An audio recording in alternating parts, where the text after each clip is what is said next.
Chapter 1204. After seeing Li Longji off, Princess Taiping immediately ordered, "Prepare a carriage, I am going to the palace." The palace was currently guarded by the 10,000 cavalry and winged cavalry, but they were actually all under Li Longji's control. On Li Longji's list, only a few people could freely enter and leave the palace, and one of them was Princess Taiping.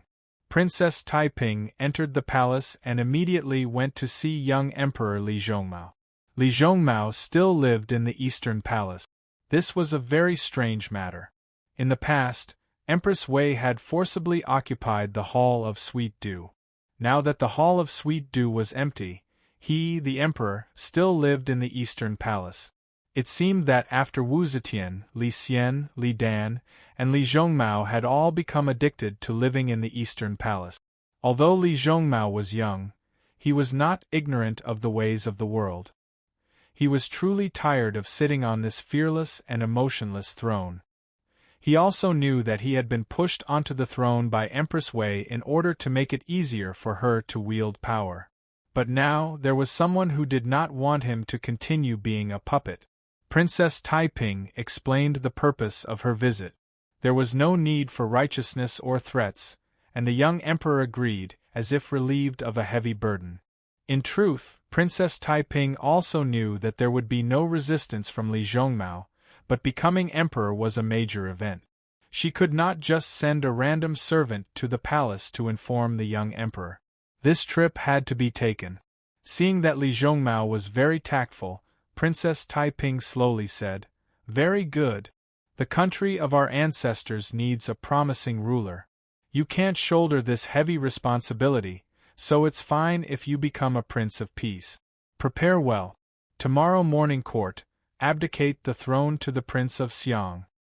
Li Zhongmao hurriedly nodded his head in agreement. After Princess Taiping left the Eastern Palace, she wanted to go to the Prince of Xiang's estate. The emperor only needed to say a few words. The real difficulty lay with the Prince of Xiang. Princess Taiping knew very well that her brother was not pretending. He really did not want to be emperor. As Taiping walked, she thought about what she would say when she saw the Prince of Xiang. She suddenly gave a bitter laugh. "You don't want to be emperor, but everyone does everything they can to make you emperor. And I am also of the blood of the emperor. Even if I can be a good emperor, it is only because I am a woman. The heavenly Tao is so unfair." Taiping sighed inwardly, feeling disappointed and indignant. Ever since she had the thought of an emperor in her heart, she felt the great temptation of the throne more and more intensely. Its temptation was omnipresent and irresistible. Regardless of whether one's original intention was to do evil or good, in the end, it could make people become its slaves without hesitation. However, everyone who was willing to be enslaved by this power did so willingly and without any regard for their own safety, just like Princess Taiping at this moment. She had always believed that her purpose of seizing the imperial power was good. It was to better govern the country passed down by her ancestors. However, she did not realize that greed was also blinding her mind. But no matter how much she desired to ascend to the throne, her rationality told her that it was impossible, at least for now. Even if she was a man, as long as her brother was still alive, she would not be able to ascend to the throne. A dozen or so eunuchs were carrying a heavy coffin, walking along the imperial road. As soon as they saw Princess Taiping, they stopped respectfully and retreated to the roadside. Taiping asked in surprise, "Whose coffin is this? Why hasn't it been cleared out of the palace?" A eunuch hurried to her and respectfully said, "Your Highness, this coffin contains Shangguan Zhaorong." Princess Taiping's body shook. She looked at the coffin with a complicated expression and said, "The Zheng family still hasn't sent someone to collect the corpse?" The eunuch replied, "Yes. Perhaps it is because there are too many things in the palace. The Zheng family doesn't dare to inquire about Shangguan Zhaorong's whereabouts. Or perhaps it is because Shangguan Zhaorong has been labeled as a rebel and the Zheng family is afraid." Princess Taiping had a bitter feeling in her heart. Even though she did not know Yang Fan's plan, she was very clear that Shanghai Wan did not die. There was no need for any other reason. Just from Yang Fan's reaction, it could be seen. Wan is with him right now. Princess Taiping first felt a wave of sadness, followed by jealousy and hatred. For a moment, her heart was filled with mixed feelings and she could not tell what it is. Taiping was in a daze and the eunuch did not dare to move. He stood obediently in front of her.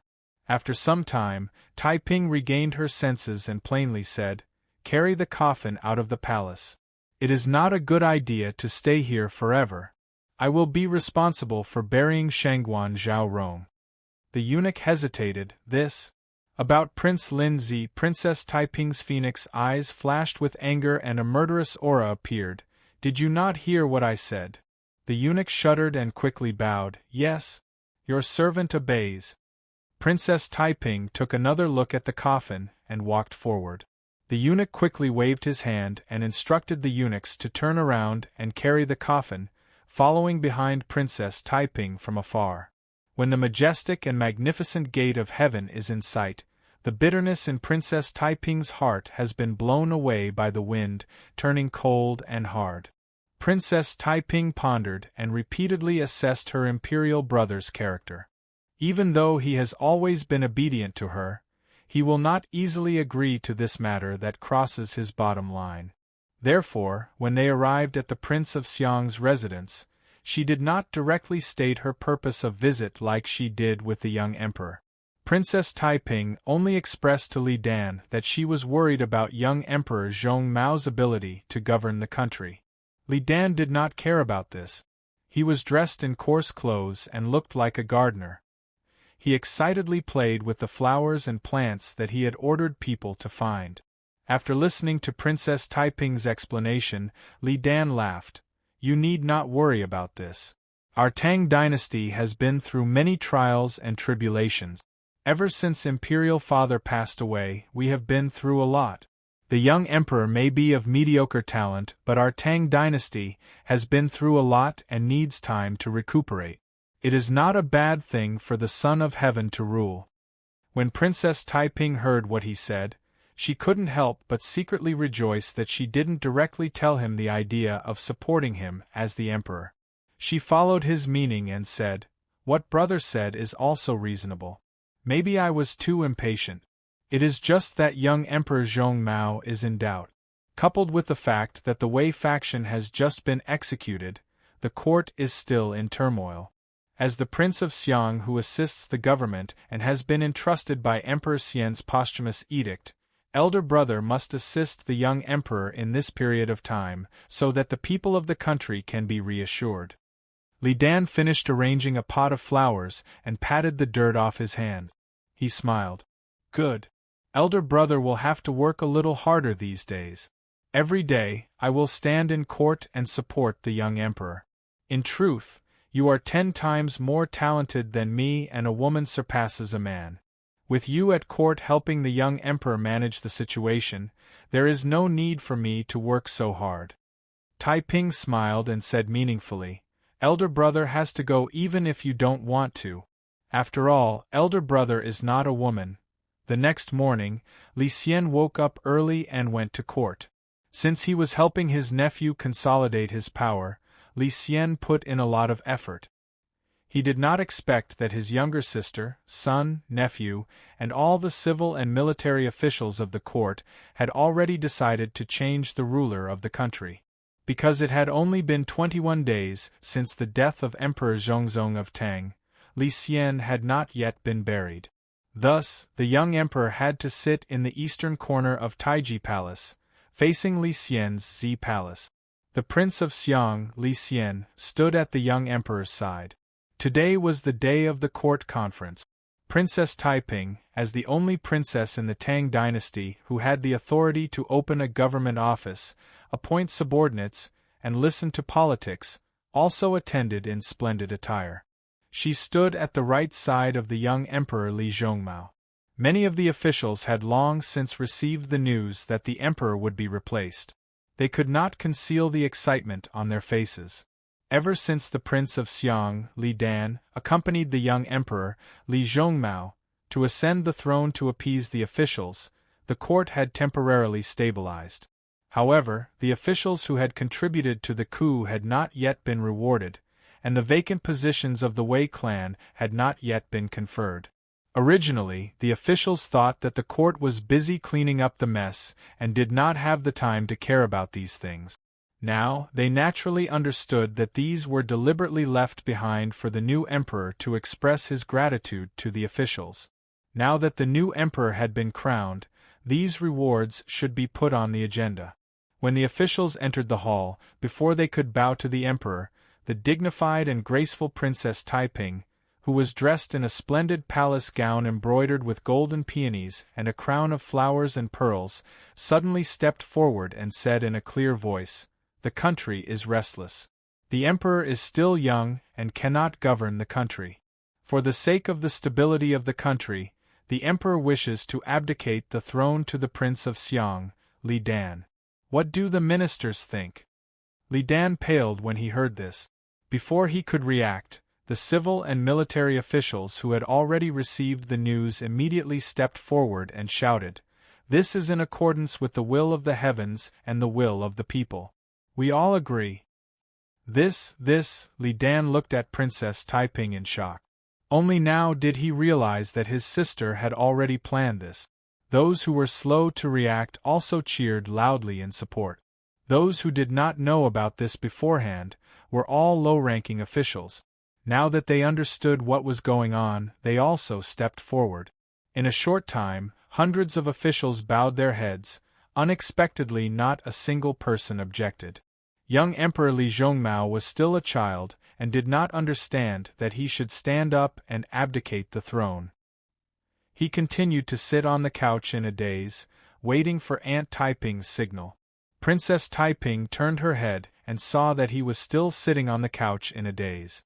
She found it funny and walked to his side, saying, "Your Majesty, the hearts of the people have already belonged to the Prince of Xiang. It is time for your Majesty to abdicate the throne." With that, she pulled him up, pulled his brother Li Dan over, and pressed him down on the couch. Li Dan suddenly came to his senses and stood up in shock, saying, "Absolutely not." Princess Taiping had already retreated 3 steps and bowed. "Prince of Xiang, the country is in dire straits and needs a wise ruler. The emperor is benevolent and filial, following in the footsteps of Yao and Shun. I am willing to abdicate the throne to protect the Tang dynasty. The Prince of Xiang has a long way to go and must not decline." Li Dan was furious and turned to leave. Lu Yoqiu had already rushed up the stairs with the pre-written abdication edict. He knelt in front of Li Dan and blocked his way. He raised the edict high and said, "The will of heaven and the will of the people cannot be disobeyed. Although the Prince of Xiang wishes to sit high and do good alone, what about the foundation of the ancestors? Today, the hearts of the people and the responses of all the officials, the Prince of Xiang must no longer decline." Gu Fushun, who was now in charge of the winged cavalry, also strode up the stairs and knelt on the other side of the couch. He said loudly, "Today, only the Prince of Xiang's ascension to the throne can convince the people. For the sake of the country, I respectfully request the Prince of Xiang to abdicate the throne." Prince of Xiang to abdicate the throne. The hundreds of officials in the Golden Hall knelt together and announced loudly. Their voices spread throughout the hall. From the Taiji Palace to the Gate of Heaven, countless guards also knelt down and said in unison, "Prince of Xiang to abdicate the throne." Seeing this scene, Li Dan could not help but be at a loss. At this time, Yang Xishuan had already led 4 young eunuchs to rush up the stairs with the dragon robe and imperial crown. They hurriedly helped Li Dan put on the robe and forcefully helped him onto the throne. The hundreds of officials knelt down 3 times and kowtowed 9 times, shouting, "Long live the Prince of Xiang." Princess Taiping and the abdicated young emperor, Zhongmao, stood beside the throne, listening to the roaring of the mountains and seas. She couldn't help but feel excited. Dethroning an emperor, establishing an emperor, changing the world with just a simple gesture. This feeling of floating in the air made her feel intoxicated. Chapter 1205. Li Dan wore a yellow robe and became the emperor. Young Emperor Li Zhongmao abdicated and became prince once again. Li Dan's sons became imperial princes, and the officials who contributed to the coup were also rewarded. As for Yang Fan, who had played a major role in the coup, because he had an agreement with Li Longji beforehand, his name was not on the report book. Other than some of the main generals who had participated in the coup, no one else knew that he had also participated in the coup. Hearing that Li Xian had ascended to the throne, Yang Fan could not help but sigh in relief. If this coup could not be completely handed over, there could only be two outcomes. First, Li Zhongmao would kill the Prince of Xiang's descendants and the officials who had contributed to the coup in order to free himself and regain power, following in his father's footsteps. Second, the officials would get rid of the young emperor and end everything. An incomplete revolution was bound to cause endless trouble. This was the best outcome. The matter in the capital was over, and the matter of dividing the spoils with the hidden sect was also clear. The benefits that the obvious and hidden sects had obtained from Lu Binji could almost completely make up for the losses that the obvious and hidden sects had suffered in the past 2 years of half-truths and half-lies. It could be imagined that Lu Binji had voluntarily handed over the position of clan lord in exchange for a large amount of wealth from the Lu family. He had used this wealth to operate in secret and expand like a rolling snowball, forming an enormous economy that was second only to the obvious and hidden sects. In the end, it had all gone to someone else. After everything was settled, what Yang Fan wanted to do the most was to travel east to Japan with his family. He wanted to take a boat to Japan and visit the monk Huai, who was doing well among the daimyos in Japan. This was only one of the reasons he wanted to travel east. He also wanted to use this opportunity to explore and determine if he could travel south by sea in the future. He wanted to visit his senior martial brother in the South Sea and pay his respects to his master's and grandmaster's tombs. He also wanted to move his parents' and sister's tombs there. That was where he had obtained a new life. Although it would be very troublesome for his descendants to pay respects to their ancestors' tombs in the future, it seemed like a good choice to let his descendants travel tens of thousands of miles and experience the world. For this long journey, Yang Fan planned to bring along Wan Anu, and his eldest son, Nianzu. Yang Nianzu had grown into a handsome young man, and Yang Fan wanted to bring him out to gain experience and experience the foreign culture. Naturally, Yang Fan didn't have to worry about the preparations for the trip. Xiao Man packed up the luggage properly. Wan who had just gained the freedom to travel to a foreign country, was very excited. For her, this was a feeling of being free to fly in the sky. Because she had been reading the memorials on behalf of the emperor, she knew more about the world than Yang Fan. However, she had only been to the eastern and western capitals, and due to the constraints of her identity, she had spent almost all of her life in the palace. This trip was the first time in her life. It was not easy to travel far in this era, and this was probably the only time in her life. How could she not be excited? When Yang Fan walked up to the red building and saw her appearance, he could still see the joy in her eyes. Wan we are leaving the day after tomorrow. Have you told your mother? Wan coquettishly rolled her eyes at him. Yang Fan understood and immediately changed his word. Oh, have you told my mother-in-law? Wan pulled him to the couch and sat him down. She smiled and said, You, in fact, Mother has already accepted you. I have already told Mother about this trip, but we haven't set a date yet. When we get back, you and I will go together and tell her. Yang Fan thought for a moment and said, Okay. Wan glanced at him, and suddenly lowered her voice. This trip to Fusang will take at least half a year. Aren't you going to tell her? Yang Fan's heart jumped. He asked knowingly, With who? Wan sighed and faintly said, I heard that my coffin was handled by her. Yang Fan couldn't pretend anymore. He nodded and said, It's not good for me to deal with this personally. If your mother did it, I think it would be more fitting for her to delay it for a few days. I didn't expect Taiping, Wan sighed. She must have guessed that this was my plan to fake my death and escape. She must have guessed that I am with you. Yang Fan raised his eyebrows and asked, Why? Are you worried that she will? Wan smiled and shook her head. How could that be? It's just that you are about to leave. Don't you want to see her and say goodbye? Yang Fan was silent for a moment and said sadly, What's the difference if I say it or not? Every time I see her, I don't feel happy. Every time we part, I have a feeling that it's better not to see her. I am already afraid to see her. Wan said angrily, How can it be the same if you say it or not? You took me to Fu Sang this time, not only to accompany me to relax, but also to completely erase your influence in the court, right? Yang Fan didn't deny it.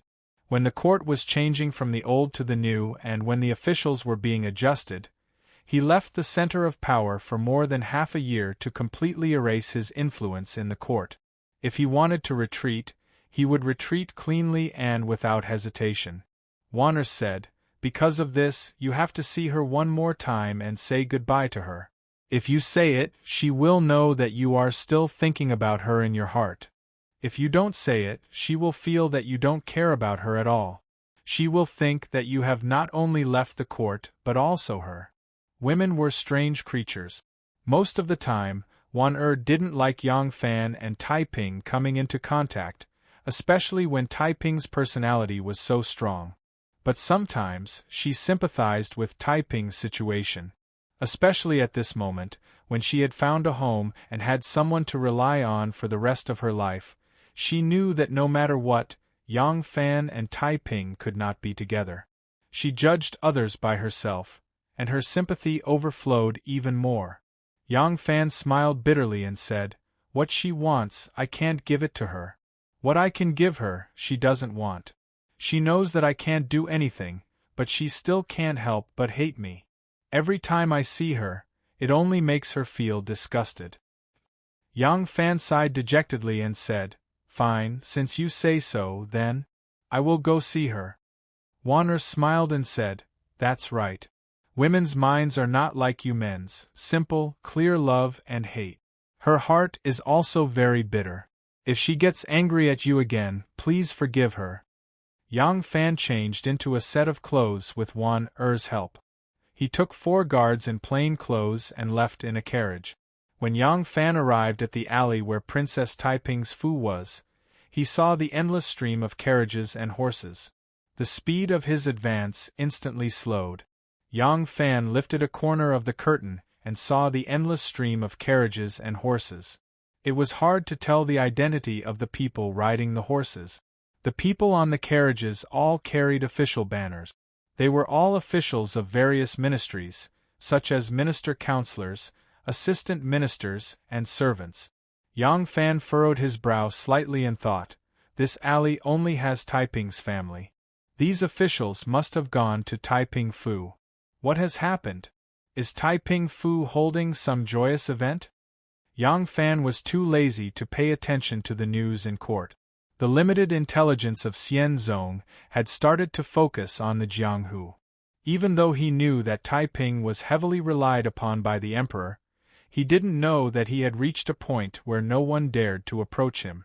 Li Dan did not want to be the emperor at all. After he was unwillingly pushed onto the throne, he had no desire to wield power and establish his authority. But the important officials of the court had been swept clean, and many important decisions could not be made without him, the emperor. Li Dan was troubled by government affairs, but in these years, he had not paid attention to government affairs at all. He could not come up with suitable measures for many troublesome matters, so he had delegated everything to Taiping. But every time there was a major matter, Li Dan would invite Taiping into the palace to discuss politics. This would inevitably take up time, and it was not good for Princess Taiping to live in the palace. So Li Dan sent the prime ministers to Princess Taiping's Fu to discuss politics. Li Dan tended to the flowers and plants in the palace, but whenever the prime ministers came to report, he would habitually ask, "Have you discussed this with Taiping? If not, then fine, you can go discuss it with Princess Taiping first." Already discussed it? That's even better. Whatever Taiping says, just do it. Li Dan, the Son of Heaven, was free and unfettered. Not only did he delegate the military and state affairs to Taiping, he even delegated the power to appoint and dismiss the civil and military officials to Taiping. For a time, it was as if Li Dan was the Son of Heaven, the Emperor of Taiping. Because of this, the number of officials who needed to visit Princess Taiping increased sharply, and the number of officials who wanted to rely on Taiping for a better future was like a flock of ducks. When Yang Fan's carriage arrived in front of Princess Taiping's door, he saw a long queue of carriages. Yang Fan's carriage did not have an official banner on it, so others did not know the identity of the person in the carriage, so no one dared to say anything about him cutting the queue. An imperial bodyguard came to the door with Yang Fan's visiting card. The steward received the card and saw that it was the Defender General who supports the state, Yang Fan, asking for an audience. He immediately put away his arrogant expression and politely replied, "Please wait for a moment, I will go inside to report." Princess Taiping was the same as the princes. She had the right to set up her own government, and had a group of subordinate officials. Her government affairs hall was also known as the Enan Hall among the common people. In the Enan Hall there was a small court and there were also civil and military officials. At this time Princess Taiping was in the Enan Hall, listening to the Minister of Appointments and the Chief Prime Minister of the Political Affairs Hall, Guiyuanzhen, reporting to her about the Prime Minister election. After Empress Wei was executed, the Political Affairs Hall was empty, and Li Dan temporarily appointed Guiyuanzhen, Do Huaizhen and Sen Shi as Prime Minister. Among these three people, other than Guiyuanzhen, who was originally the Prime Minister, but he had been guarding the western region all along, and now he was transferred back to the capital to handle the affairs of the Prime Minister, the other two were promoted by Princess Taiping. When Princess Taiping recommended the Prime Minister, it was true that she hoped to recommend some ministers who were close to her, but it was not enough. These ministers must also be popular. After all, the Prime Minister of a country was the most courteous and courteous minister of a country, so she could not be rash. For a while, Taiping did not have many suitable candidates to recommend for the post of Prime Minister, and the empire was too big to rely on just 3 prime ministers to handle the complicated and heavy affairs. Therefore, the ministers had to recommend a few more officials to be the Prime Minister. By this time the ministers had reached a conclusion, but they still needed Princess Taiping's approval, so they reported it to her. Guiyuanzhen said, "I think that Su Prefecture Governor Yao Chong and Luo Prefecture Governor Song Jing are both talented prime ministers." By this time the steward quietly came out from behind the screen and handed over Yang Fan's visiting card to Princess Taiping. As soon as Taiping saw the name on the card, her heart trembled, and she felt somewhat sad. "Are you finally willing to see me?" She raised her hand to signal Guiyuanzhen to pause, and opened the visiting card to take a look. She could not help but frown. Right now she was listening to an important matter, and it involved the selection of the Prime Minister, which was related to her future power, so she could not be careless. Taiping pondered for a moment, and then said to the steward, "Tell him that I am busy, ask him to come back tomorrow." The steward complied, and was just about to turn around to leave when Taiping quickly said, "Wait." She hurriedly flipped open a handwritten letter, and looked at what was recorded on it. Tomorrow they were going to discuss the appointment of the Jidushi in Yuzhou, the appointment of officials, the Tubo's request to cede the land of Juku to Jincheng Princess Tangmi, and the funeral ceremony for Su Guogong Su Gui and the posthumous title. Ping touched her forehead and sighed, and helplessly said, "Tell him to come see me the day after tomorrow." Chapter 1206. The Prime Minister was responsible for assisting the Emperor, keeping the people in peace, keeping the officials away from him, and being courteous to his colleagues. Even when Wu Zetian was acting on her own, Even though her orders were absolute and her words were absolute, she had actually considered it over and over again before making the decision. The candidate prime minister's ability, moral character, reputation, seniority, track record since he became an official, loyalty to the sovereign, and relationship with his colleagues, all of these had to be repeatedly weighed and compared. When it came to Princess Taiping, these issues had to be considered even more. This was especially so even though Li Dan had absolute trust in her and had boldly delegated power to her, she was not the empress, and she was not as mighty as Wu Zetian in the past. She also had to consider whether the choices she made would be acceptable to the masses. If the masses opposed her, it would be a heavy blow to her rising popularity. Therefore, Princess Taiping patiently listened to the two ministers for a long time. She solemnly wrote the names of the 6 candidates on a piece of paper. Then she said, "Very well, I have an idea. Put the resumes of the Prime Minister candidates here.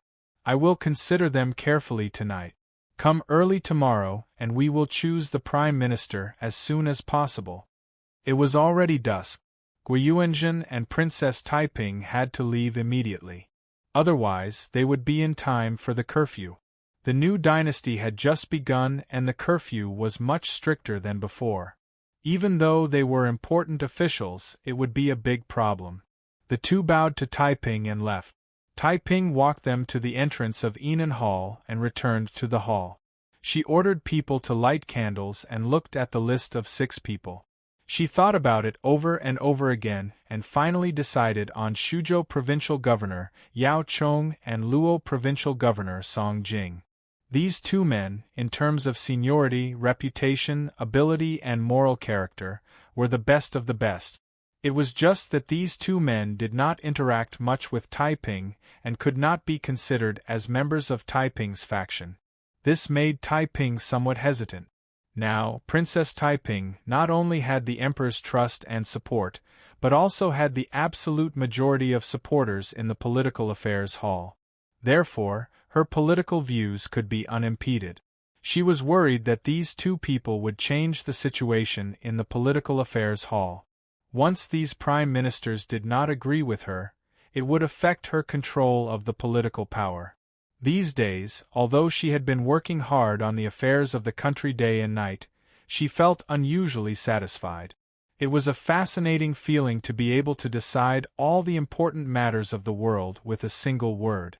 She did not want to lose everything she had now. Yao Chong, Song Jing, after thinking for a long time, Taiping said to himself, "If I don't agree, they won't be able to become prime ministers. How can they not be grateful to me? At that time, if I try to win them over, I might be able to get them to join my sect." Princess Taiping was still very confident.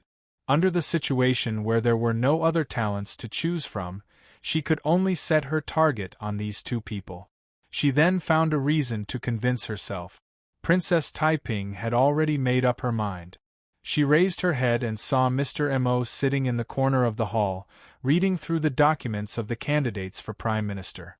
She could not help but smile and said, "It's getting late. Mr. should take a rest." Mo Yuhan raised her head and patted her waist. "Tomorrow, Prime Minister Guo will come to inquire about the final candidate. It's best if we can confirm it tonight." Taiping raised his eyebrows and asked, "Oh, did Mr. Mo get anything?"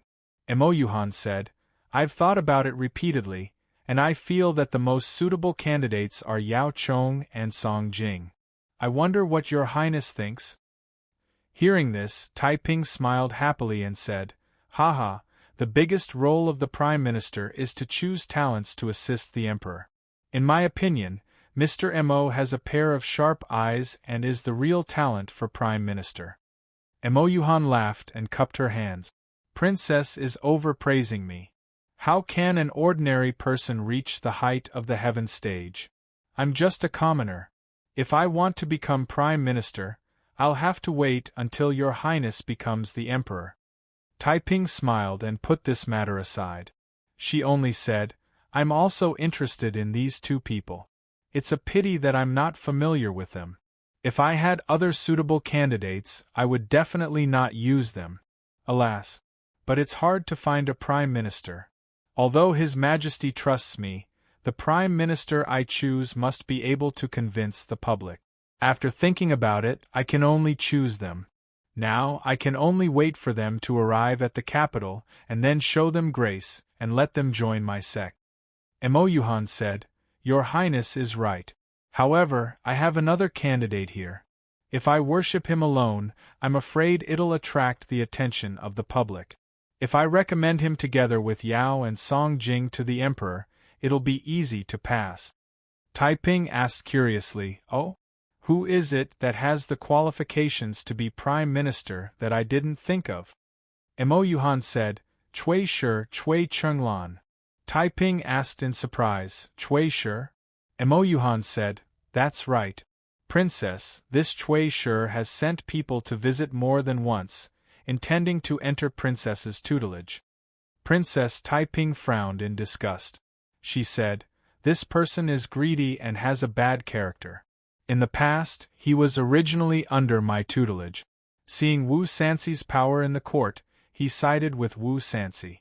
After Wu Sanxi died, Empress Wei took over the reins and he sided with Empress Wei. He's really a slave of 3 families.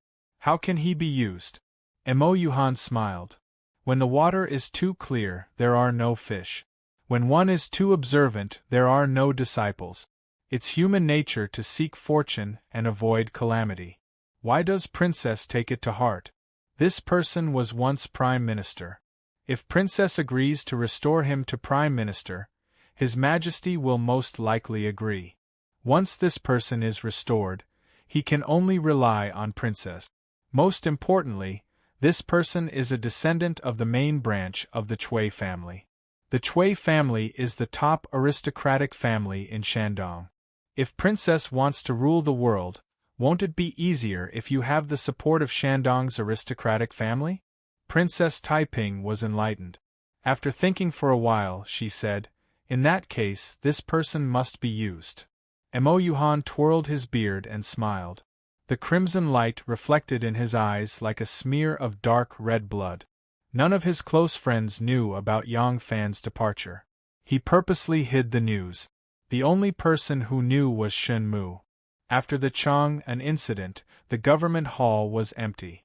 The emperor urgently transferred Guo Yuanzhen back to the capital. The hidden sect's roots were in the west region. Guo Yuanzhen was the most important governor that the hidden sect befriended in the west region. Once Guo Yuanzhen left, Shen Mu dared not delay and had to rush to the west region to contact the new governor. Therefore, he was not in the capital. Therefore, Yang Fan's departure was even easier. Anu had followed young Master Lu everywhere since young and had been to many places. Although Japan was an overseas country, she had never been there. However, in this era, China was the center of the world. The barbarian wilderness was not very attractive. Therefore, she took this journey calmly. The ones who were really happy were Shanghai Wan and Yang Nianzu. Yang Nianzu was so excited last night that he did not sleep. Now that he was about to set off, he could not help but doze off. He could only sit in the carriage and force his eyes open. As Shanghai Wan was a woman, she brought more luggage. She even brought a national medicine master who was proficient in gynecology. It seemed that Shanghai Wan planned to have another child when she traveled east with her husband. However, she had passed the optimal age for childbearing. For safety reasons, she had to be well prepared. After bidding farewell to his family, Yang Fan led the carriages to Vermilion Bird Avenue. He told Wan and Anu, You two go out of the south gate first and go to Mount Ba. Wait for me there. Wan knew where Yang Fan was going. She nodded and agreed. The carriages continued forward while Yang Fan rode to Princess Taiping's residence. In the Yinan Palace, Princess Taiping's face was gloomy. The 3 prime ministers, Guo Yuanzhen, Dou Huaizhen and Sun Shi, kept quiet out of fear. Princess Taiping said angrily, What is there to discuss about this? The crown prince of the country should have a legitimate eldest son. Chengqi is the eldest son of the first wife. Longji is the third son of a concubine. How can he be the crown prince? Guiyuanjin bowed and said, Princess, originally, there was no objection to having the eldest son as the heir apparent. Moreover, King Song, Chengqi, was appointed as the crown prince 26 years ago. When the heavenly empress ascended to the throne, Your Majesty was demoted to the position of heir apparent and Chengqi was still the crown grandson. Now that His Majesty has ascended the throne, it is reasonable to have Chengqi as the crown prince. However, King Ping Longji has made great contributions to the country. If King Ping did not kill Wei Dang, I don't know what the world would be like. Therefore, His Majesty is quite hesitant. Outrageous! Princess Taiping flicked her sleeve and said unhappily, His Majesty is confused. Can a prince go against the ancestral law just because he has made great contributions to the country? If there are no rules, it will be the source of disaster. What do Chengqi and Longji have to say? Dou Huaizhen hurriedly said, The two princes are still unaware of this. His Majesty wants us to discuss this with Your Highness first. However, after the court officials have discussed this matter, I believe the two princes will soon hear about it. Princess Taiping glanced at him and asked, So what are the opinions of the court officials? Dou Huaizhen bowed and said, The court officials also have different opinions. Most of them think that King Song Chengqi should be the crown prince. However, there are also many court officials who support King Ping Longji as the crown prince, and most of them are military generals. This result was within Princess Taiping's expectations. Li Longji was originally not qualified to be the crown prince. However, Li Longji was the one who killed Wei Dang. As a result, many military generals were promoted. These military generals did not care about the ancestral law. They only admired leaders who were willing to live and die with them, so they naturally supported Li Longji. As for the civil and military officials, they still respected the ancestral law. Even though many of the important officials were promoted because Li Longji killed the important officials of the Wei Dang faction, when it came to the matter of the crown prince, they still chose to choose the crown prince. Hearing that most of the civil and military officials supported Li Chengqi, Princess Taiping felt a little more at ease. However, her imperial brother was actually wavering on who should be the crown prince. This made Princess Taiping very wary. Li Longji was bold and capable. He was not an easy person to deal with. Compared to Li Longji, Li Chengqi's personality was more like the Prince of Xiang. Choosing him as the crown prince was beneficial to the long-term plan of peace. The matter of choosing the crown prince could not be delayed. Even if it was only a bud, it had to be nipped in the bud. Thinking of this, Princess Taiping raised her eyebrows and said in a deep voice, You all go back first. I will go see the Son of Heaven immediately. The three prime ministers acknowledged and withdrew. On the side, Chief Historian Jiang Tianyan hurriedly reported, Your Highness, there are still many officials waiting to receive you outside the residence. In addition, there are several important official matters that need to be resolved today. Princess Taiping angrily said, What matter is more important than choosing the crown prince? We'll talk about it when I return. Princess Taiping rolled up her sleeve and stood up to leave. Chief Historian Jiang hurriedly reminded her, Yesterday, Your Highness said that the Grand General who supports the state will come to pay a visit today. Princess Taiping's footsteps paused. After a moment of thought, she said, When the Grand General arrives, tell him that I am busy with official business and have no time to receive him today. Tell him to return first. Once I have finished my business, I will send someone to arrange a time with him. Chief Historian Jiang bowed in acknowledgement. Princess Taiping hurriedly rushed to the imperial palace. Chapter 1207. To Princess Taiping, entering the imperial palace was as easy as entering her own mansion. There was no need for her to report. Taiping entered through the black tortoise gate and walked along the 1,000 steps corridor to Xianqi Palace Hall. She saw a bright yellow imperial canopy in front of her. Knowing that her brother must be there, she hastened her steps. As he got closer, he saw his brother, Li Dan, lying on a chair with a fishing rod in his hand. He seemed to be fishing. Princess Taiping raised her hand to stop the palace maids from crouching down to greet and report. She looked closely and saw that her brother was sleeping with a thin blanket around his waist. There was a table next to the chair with dried fruits, dried meat and various snacks on it. There was also a tin pot and a jade cup with some wine left in it. Taiping angrily called out, "Brother, the fish has taken the bait." Li Dan was startled awake and scrambled to pick up the fishing rod. When the hook came out of the water, there was only bait on it and no fish took the bait. Li Dan glared at Taiping and said, You really know how to make trouble. I was sleeping soundly and was woken up by you." Princess Taiping sat down on the rope bed and grumbled, "Brother, this Taiping son of heaven is really free and unfettered. He doesn't care about the affairs of the country at all. That's fine, but with the matter of the heir apparent, one careless mistake will cause endless trouble in the future. How can you sleep soundly with such an important matter unresolved?" Li Dan was startled and then burst into laughter. He pointed at Princess Taiping and said, "I was wondering why you came. So it's about the heir apparent. Haha, of course I don't need to worry about this matter because it's already been resolved." Princess Taiping was startled and hurriedly leaned forward and said, "It's already been resolved? How did you solve it?" Li Dan said, "Speaking of which, the heir apparent position should belong to Qingda. But Longji's meritorious service is outstanding and this country was seized by him. If I don't appoint him as the heir apparent, I feel that it's unfair to him. I'm in a dilemma. I didn't expect Qingda to hear about this and immediately came to the palace to tell me that he doesn't want to be the heir apparent and is trying his best to recommend his third brother to me. You see, in this way, won't the problem of choosing a successor be easily solved?" Li Dan stroked his beard and said in a gratified tone, "Lingyue, the throne is something that can make one lose all rationality and conscience.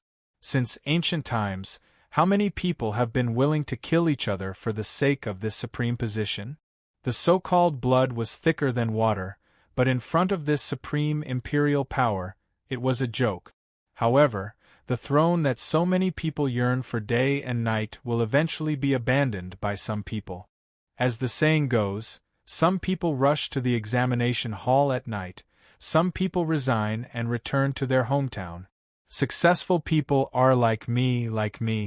Li Dan picked up the wine cup on the table and drained it in one gulp. Savoring the taste of the wine, he said proudly, "Lingyue, I admit that in terms of ability, breadth of mind and boldness, I am inferior to my father and grandfather. But when it comes to teaching children, from great ancestor to all the ancestors, who can compare to me?" Princess Taiping's expression suddenly changed. Li Qingqi voluntarily resigned from the position of crown prince? Originally, in terms of feudal etiquette and imperial law, Li Qingqi, who was both the eldest son and the legitimate son, was the undisputed candidate for the position of crown prince. But now that Li Qingqi voluntarily resigned from the position of crown prince, this was terrible. Li Qingqi's actions immediately became the undisputed support of the imperial family for Li Longji. Li Longji had already made great contributions that no one could deny. Now that Li Qingqi voluntarily resigned, what reason did she have to oppose this matter? Taiping said anxiously, "Imperial brother, you absolutely cannot do this.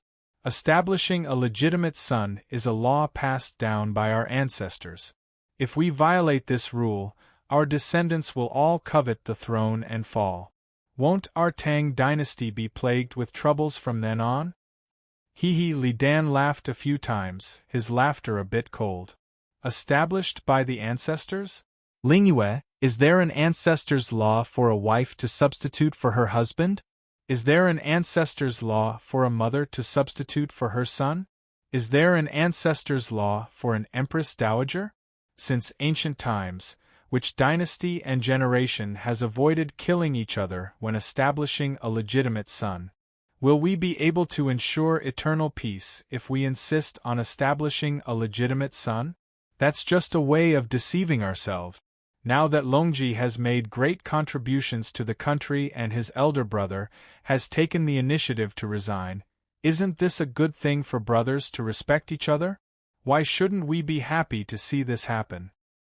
This, faced with Li Dan's series of questions, Princess Taiping was truly speechless. After thinking for a bit, she said again, "But does Imperial Brother really think that Qingqi is willing to relinquish his position? Longji killed House Wei and obtained the support of the generals. Could it be that Qingqi is doing this to protect himself?" Li Dan was displeased when he heard this. He said to Princess Taiping, "Ling Yue, I know my son very well. Qingqi is not a cowardly and incompetent child. Back when the divine dragon coup d'état, my 5 sons followed me into the southern Yamen to seize military power. Qingqi charged at the front alone. When have I ever felt fear? Imperial Brother was suspicious of me, so Longji and the other 2 sons were expelled from the capital, while Qingqi and Qingyi remained in the capital as hostages. At that time, in order to avoid arousing suspicion, I did not step out of the house. Moreover, Qingqi did not care about the emperor's suspicions and worked hard to deal with the nobles in the court. This was my chance to survive. Do you think Qingqi is a person who is afraid of trouble? Qingqi and his 5 brothers are very close. They are not people who would kill each other for a mere throne. Now that the new dynasty has just been established, there are many things waiting to be done. If Qingqi is determined to take the throne, it is best that he does not give in now. Ling Yue, you think too much." Princess Taiping saw that the conversation was not agreeable and did not continue. She only thought in her heart, whoever started the trouble should untie it. To solve this problem, I still have to rely on Li Qingqi. I have to take advantage of the fact that Imperial Brother has not made his decree to the world to persuade Qingqi to change his mind. Thinking of this, Princess Taiping avoided talking about this matter and talked about other things with Li Dan. After a while, she stood up and took her leave. Li Dan didn't suspect anything. He was still tipsy, so he collapsed on the chair. In a short while, he became a fisherman who had fallen asleep. Taiping left the imperial palace and immediately set out for Li Qingqi's mansion in Longqing Square. Li Qingqi entered the imperial palace and resigned from the position of crown prince to his father. After getting his father's permission, he was overjoyed. He excitedly returned to the mansion and took out a jade flute. Taking advantage of his excitement, he played the 3 plays of Plum Blossom. His heart was full of joy. Li Qingqi was 6 years older than Li Longji. When he was imprisoned in the Eastern Palace, he was already very sensible. He had seen too many tragedies in the palace. For the sake of the throne, the mother killed the son, the wife killed the husband, the son killed the father. When his father was imprisoned in the Eastern Palace, he did not know how many times he would wake up in the middle of the night because he was afraid of being framed by cruel officials. His birth mother was beaten to death by his grandmother because of a groundless accusation.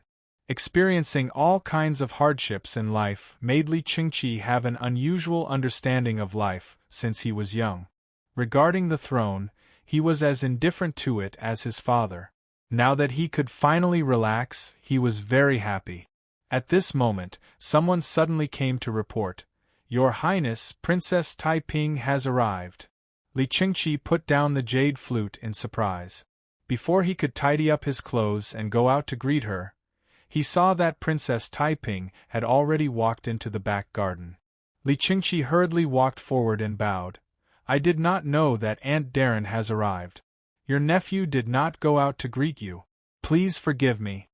Princess Taiping said, "We are family, there is no need to stand on ceremony. Qingqi, I have long heard that you are proficient in music.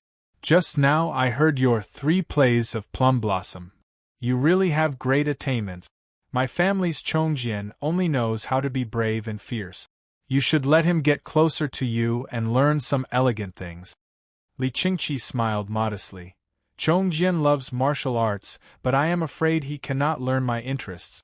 He has always been good friends with Sanlang. San Lang's jiegu is also excellent. If cousin wants to learn music, San Lang can do it.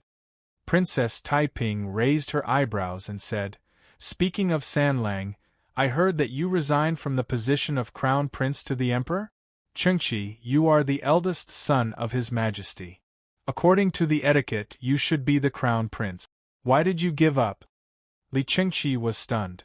Only now did he understand the reason for his aunt's sudden visit. Li Chengqi hurriedly explained, "Aunt, the crown prince is the foundation of the country. Chengqi has always been lazy and indifferent. How can I bear such a big responsibility?" Princess Taiping stared at him and asked in a deep voice, "Chengqi, do you think that Longji has the support of the military and has misgivings? Is that why you gave up the position of crown prince?" Li Chengqi was stunned. Princess Taiping said, "Chengqi, you are the crown prince. All the officials in the court are very supportive, and will also fully support you. As long as you are willing, Aunt can immediately ask the emperor to appoint you as the crown prince.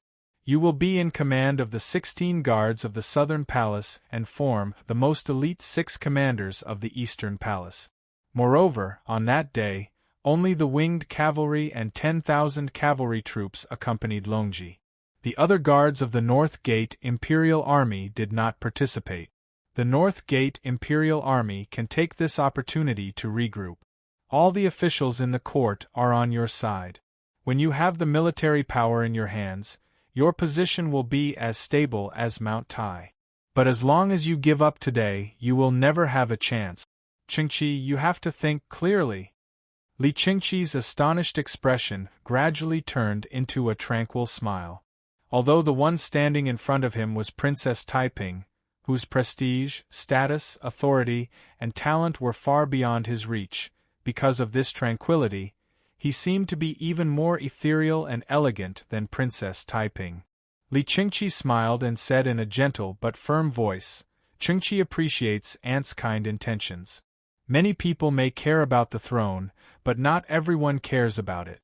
If third brother can shoulder this burden for me, Li Tang, I will only be grateful and happy to him. I don't want to sit on this throne." When Princess Taiping left King Song's mansion, her heart was full of depression. Li Chengqi and Li Longji were willing to fight. How could she be the bad guy? No way. As long as the matter is not settled, there is still a chance. I will immediately mobilize the officials to oppose this. Princess Taiping thought and stepped into the carriage. The carriage started. Li Chengqi stood at the door and bowed deeply. Princess Taiping was so dispirited that she did not even bother to return the greeting. The guards of honor moved slowly and suddenly passed by the Yang residence. Princess Taiping saw the gate of the Yang residence and suddenly thought of the agreement with Yang Fan today. She could not help but let out a soft cry and hurriedly ordered, "Stop the carriage." Taiping thought, he should be back at this hour?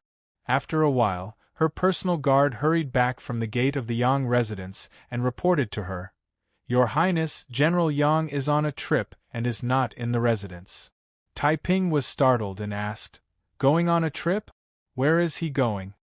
The guard said, "The door of the Yang residence said that General Yang is on a trip to Dong'ing with his son.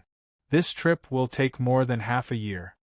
Hearing this, Princess Taiping was at a loss. On the ba, Yang Fan swung the stirrup and got off the horse. Yang Nianzu stood at the bow and waved to him. Yang Fan smiled at his son and waved to Wan and Anu standing at the bow. He turned his head to look back at Chang and sighed sadly. He stepped onto the ship. In the distance, on the plain, under the weeping willow, Princess Yuzhen's graceful figure seemed more graceful than the willow branches.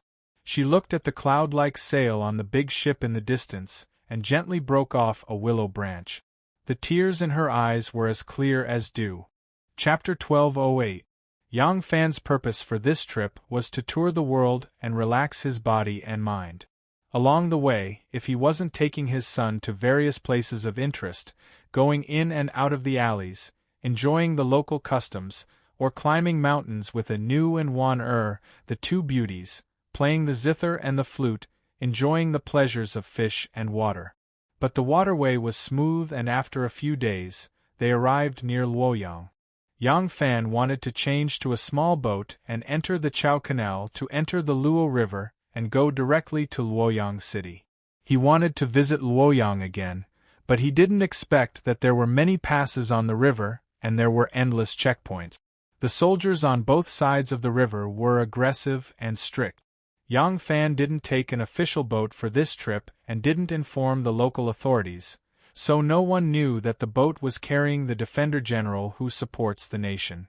Yang Fan didn't want to expose his identity, so he was also stuck at the entrance of the Chao Canal.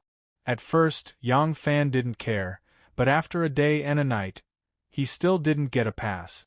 Only then did he feel that something was wrong, so he ordered someone to bring his fish talisman to the local authorities.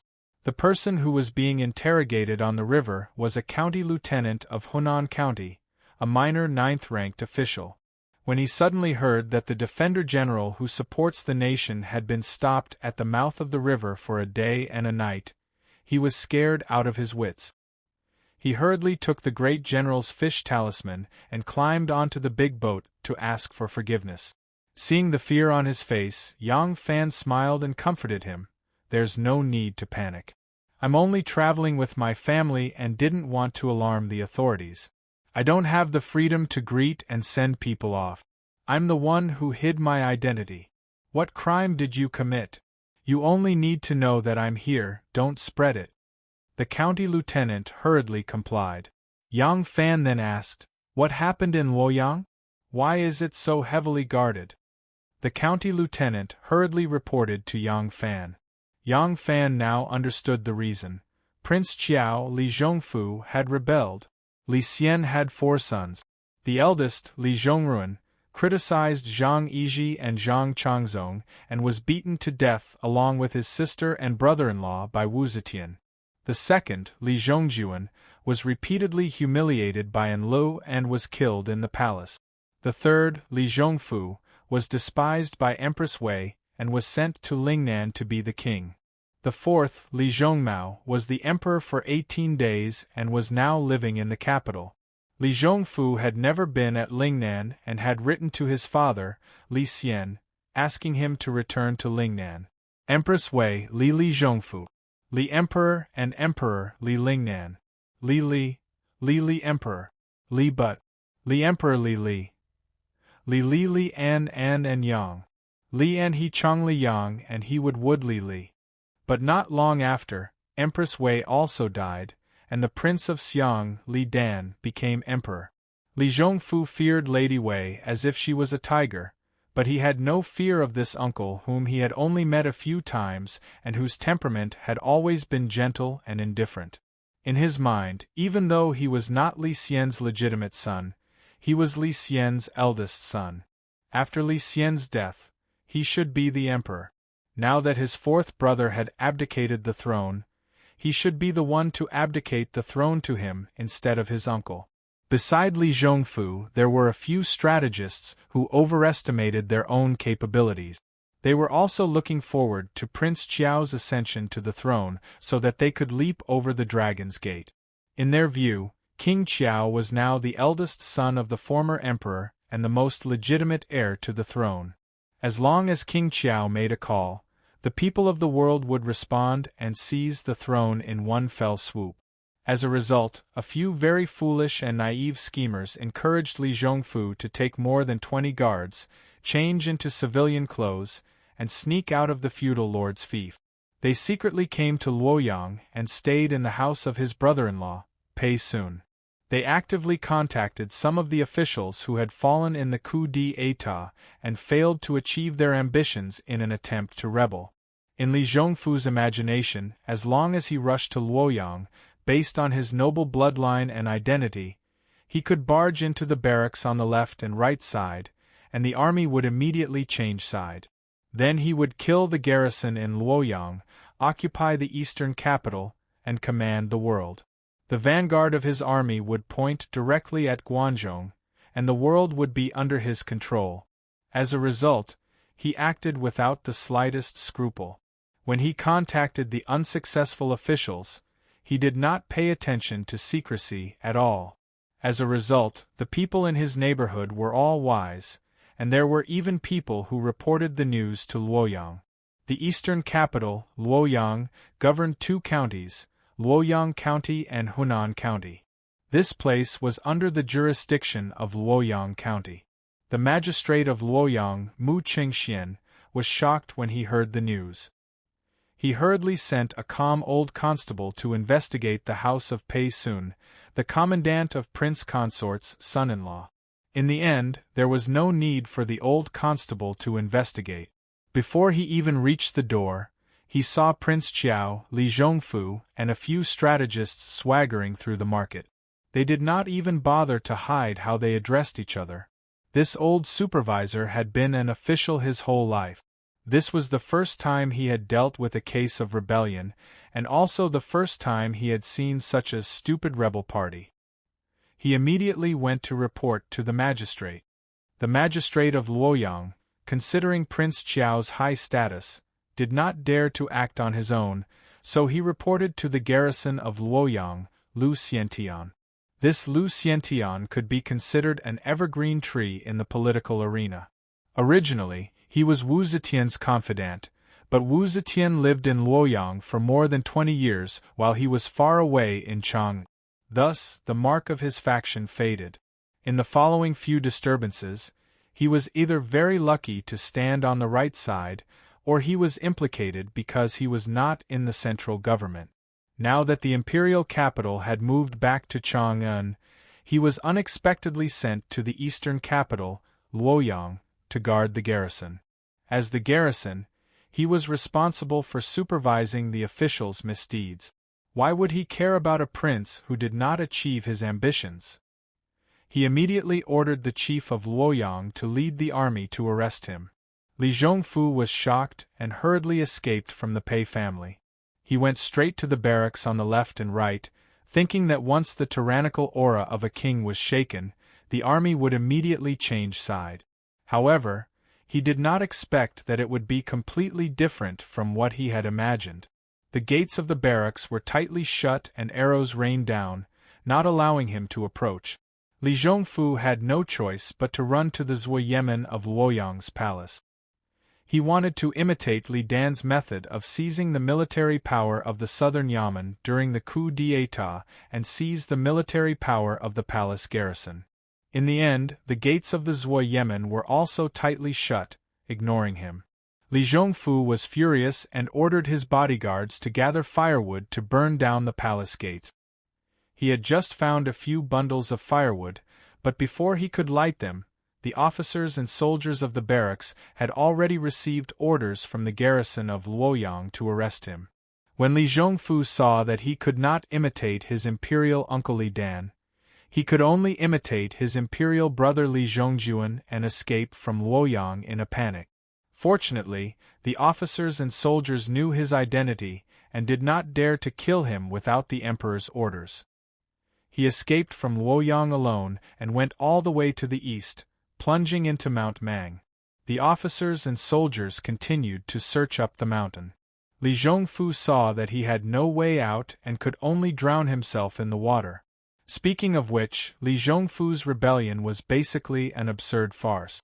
It did not even cause a ripple. However, his identity was too sensitive and the nature of the incident was also very serious. The local officials of Luoyang did not dare to be careless. For the past few days, there was chaos everywhere in Luoyang, searching for the remaining members of the rebellion. Yang Fan understood the whole story and told the county magistrate to leave. Wanner walked out of the back cabin and sighed softly, "Truly preposterous." Yang Fan smiled as he pulled the beauty into his arms and said, "Prince Qiao's actions may be preposterous, but the desire to chase after power is very normal. Power is a bonfire, and who knows how many people are keen to be the moths flying into the fire. But my Wanner, you did not want to be the world-famous Minister of Internal Affairs, and only wanted to be a little woman behind me. You are not a moth, but a lark." Wanner's eyes wandered and she smiled sweetly. "Then what is Lang Jun?" The Kuan Ping that soars above the 9 heavens? The two looked at each other and smiled. Prince Chiao was not the only one willing to be the moth. Princess Taiping was also flapping her wings and flying towards the world's brightest bonfire. However, it was not only the two wise men, Yang Fan and Wan who were willing to stay away from the bonfire. Li Qingqi also resisted the huge temptation. Princess Taiping's persuasion to him to fight for the throne did not achieve the desired effect, and instead had the opposite effect. Although Li Qingqi did not suspect that Princess Taiping had the intention of coveting the throne, it was obvious that Princess Taiping had the intention of monopolizing power, which was why she wanted to interfere with the removal of the crown prince. Li Qingqi was afraid that his aunt would cause trouble again, so he suddenly went to the palace the next morning and requested to see the emperor. Today was not a grand assembly, so the princes did not need to go to the palace. Li Dan heard that his eldest son wanted to see him and was puzzled, so he hurriedly asked someone to summon him. Li Qingqi went up to the Golden Palace and said sincerely to Li Dan in front of all the civil and military officials, "Your Majesty, the Crown Prince is the public instrument of the world. When the country is safe, he can be the eldest son. When the country is in danger, he should be the first to perform meritorious deeds. If this rule is violated, the whole country will be disappointed, and it will not be a blessing for the country. King Ping has made great contributions to the country, so I dare to beg your Majesty to make King Ping the crown prince with my life." His words were like a stone thrown into water, and the entire palace was in an uproar. All the civil and military officials did not expect the eldest son to be so virtuous and not be reluctant to take the throne that was so close to him. Lu Yoqiu was Li Longji's confidant, so he naturally hoped that Li Longji would be the crown prince. When he heard this, he immediately stepped out and echoed, "Your Majesty, those who remove the calamities of the world should enjoy the blessings of the world. King Ping has saved the country from danger and saved the emperor. In terms of merit and virtue, he is the most virtuous.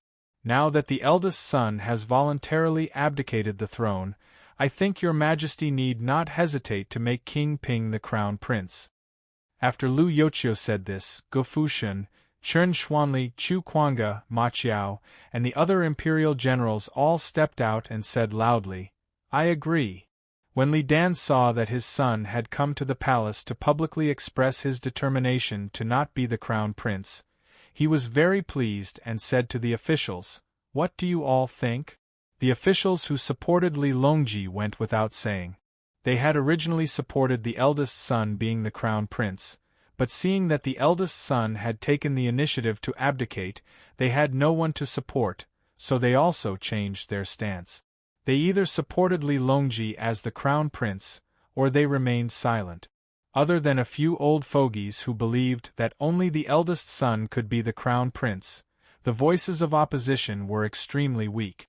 This matter quickly reached Li Longji's ears. When Li Longji heard about it, he was both terrified and excited. He had two elder brothers. His eldest brother, Li Qingqi, was the eldest son of the wife, and his second brother, Li Qingyi, was a bastard son like him. He was neither the eldest son nor the eldest son. He had not expected that the position of crown prince would fall into his hands, but unexpectedly, his eldest brother had voluntarily abdicated the throne and recommended him to be the crown prince. Li Longji had great ambitions and was not as indifferent as Li Qingqi. He was naturally willing to be the crown prince, but he wasn't sure if his eldest brother really had no interest in the throne or if he didn't want to covet other people's achievements. If his eldest brother wanted to be the crown prince, he wouldn't ruin their brotherly relationship even if he had the heart to do so. As a result, he personally went to the palace and announced his resignation to his father. The two brothers began to compete with each other and began to give way in front of the emperor. If Li Qingqi really wanted to be the crown prince, he could go with the flow since he was supposed to be the crown prince. Since Li Longji had publicly announced his resignation in front of all the civil and military officials, He would no longer be able to plot for the throne. This was just like how Li Xian had hypocritically wanted to make Li Dan the emperor's younger brother. He wanted to retreat in order to advance, forcing you to take the initiative to declare your position. However, Li Qingqi didn't do this. He knelt to the emperor and resolutely refused.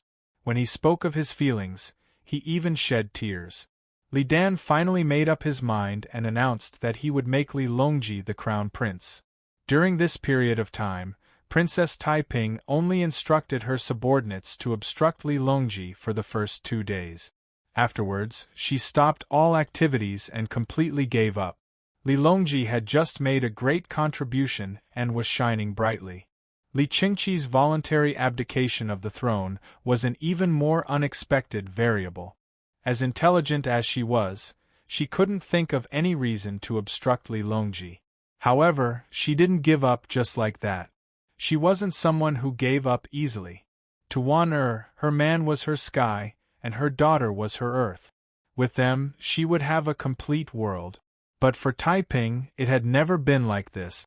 Xue Xiao's grief and helplessness when he was sentenced to death, Li Tang's responsibility and ideals to revive Li Tang's empire, his ambition and aspiration to control the court, his love and expectations for his children, and his inextricable love with Yang Fan, all of these were shackles, but also motivation. But as long as there was a glimmer of hope, she would do her best to seize it. Princess Taiping never thought of herself as a moth. Even if she was, if the fire was only a candle in her eyes, how could she know if she couldn't put it out if she bravely threw herself at it? Chapter 1209. Dozens of fast horses galloped along Longqing Lane. The sound of hooves, shouts, and laughter startled the birds in the trees. Seeing them galloping over from afar, the gate of King Song's residence was already opened. The diligent servants removed the threshold, and the dozens of fast horses rushed into the residence without stopping. Li Qingqi dismounted and shouted, "Quickly prepare the hot water. I want to bathe and change clothes with my brothers." Steward Old Qing of King Song's residence welcomed them with a smile. "Lang Jun, the hot water is already prepared. The banquet is also ready." Li Qingqi and the others strode toward the bathroom. As they walked, they heard Li Qingyi yelling, "Hey! I say, OL5, you still need to practice your bow striking technique. Just now on the court, your rhinoceros gazing at the moon almost hit me in the head. If I didn't dodge fast enough, I would have been hit by your ball." Li Longye laughed and said, "Erlang, why don't you say that your horsemanship is too bad? We're on the same side. I already got the ball. Shouldn't you have rushed ahead of me to receive me? Who asked you to chase behind my horse's butt?" In the end, San Lang intercepted the ball. The 5 brothers were covered in dust and drenched in sweat. They had actually just returned from the ceremony. They chatted and laughed as they entered King Song's bathing room. Although this bathing room was not as extravagant as the Dragon Gate Hot Spring Palace in Luoyang, the 5 brothers often bathed together, so this bathing room had been constructed with this in mind, making it extremely spacious. The 5 brothers took off their clothes and stripped naked. Li Longye was the first to jump in, stirring up a wave of water. After the 5 brothers entered the water, they laughed and joked around for a while, as if they were celebrating a water-splashing festival. The outside of the pool was covered with water stains, and the heat was also dense.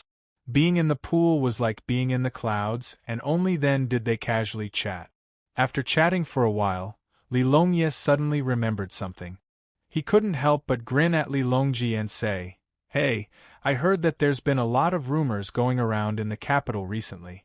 They say something like, if you're not the legitimate eldest son, you can't be appointed. Otherwise, a calamity will fall upon the country. Some people even made this into a nursery rhyme and spread it everywhere. Isn't this obviously targeted at you, Li Sanlang? Sanlang, did you offend someone?" The smile on Li Longji's face immediately stiffened. Fortunately, the fog was pervasive, so the bystanders couldn't see it clearly. They could only feel that he was in low spirits.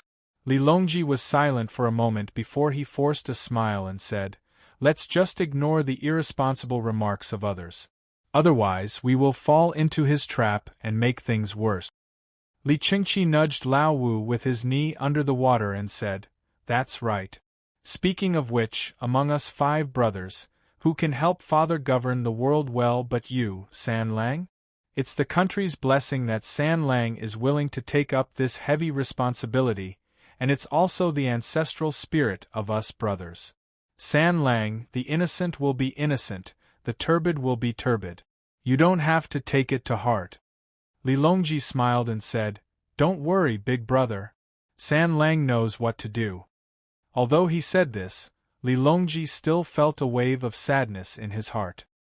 He naturally knew who had instigated this rumor to spread. It had already been 3 months since he had become crown prince, and this rumor had spread less than half a month after he had become crown prince. And it wasn't just a rumor that troubled him. Ever since he had become crown prince, he was well aware of how many spies his aunt had planted in the Eastern Palace. He had his own group of people, and it wasn't easy to secretly plant a new person at his side. But his aunt didn't do it in secret.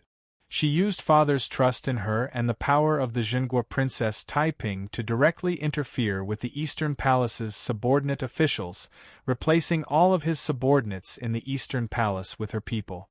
Not only did these people monitor Li Longji's every move, they also created obstacles for his actions and authority.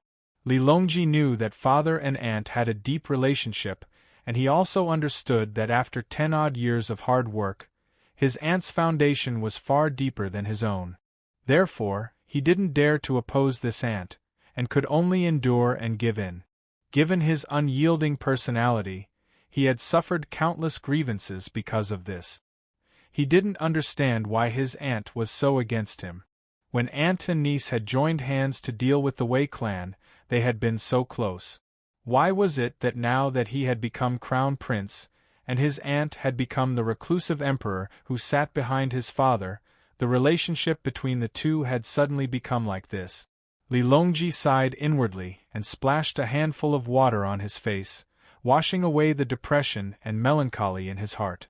He smiled at Li Qingqi and said, "Let's not talk about these unhappy things.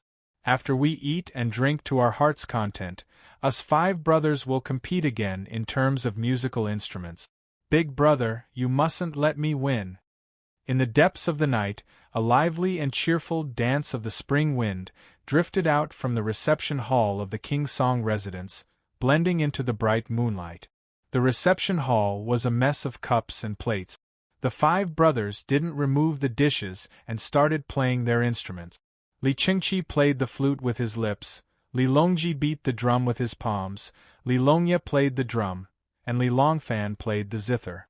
Among the 5 brothers, Li Qingqi had the most boorish appearance and temper, but his large hands were actually very nimble when playing the zither. When the song was over, Li Qingqi and the others burst into laughter. Li Longji smiled as he picked up a cup of wine and drank it in one gulp. He suddenly felt an indescribable sadness in his heart and couldn't help but cry. Seeing this, Li Longye couldn't help but ask in surprise, "San Lang, what's wrong?" Li Longji hurriedly covered it up and said, "Oh, it's nothing. I used too much strength on the drum just now, so I'm out of breath and choked on the wine." Li Qingqi and the others weren't meticulous enough and didn't suspect anything after hearing it. Li Qingqi, however, gave him a meaningful glance and said, "San Lang, there are a few words that I want to say to you in front of all the brothers." Li Longji quickly sat up straight and said, "Big brother, please say it." Li Qingqi said, "You and I are brothers. Back then, when we were imprisoned in the Eastern Palace, we didn't know if we were going to die or not. Every day we lived in fear. We could only encourage each other and struggle to survive. For the past 10 years, you and I have been confined to the Eastern Palace. Other than a few servants by our side, we didn't see a single outsider. Only us brothers accompanied each other day and night, playing together, learning and reading together. In the cold winter season, there wasn't enough firewood. The dripping water outside turned into ice, and the inside was as cold as an icehouse. We could only hug each other for warmth and struggle to survive. 6th Lang, it was at that time that he died. Speaking up to this point, Li Qingqi's eyes were already glistening with tears.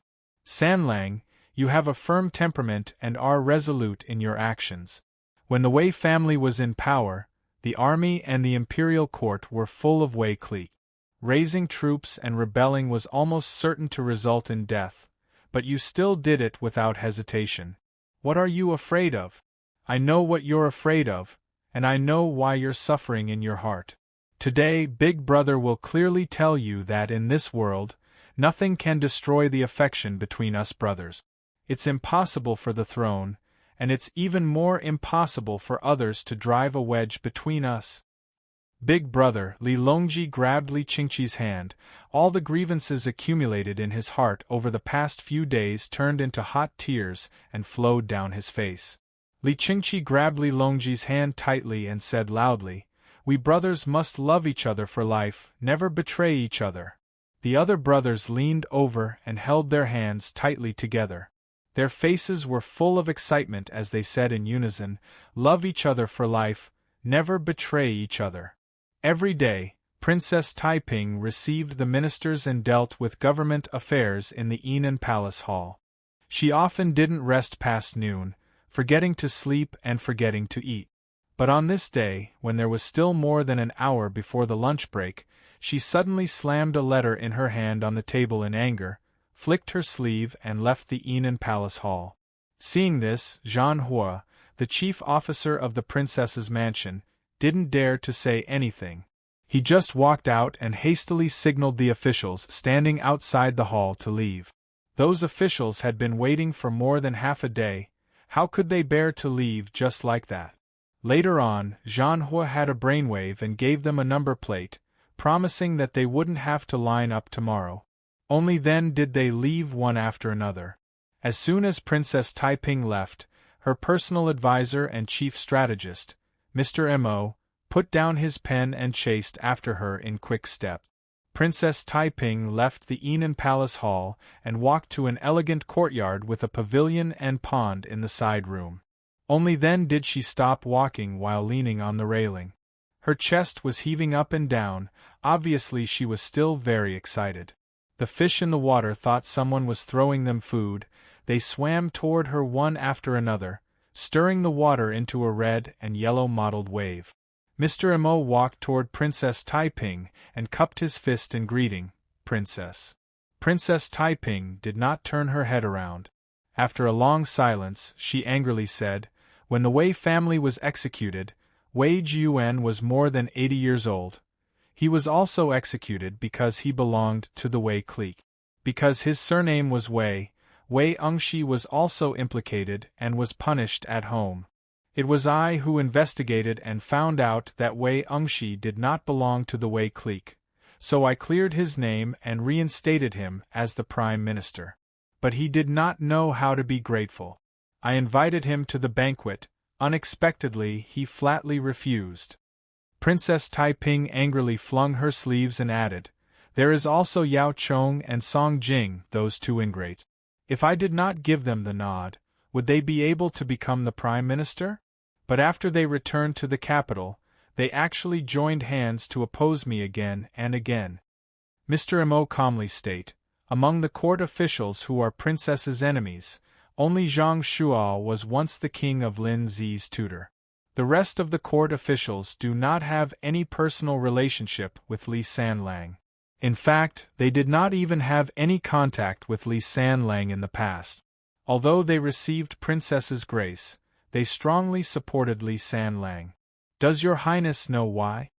Mr. Mo enunciated each word clearly, "Because Li Sanlang is a man and your Highness is a woman. In the eyes of the world, women should not be superior to men. Ever since the Empress and Empress Wei regained power, they raised the butcher's knife high and increased the prison system. The court officials are even more vigilant against women interfering in politics." Mr. Mo added, "Moreover, Li Sanlang is the crown prince appointed by the Son of Heaven. He has a righteous reputation, and this is especially important. Based on this fact alone, Even if Princess tried your best to be courteous to the wise, Li Sanlang would still be able to recruit more talents. In the long run, his position will be even more stable and your highness will no longer have a chance. Mr. Emo took a step forward and enunciated each word clearly. Your highness, unless you admit your defeat now and hand over all your power, you can still enjoy a life of glory and splendor. Otherwise, you will have to strike first and gain the upper hand. If you delay, you will definitely lose. Strike first and gain the upper hand. Princess Taiping silently recited this sentence and slowly raised her proud head, clenching her fists tightly. Chapter 12:10. Anren Hall was next to Ganlu Hall. It was the place where the emperor met with the officials to discuss secret matters after the court conference. Although Li Dan, the son of heaven who did not do anything, had become the emperor, he had always left government affairs to Taiping. Now that there was the crown prince, and Li Dan had used the excuse of the crown prince to ask his son to share a portion of the work, he, the emperor, was even more idle. Other than attending the morning court every other day to meet with Jing Li Dan basically did not summon any ministers. But today, for the first time ever, he sent someone to summon Wei Engshi to the Anren Hall to see the emperor. When he saw Wei Engshi, he hesitated again and again, looking as if he found it difficult to speak. Wei Engshi could not help feeling puzzled. Wei Engshi stroked his beard and waited patiently. After a moment, Li Dan seemed to have made a decision. He cleared his throat and said to Wei Engshi, "Official Wei has always been loyal to the court. When the second Zhang was in power, Official Wei was not afraid of power. When Empress Wei was in power, Official Wei was clean and honest. Of all the ministers in the Political Affairs Hall, in terms of age, Official Wei is the oldest. I can only discuss this matter with you." Hearing these words, Wei Engshi's heart tightened. He quickly stood and said, "I don't know what your majesty is worried about, but please speak. This old official should share your majesty's worries." Li Dan sighed and said with a worried expression, "You also know that it was my Sanlang who killed Empress Wei and protected me as the son of heaven. The generals in the army all admire Sanlang's bravery. Now I also heard." Wei Engshi raised a pair of white eyebrows and looked in surprise at the hesitating son of heaven. Li Dan hesitated and said, "I heard that the officials in court are all on the crown prince's side. The crown prince is trying to win over the officials. Do you think he will?" Wei Engshi had been in and out of officialdom for decades and understood everything. Hearing the emperor's words, he immediately understood. He knew that the emperor would not tell him who had spoken to the emperor like this. He thought for a moment and asked in response, "Did the person who spoke to your majesty also say that your majesty is in middle age and that the crown prince cannot wait for so many years and will harm your majesty?" Li Dan's eyes suddenly rose, and his gaze on Wei Engshi showed some surprise. Seeing this, Wei Engshi knew he had guessed correctly and said, "How can your majesty believe such sensational words? Everyone in the world knows that the crown prince is kind and filial. When he rejected the position of crown prince, he was sincere. Now that he is the crown prince, no one can compete with him. Your majesty has also left the affairs of the country to him, and will not interfere. Will the crown prince risk the world and want to harm your majesty?" Li Dan leaned forward slightly and asked with concern, "Does Master Wei believe that the crown prince would not do this?"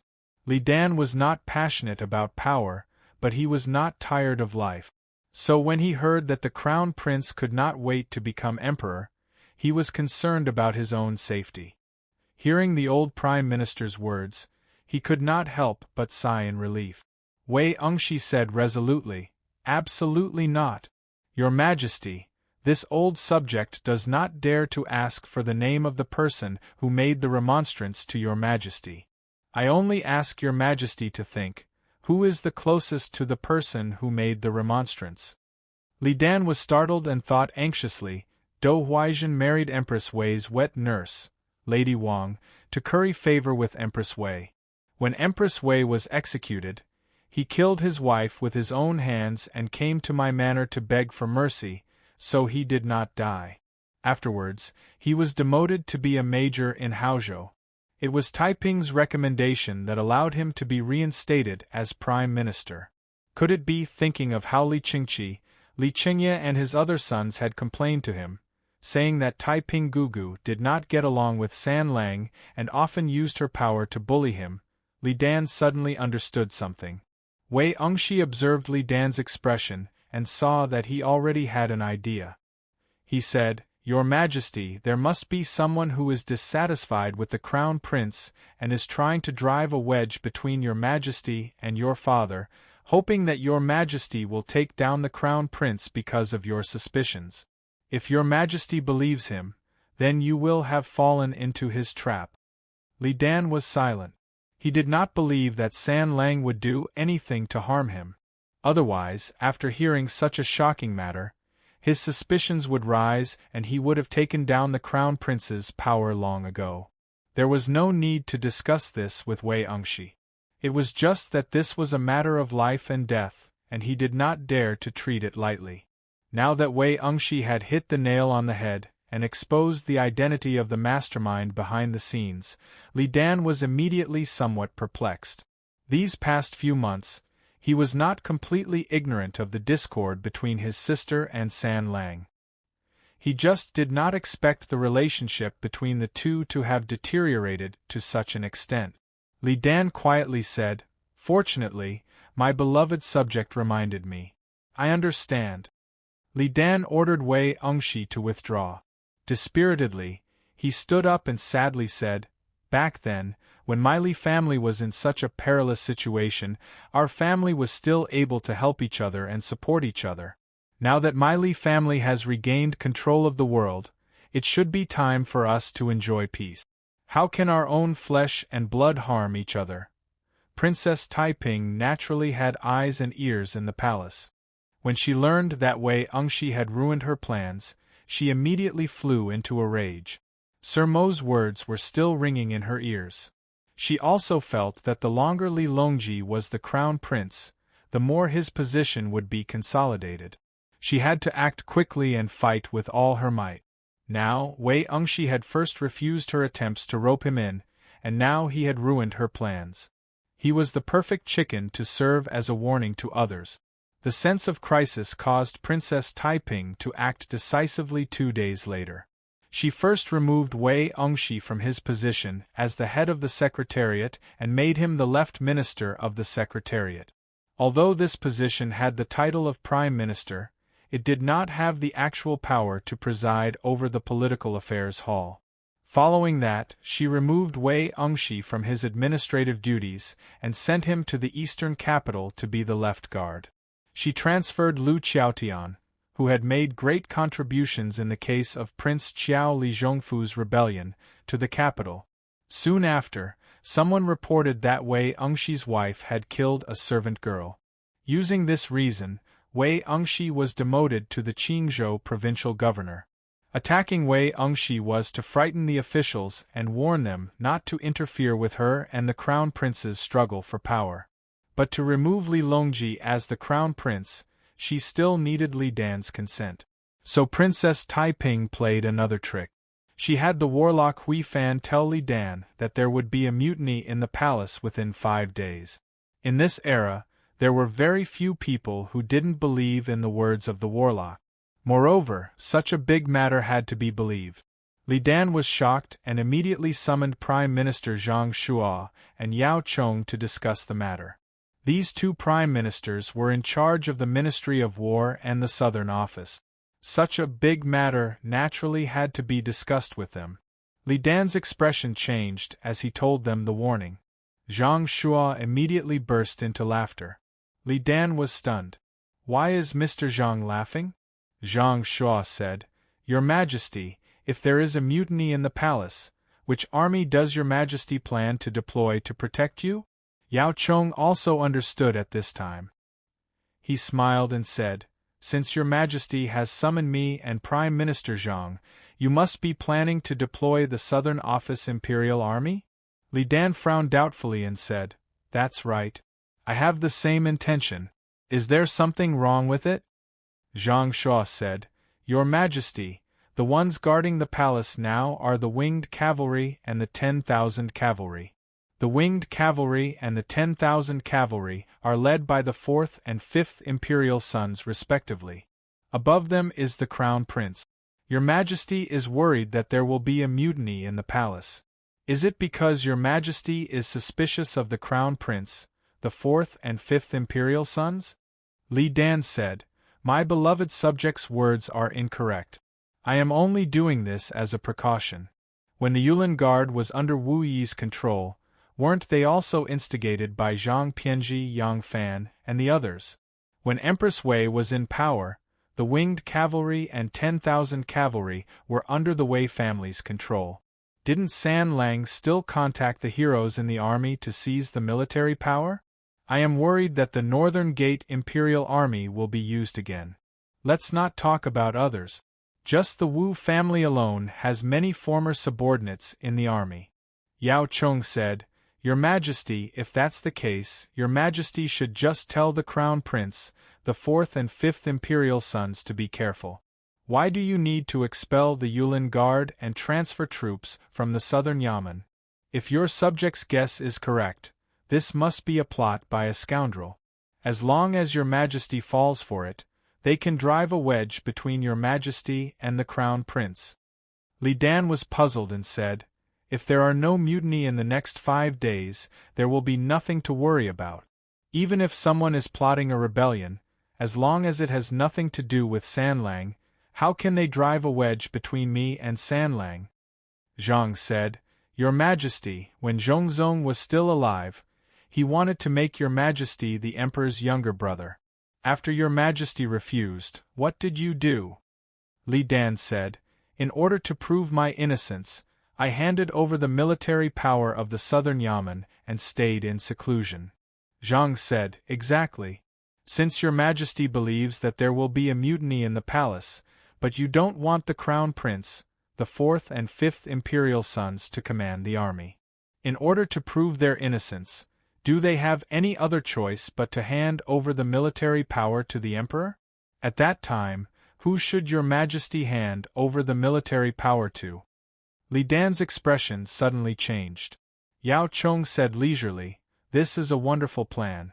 It easily seized the Crown Prince and the Prince's military power and turned it into her own hands.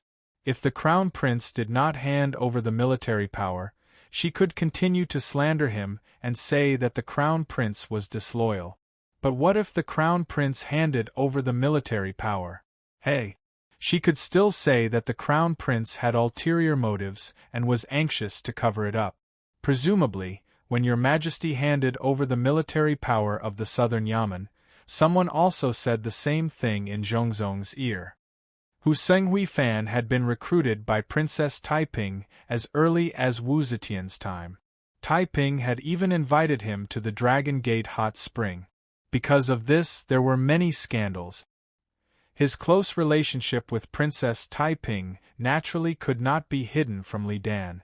Li Dan had seen him when he was a guest at Princess Taiping's mansion. Now that Zhang Shuo and Yao Chong were echoing each other, Li Dan's heart immediately became clear. Li Dan suddenly stood up and said excitedly, I was muddle-headed and almost fell into a trap. I harmed my son. Li Dan raised his voice and said, Stand down. The warriors, servants and palace maids in the hall all retreated out of the hall. Li Dan walked around the imperial desk and faced Yao Chong and Zhang Shuo. He solemnly bowed. Yao Chong and Zhang Shuo were so flustered that they hastily stepped aside and returned the salute. Moved, they said, Your Majesty, why are you like this? Li Dan had not wanted to tell the officials about the conflict between his younger sister and son. After all, one's dirty linen should not be aired in public. But he had almost fallen into a trap twice in a row and harmed his son.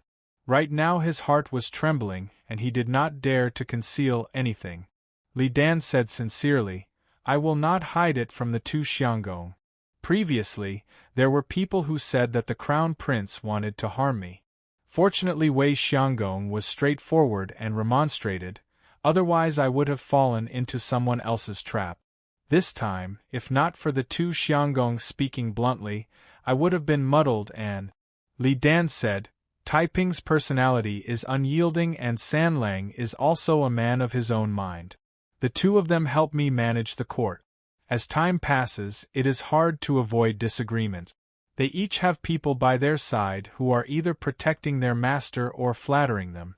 It is unavoidable that they will try to guess their superior's intention and slander each other. If this continues, it will definitely lead to a great disaster. What do the two Xianggong advise me? Zhang Shuo and Yao Chong were moved by the emperor's sincerity. Zhang Shuo thought carefully for a while and said in a deep voice, Your Majesty, subject has 3 ways to resolve Your Majesty's worries. I don't know if I should say them or not. Li Dan's eyes brightened and he hurriedly said, Beloved Minister, quickly say it. Chapter 12:11. Zhang Shuo said, My first plan is that the crown prince is the 3rd son of the imperial family and doesn't conform to the tradition of a legitimate eldest son. Some people maliciously slander him and sow discord within the imperial family. This is the excuse to make the Eastern Palace restless. In my opinion, the eldest and second sons should be given local titles and not return to the capital before the crown prince ascends to the throne. This is to quell the ill will of others. Li Dan stroked his beard in thought for a moment before nodding. Zhang Shuo continued, The 4th and 5th sons are currently generals of the Imperial Guard, in charge of the palace's security. If they get close to the crown prince, someone will sow discord between His Majesty's father and son. If they get close to His Majesty, someone will sow discord between the crown prince and his brother. I believe that the 2 princes can be removed from their positions as generals of the Imperial Guard, while the 4th and 5th sons can become generals of the Eastern Palace's left and right guards. With the 2 princes as the crown prince's generals, how can others sow discord?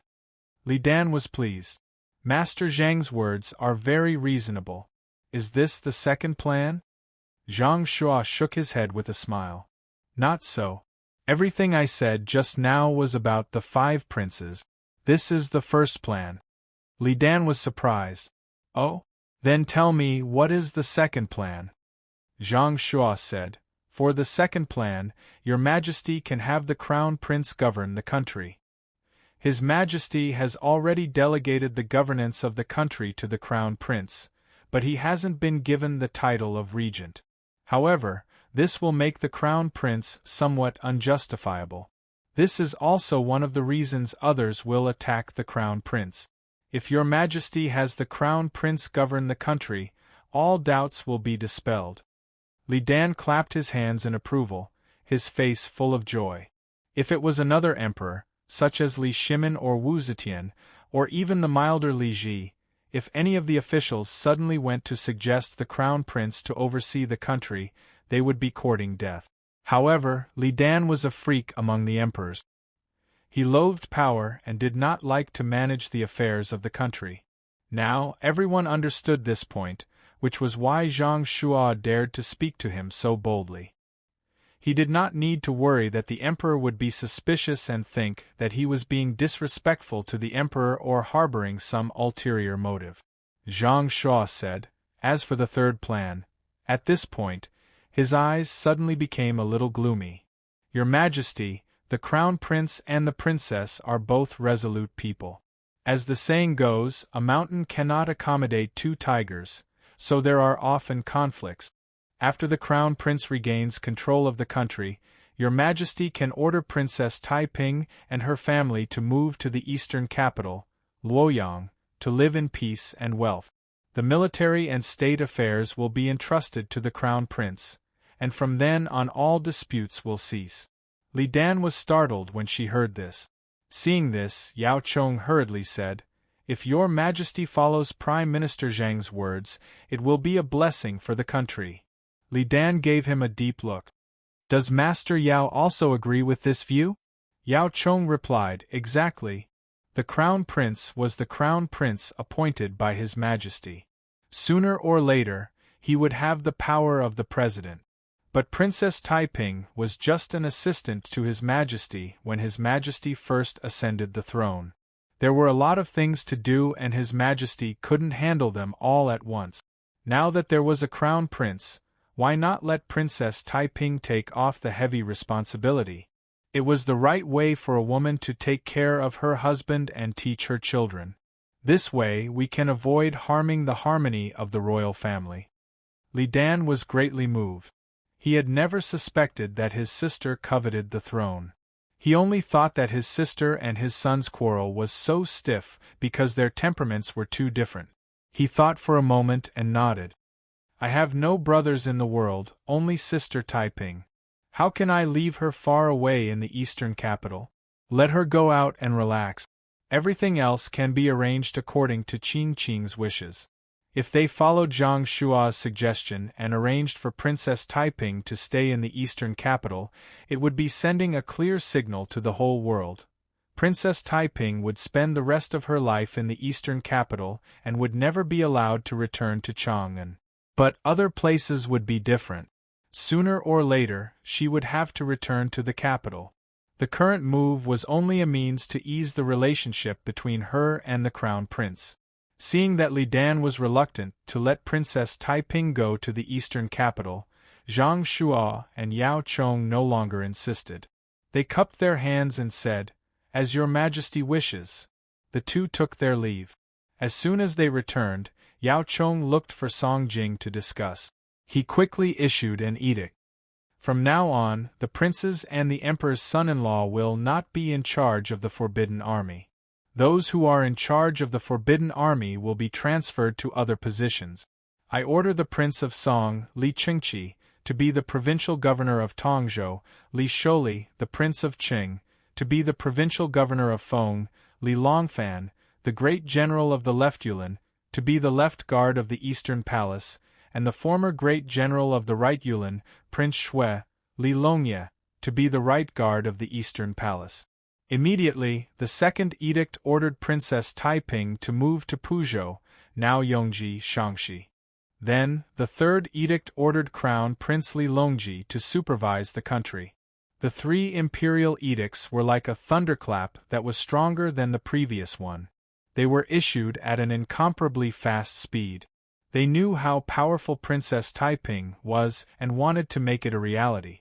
When the news reached Princess Taiping's mansion, Princess Taiping was taking advantage of her rare leisure time to tease the precious grandson that her eldest daughter had given birth to for her. After hearing the news, she didn't even have time to change out of her Yenju's regular clothes and galloped straight to the imperial palace. Li Dan had always feared and loved this younger sister of his. Seeing Princess Taiping angrily rushing over and questioning him, Li Dan blushed and stammered, not knowing how to respond. Princess Taiping slapped the table and said, "My imperial brother is perfectly fine. He has not personally gone into battle and is not seriously ill. How can he let the crown prince supervise the country? What will the world think when the news gets out? Song Jing and Yao Chong have ulterior motives. They must die to appease the world." Li Dan stammered, "The two Xianggong are thinking of me out of the kindness of your heart.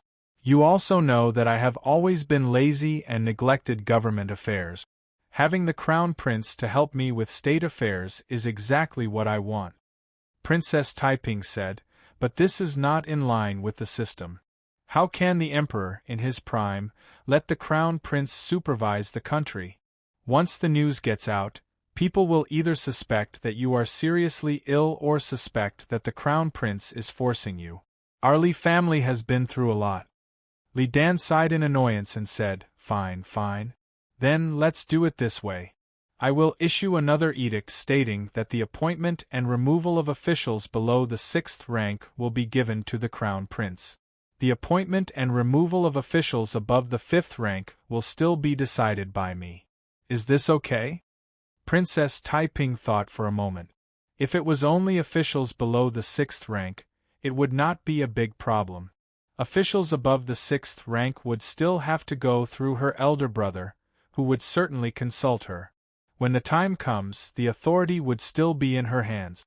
She said, "This is fine. But Yao Chong and Song Jing have ulterior motives. They must be severely punished. At this point, Tai Ping suddenly burst into tears. She choked and said, "All these years, I have done a lot for you. Everything I have done has been for the sake of Li Tang's country. I did not expect to be slandered by vile people." Li Dan was really afraid of his younger sister. Seeing her cry, he felt very uneasy and hurriedly said, "Ling Yue, don't be sad. I will drive them out of the capital and demote them. How about that?" This scene was very similar to the time when Shangguan Yi proposed to abolish Wu Meinyang's empress position.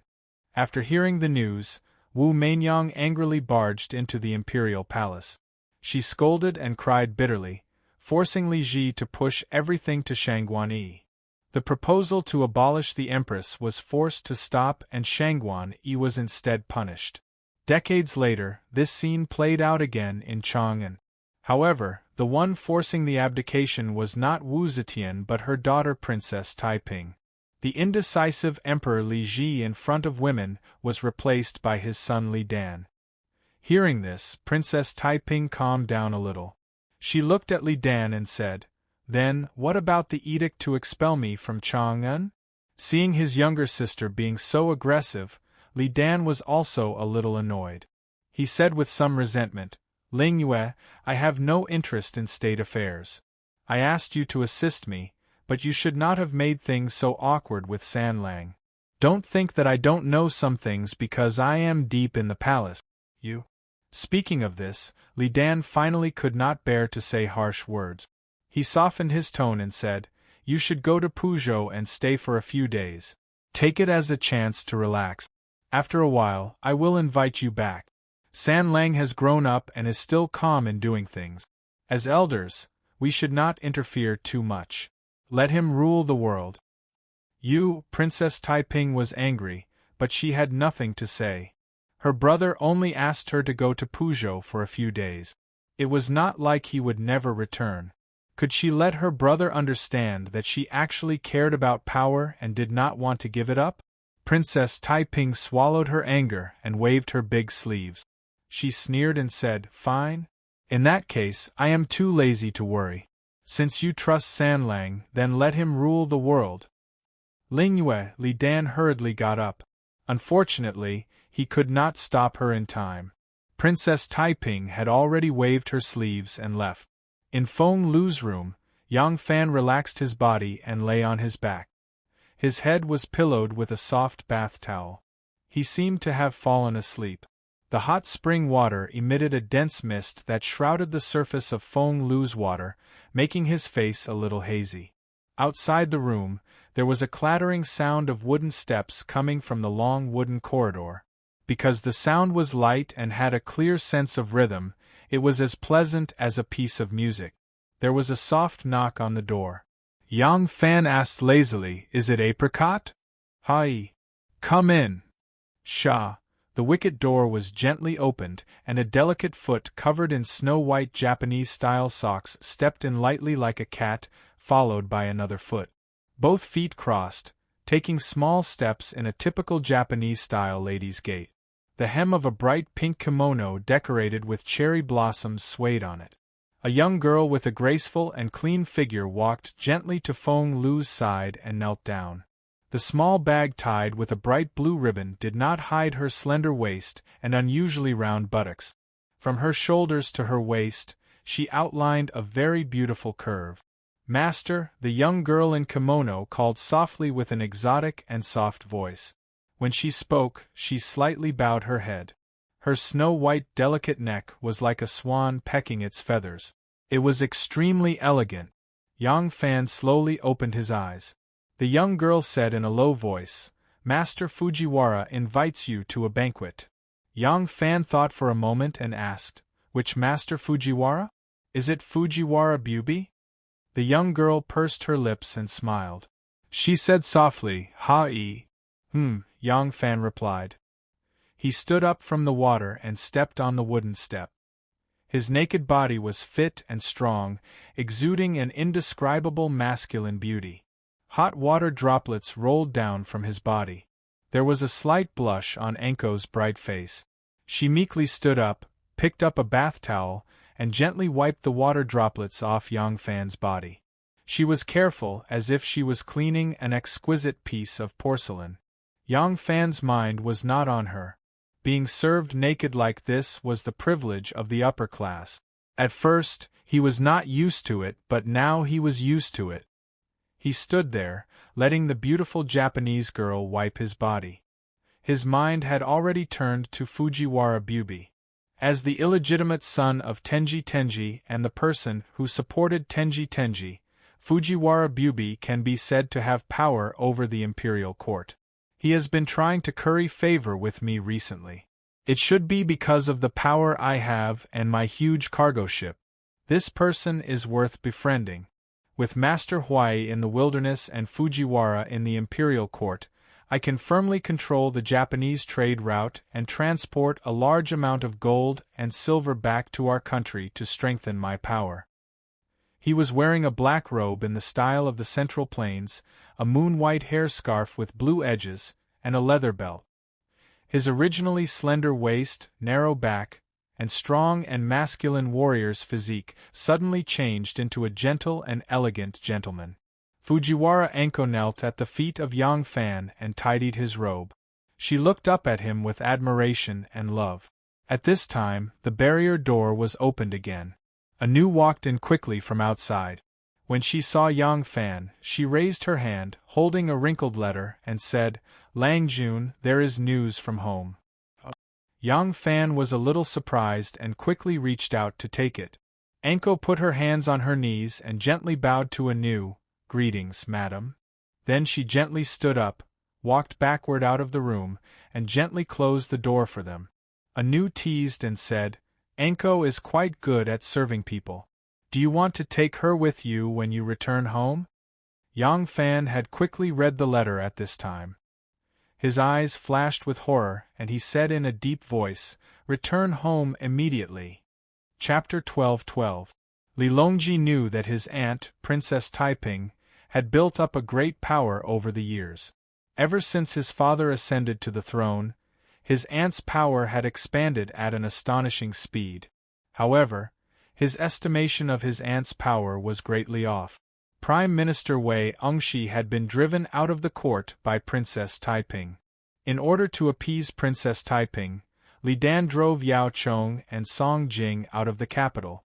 In the past, when Princess Taiping chose the Prime Minister, she paid more attention to their talents and the outside world's opinions, so she didn't put too many private people into the political affairs hall.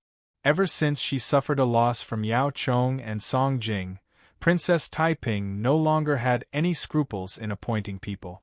She arranged for her own people to fill the 3 vacancies. At this time, there were 7 prime ministers in the political affairs hall. 5 of them were under Princess Taiping's tutelage. Princess Taiping also placed many private people among the court officials and imperial army generals. As a result, after Princess Taiping left the capital and went to Puzhou, the officials immediately began to neglect their duties.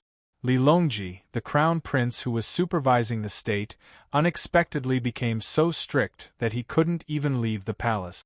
The officials didn't dare to openly defy the decree, but it was easy for them to delay or distort the decree. Li Longji was full of ambition, but it was as if he had fallen into a swamp. He was trapped in the mud and couldn't move his hands or feet. He was still a young man full of vigor. Facing his aunt's powerless methods, he was both depressed and resentful.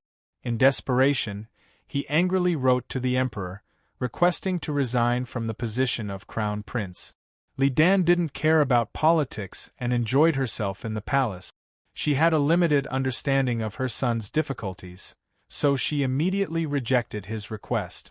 Ever since Princess Taiping went to Puzhou, Li Dan had to personally handle the appointment and dismissal of officials above the 6th rank.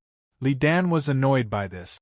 Seeing that her son wanted to resign from the position of crown prince, she thought there was some rumor in the outside world. In order to avoid further entanglements, Li Dan simply gathered the officials above the 3rd rank and discussed the matter of abdication. Li Dan said to the officials above the third rank, "I have always been indifferent to worldly affairs and don't value 10,000. Mother resigned from the position of crown prince because she was the heir of the emperor, and the previous emperor declined the suggestion of the emperor's younger brother. Now that I am the emperor, I am tired of government affairs and intend to officially pass the position to the crown prince. What do you all think?" The officials looked at each other, not knowing what the emperor was trying to do. Faced with such a sensitive issue, the officials who were loyal to the crown prince did not dare to say much, and those who were loyal to Princess Taiping did not dare to rashly oppose it. The officials were silent for a long time without saying a word. Li Dan was rather impatient and asked again, "What do you all think?" The palace attendant imperial censor and Feng Yao were not third-ranked officials, but their positions were special. That was why they were present at the palace hall. Seeing that the officials did not speak, he did not have much scruples. He spoke, "Your Majesty is still young and has not been on the throne for long. The people of the Four Seas have only just begun to admire you. How can you abdicate so hastily? I do not think it is appropriate." As soon as someone took the lead, the rest of the ministers began to talk. One after another, the Taiping party members came forward to oppose. Seeing the crowd's ferocious mood, Li Dan was rather displeased, but there were too many people opposing. Li Dan did not want to be stubborn, so he had no choice but to drop the idea. But the next day, he still issued an edict, announcing that all military and national affairs would be handled by the crown prince, and that the crimes of officials below the fifth rank, as well as their appointment and removal, would be decided by the crown prince. The appointment and removal of officials above the fifth rank, as well as their crimes, would have to be discussed with the crown prince first, and then reported to him. In this way, Li Dan was giving Li Longji the power that he had previously given to Princess Taiping. But although Li Longji had been granted great power, the political situation was still very difficult to carry out, because the Taiping party members seemed to agree on the surface but opposed on the inside. It was still difficult to carry out his orders. This kind of official struggle also could not use force, so Li Longji was helpless. If he wanted to change the status quo within the official rules, he could only vigorously attack the Taiping party members and reform the government. But although Princess Taiping had gone to Puzhou, she would return sooner or later. Based on her position in his father's heart, Li Longji could not harden his heart to shed all pretense of cordiality with his aunt.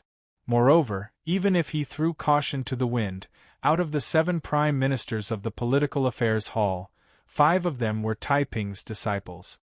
His adjustment of the high-ranking officials would not be approved. The Tang dynasty spent another 4 months in this kind of internal friction.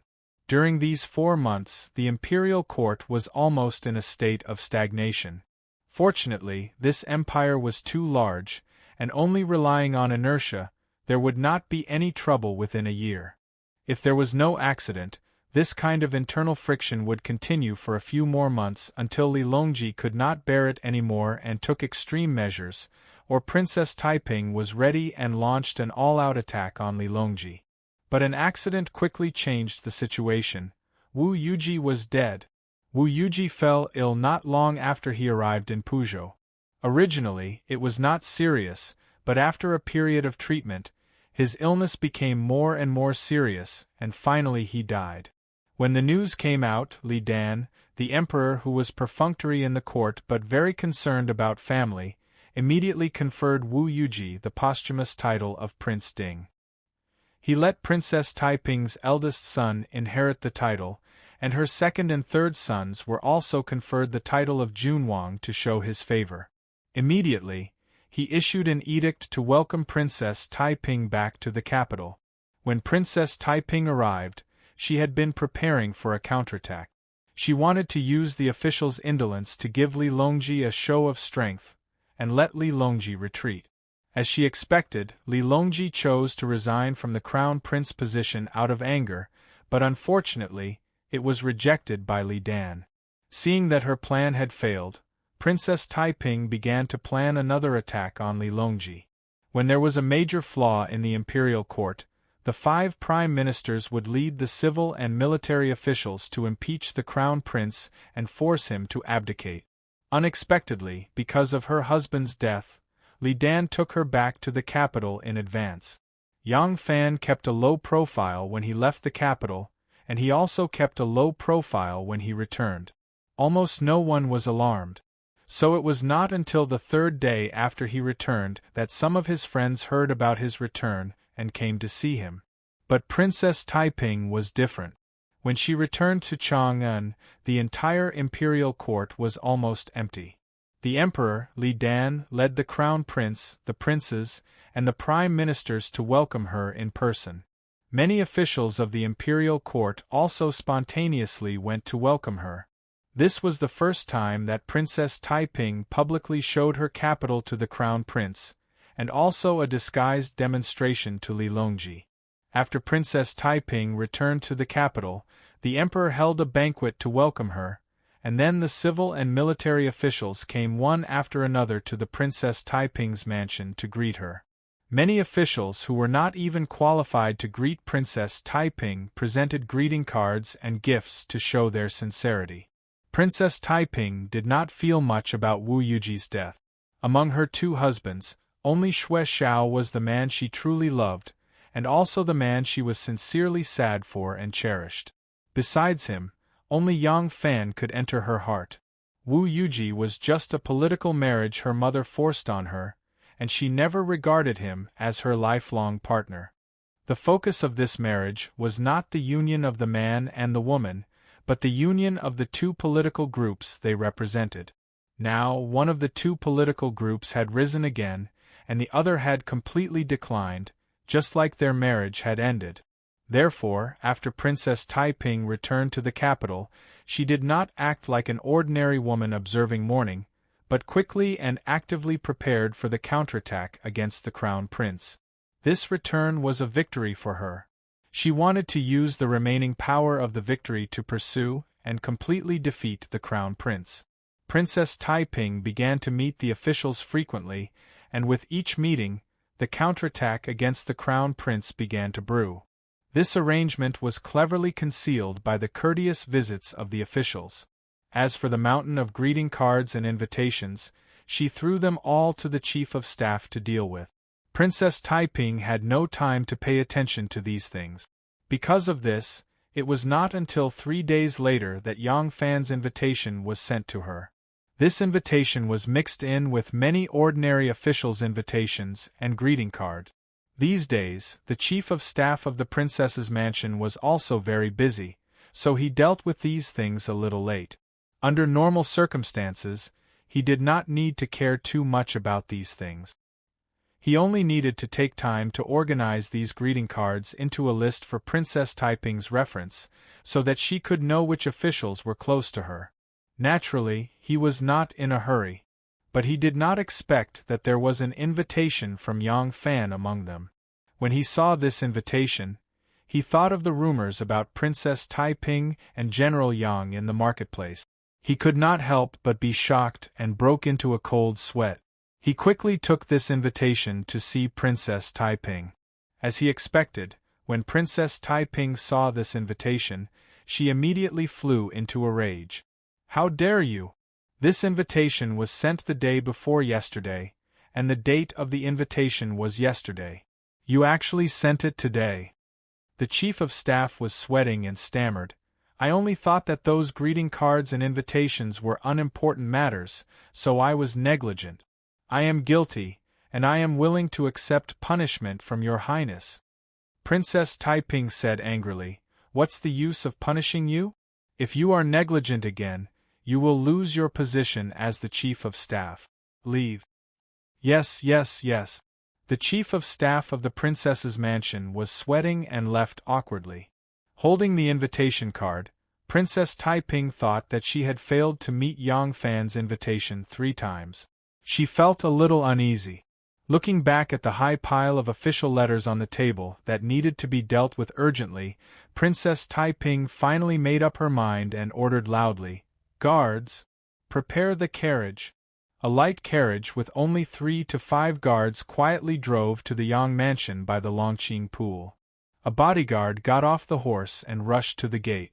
Soon he returned and reported to the person in the carriage, "Princess, the Yang mansion's people said that General Yang is having a banquet in the Golden Hairpin Drunk, and is not in the mansion." Golden Hairpin Drunk? Is there also a Golden Hairpin Drunk in Chang'an? Hearing the name of this restaurant, Princess Taiping suddenly fell into a trance, as if she had suddenly returned to Luoyang and returned to the Golden Hairpin Drunk winery more than 10 years ago. At that time, the relationship between her and Yang Fan was very subtle. They were like enemies but also like friends. But because of the passion, compared with the indifference now, she especially missed it. Princess Taiping gently sighed and ordered, "Go to the Golden Hairpin Drunk." The bodyguard was stunned and hesitated. "Princess, I don't know where the Golden Hairpin Drunk winery is located." Princess Taiping was furious. "Bastard! What's the use of your mouth? Don't you know how to ask?" The bodyguard was as quiet as a cicada in winter. He hurriedly agreed and directed the carriage to leave Longqing Lane. Chapter 12-13. Golden Hairpin Zi in Chang, and was a branch of Golden Hairpin Zi in Luoyang. When Wu Zetian moved back to Chang and in her later years, the owner of Golden Hairpin Zi also took the opportunity to open a branch in Chang'an. As expected, business was booming, especially for those who moved from Luoyang to Chang'an. Many of them liked to come to this old restaurant in Luoyang to drink, which made this restaurant famous in Chang'an. It was easy for Princess Taiping's people to find out the location of this hotel. This hotel was located in the East City, very close to Longqing Square, so Princess Taiping drove directly to Golden Hairpin Zi. Although Golden Hairpin Zi in Chang'an was a branch, it was bigger than Golden Hairpin Zi in Luoyang. It was 5 stories high, like an ancient pagoda. The higher the floor, the smaller the area, but the more luxurious the interior decoration was. Even the tables were very particular. The style of the highest floor was completely different from that of the lower floors. It appeared to be very simple and elegant. There were no gorgeous decorations at all. The tables, lamps, and utensils were no longer made of gold or silver. Instead, there was a sense of grace and elegance to it. Generally, those who chose to stay and entertain guests here were the rich and powerful. 2 vulgar decorations obviously wouldn't attract their attention. There was a relatively spacious place in front of the hall, which was convenient for the dancers and musicians. But now it was empty. There were only 2 guests sharing a table. Sometimes they whispered and sometimes they laughed. But the whole roof was too empty, so it was still quiet. A pretty girl was kneeling behind the master. She was wearing a yellow kimono embroidered with red cherry blossoms, and a wide snow-white belt was tied around her slender waist. Although she was kneeling, she appeared to be graceful and spirited, beautiful and pure. She listened to the owner and the guest with a gentle smile, and took the opportunity to pour wine for them. After a while, the guest bowed to the owner and said goodbye. The owner didn't get up. He just smiled and nodded to the guest, watching him stride away. When the guest disappeared at the top of the stairs, the owner sighed softly. He closed his tipsy eyes slightly and fell back, lying on the soft and round thighs of the girl. The man lying on the beauty's lap was naturally Yang Fan, and the man who just left was Su Liang. Recently, when Yang Fan was meeting with his old friends, he often chose this place instead of his mansion. He had left the imperial court, so he naturally could not cut off his friendship. However, he did not want to continue to have too many connections, so he could only show it in some small details, such as the banquet. The fact that he did not entertain guests at home was his signal. Through this exchange with Su Liang, Yang Fan was finally relieved about the future of his comrades. In the 6 months since he left Chang'an, his brothers in the army had already completed a major turning point in their lives. Li Longji had once promised him that he would treat his brothers well and not harbor any suspicions towards them. This stemmed from Li Longji's immense confidence in himself. Yang Fan believed in his promise, especially when Li Longji had ignored Wang Maozhong, who had abandoned him at a critical juncture. Li Longji had appointed him as a third-ranked Grand General of Guide Virtue. This made Yang Fan even more confident that Li Longji wasn't a ruthless person who would cook his hounds after the cunning hare was killed. But even so, he still planned ahead and gave his brothers some instructions before he left. Chu Kuanga, Ma Qiao, and the others were a group of pure soldiers. They had no ambition, but given their positions, it was hard to guarantee that they wouldn't be schemed against. Although it was glorious to be a general of the Yulin Guard, the risks they had to bear were also great. Yang Fan instructed them to resign from their military positions in the Yulin Guard to the Emperor, and to be transferred to other guards in the northern or southern branches, or even to serve in the local or frontier areas. These people had great trust in Yang Fan, so they naturally obeyed his instructions. Now Ma Qiao, Huang Xuchang, and the others had smoothly been transferred to the southern branch, and Chu Kuanga had asked to go to the western regions.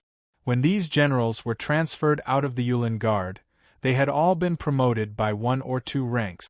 Now, no matter where they were placed, they were all generals with great authority. The only one left in the Yulin Guard was Su Liang, who still held the position of commander-in-chief, but didn't directly command the troops.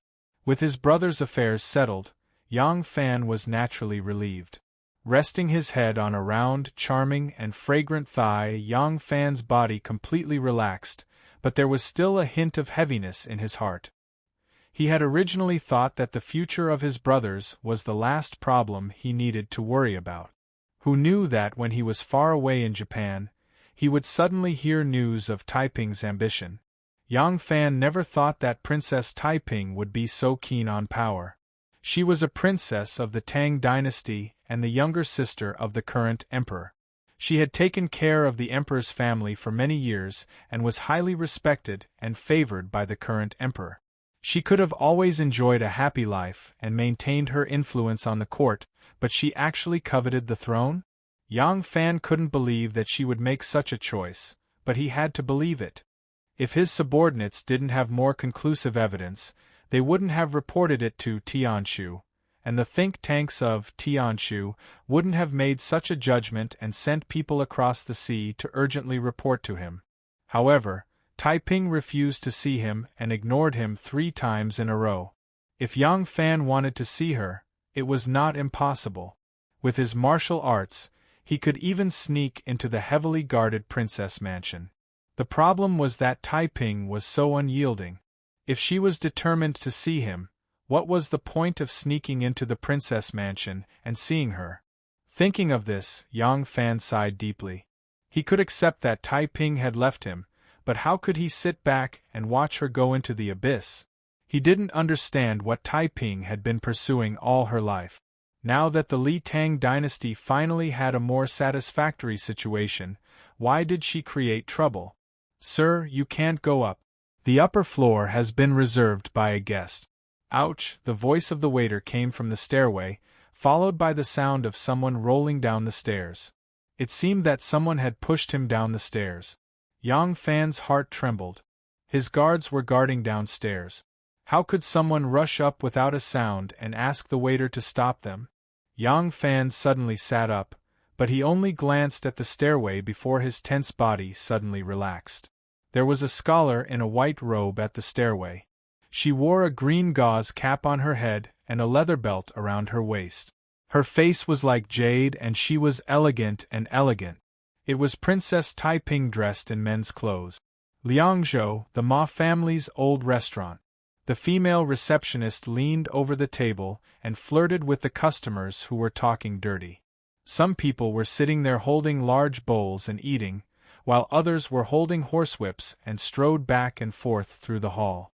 In the front courtyard, cows, horses, alpacas, and all kinds of goods were in a mess, giving off an unpleasant smell. Ever since Moshe changed the strategy of the Eastern expedition to invade the Western regions, the relationship between the Turks and the Tang dynasty had eased a lot. Last year, Moshe had won a great victory in the Western expedition, but because they underestimated the enemy, they fell into an ambush. This battle changed the situation from a great victory to a great defeat, and the Turks suffered a great loss. In order to supply the soldiers, horses, cattle, and sheep needed for Moshe's western expedition, many of the tribes in the east who were dependent on Moshe suffered unspeakable hardship. Now that Moshe was defeated, their control over the east rapidly declined. Many tribes took the opportunity to break away from the Turks and seek refuge with the Tang dynasty. The Tang dynasty did not reject any of those who surrendered and settled them in the Liangzhou area. For their safety, and of course to restrain these surrendered tribes, the imperial court also appointed the right Yulin general Xue Na as the chief supervisor of Liangzhou, with the Qishui army stationed in Liangzhou. They also appointed the left guard general Guoqianguan as the chief supervisor of Shuafang, with the Qishui army stationed in Bingzhou. The sudden increase of so many tribes and garrisons meant that Liangzhou needed a lot of daily necessities. At the same time, there was a lot of livestock that could be sold.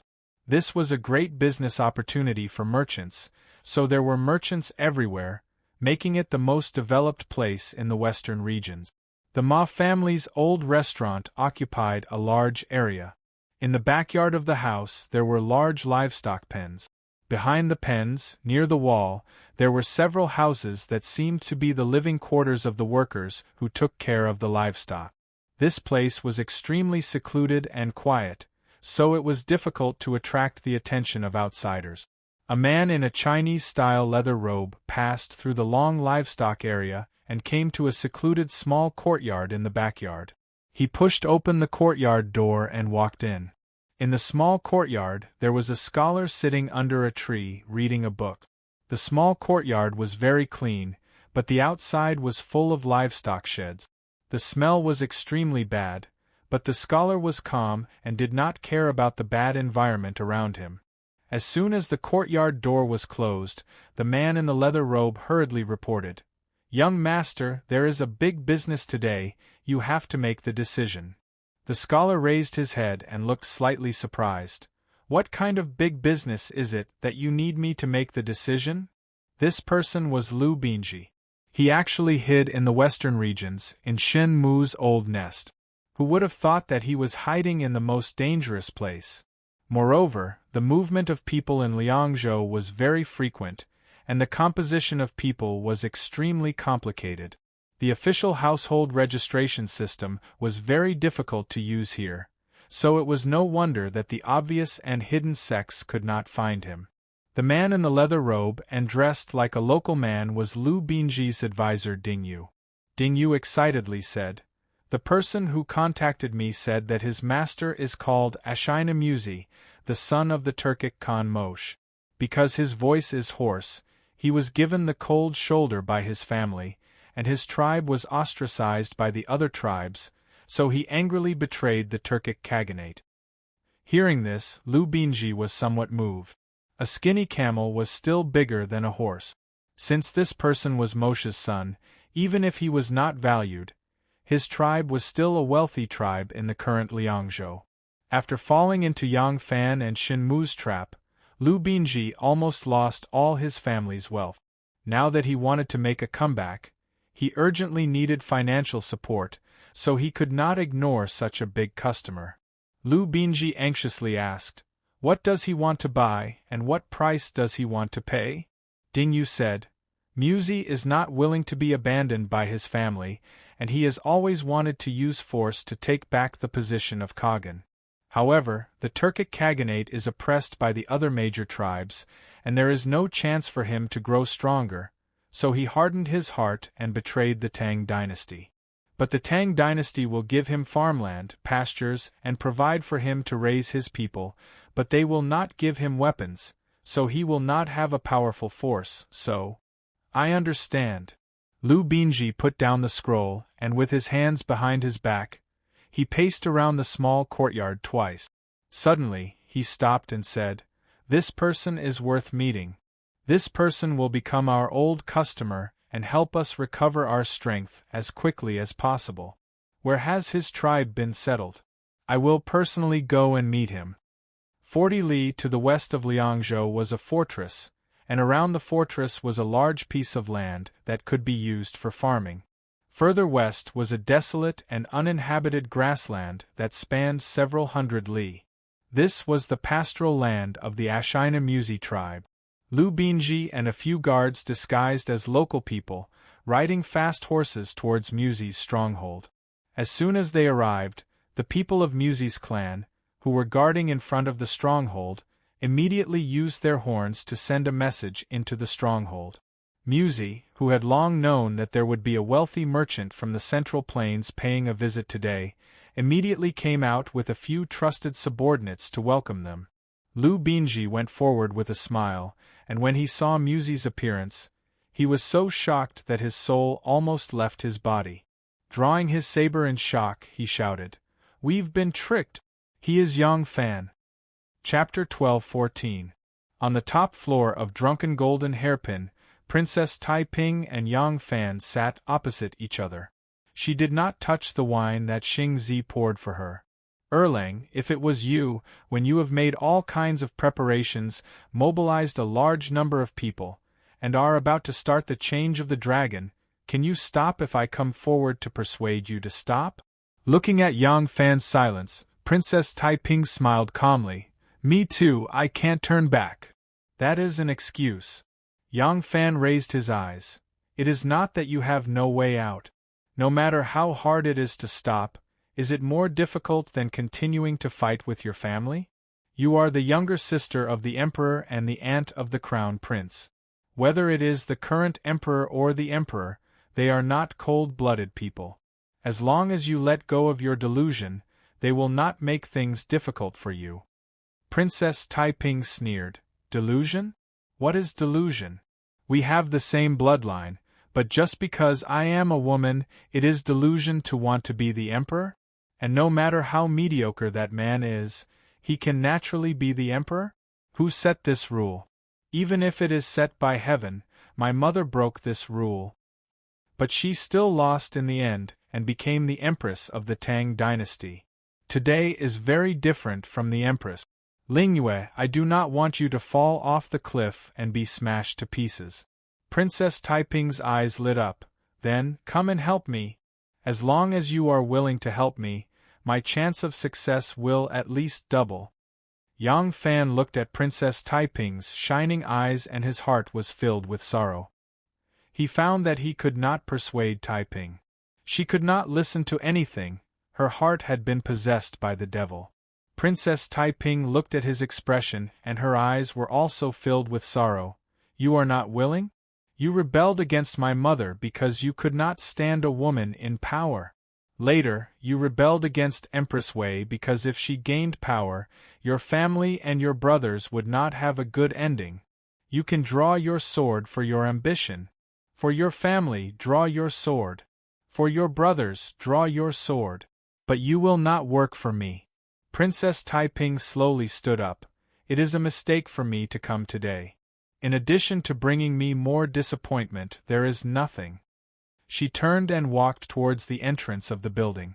Yang Fan looked at her back and called out weakly. Princess Taiping didn't look back. She walked out step by step and said lightly, Wan Er's cenotaph didn't bury her, but the love between you and me. Take care of yourselves.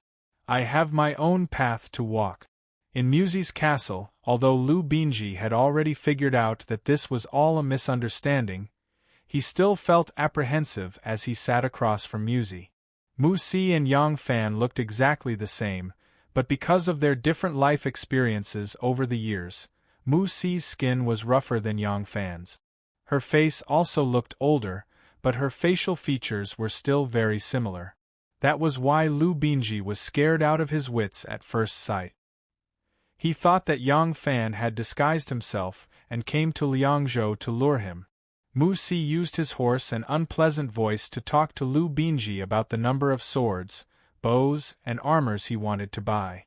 Most of the time, he just pointed out the main points and instructed his subordinates to elaborate. Lu Binji listened absent-mindedly. There seemed to be a window in his heart that could be pierced with a poke. Mu Si used his hoarse voice and said, "Young master, these things I need can be paid with gold and silver, slaves and cattle. But I don't know when you can buy these things for me?" Lu Binji suddenly looked up and said, "Your Excellency's throat, has it really not been cured yet?" Lu Binji's sudden words stunned everyone in the tent. Yang Fan couldn't think of a way to stop Taiping. Even if he was still in the officialdom, he couldn't stop her. Taiping, who was stubborn, couldn't turn back. No one could stop her from moving forward on the path she had chosen. 10 days passed in the blink of an eye. This matter had become a sore point in Yang Fan's heart, and he couldn't get rid of it. That night, Yang Fan was thinking hard in his study. "Father, quickly come and see." Yang Ji ran into the study, his voice still changing. He excitedly pulled him up and said, "Father, there's a phenomenon in the sky. Quickly come and see." Yang Fan was curiously pulled by his son to the courtyard. He saw his family members and many servants standing in the courtyard, looking up at the sky and pointing at it. Yang Fan looked up and saw a large star stretching across the night sky. It was abnormally bright, and the large star even had a long glowing tail behind it. Yang Fan couldn't help but laugh. "I was wondering what kind of phenomenon it was. So it's a jinx." Yang Serong, who was looking up at the sky, asked curiously, "Father, what is a jinx?" Yang Fan's thoughts suddenly returned to the distant past. The big ship rode the wind and waves, and he stood at the bow, looking at a big star in the sky. The comet in the sky attracted everyone's attention. In the palace, Li Dan, who had been focused on tending to the flowers and plants, also straightened her back. She stood on the stone steps and looked at the sky curiously. She ordered, "Quickly send an order to the imperial astronomer to investigate the cause of the phenomenon." In an exquisite small building in Princess Taiping's residence, a woman with the surname Wu leaned on the railing and looked at the sky for a long time. She stared at the 2-feet-long blue comet in the night sky for a long time. At this moment, an old man in a long robe quickly came up the building. He panted slightly and bowed to her. He said happily, "Congratulations, Princess. Heaven is helping Princess." Princess Taiping turned around in surprise and asked, "Mr. Mo, why am I happy?" The next morning, the imperial astronomer, Zhang Ziming, bowed down and reported in a deep voice, "Your Majesty, there was a big star in the sky last night. It came from the west and entered Taiwei. The emperor's throne is facing a disaster. The crown prince will become the emperor." As soon as these words came out, all the officials were shocked. Yang Si-sun stood on the steps and shouted for silence, but he could not stop it. In the midst of the chaos, a palace guard suddenly rushed up to the hall and reported, "Your Majesty, the Master of the Holy Benevolence Temple and the Duke of Hui Fan have an urgent matter to report to the Emperor." Li Dan's mind was in a mess. He hurriedly said, "Send it in." A moment later, a monk with a beard and sunken eyes walked into the Golden Hall. He bowed to Li Dan and said, "This poor monk Hui Fan greets your Majesty." Li Dan asked, "What does the monk have to report to me?" Hui Fan said, "Your Majesty, I observed the sky yesterday and discovered that the comet came from the west and entered Taiwei. This is a sign of the shaking of the monarch's power. It is inauspicious for your Majesty. I am afraid that your Majesty will face a disaster of war and blood, so I hurried here to report." The people of the time had great faith in the celestial phenomena. According to the theory of celestial perception, major changes in the celestial phenomena corresponded to major changes in the human world. When Yang Fan wandered into Guangzhou and was taken out to sea by Curlybeard's descendant, Zhang Qua, he had seen a large star appear in the sky. At that time, the Empress of Heaven, Wu Zetian, thought that it was an auspicious sign that she would replace her son as the emperor. She even happily changed the year's name to Guangzhai.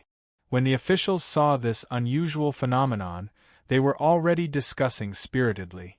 When the Directorate of Heaven said it, they believed 50 to 60% of it. Now that Hui Fan Senior Monk's words coincided with the Directorate of Heavens, all the officials believed without a doubt.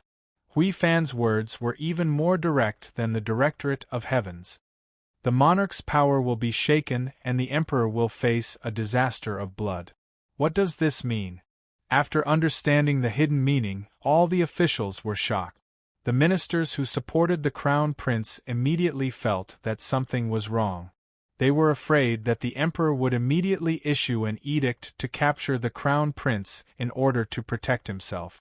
A few of the ministers gathered their courage and were about to refute Hui Fan's theory of ghosts and gods when they heard Li Dan's voice from the throne. A large star appearing in the sky. Does this mean that the throne has changed hands? In that case, we will comply with the will of heaven and abdicate the throne for the crown prince to inherit. Li Dan's words silenced the entire Golden Hall. The Directorate of Astronomy, Zhang Ziming, and Hu Sing Hui Fan were both stunned. The Emperor's reaction was a bit unexpected. We clearly told the Emperor that the Crown Prince has ill intentions and will immediately start a rebellion. Shouldn't the Emperor immediately capture the Crown Prince? Even if he isn't killed, he should be imprisoned. How?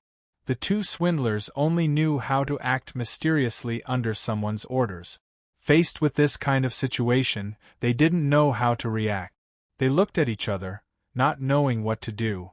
Li Dan stood up and said with a rare decisiveness, "We are tired of government affairs and have long lost interest in being the emperor. Time and time again, we have to pass the throne to the crown prince, and it's all because of you. Now that the heavens have given us a warning, if we continue to ignore it, the heavens will punish us. Thus, we have decided to abdicate the throne."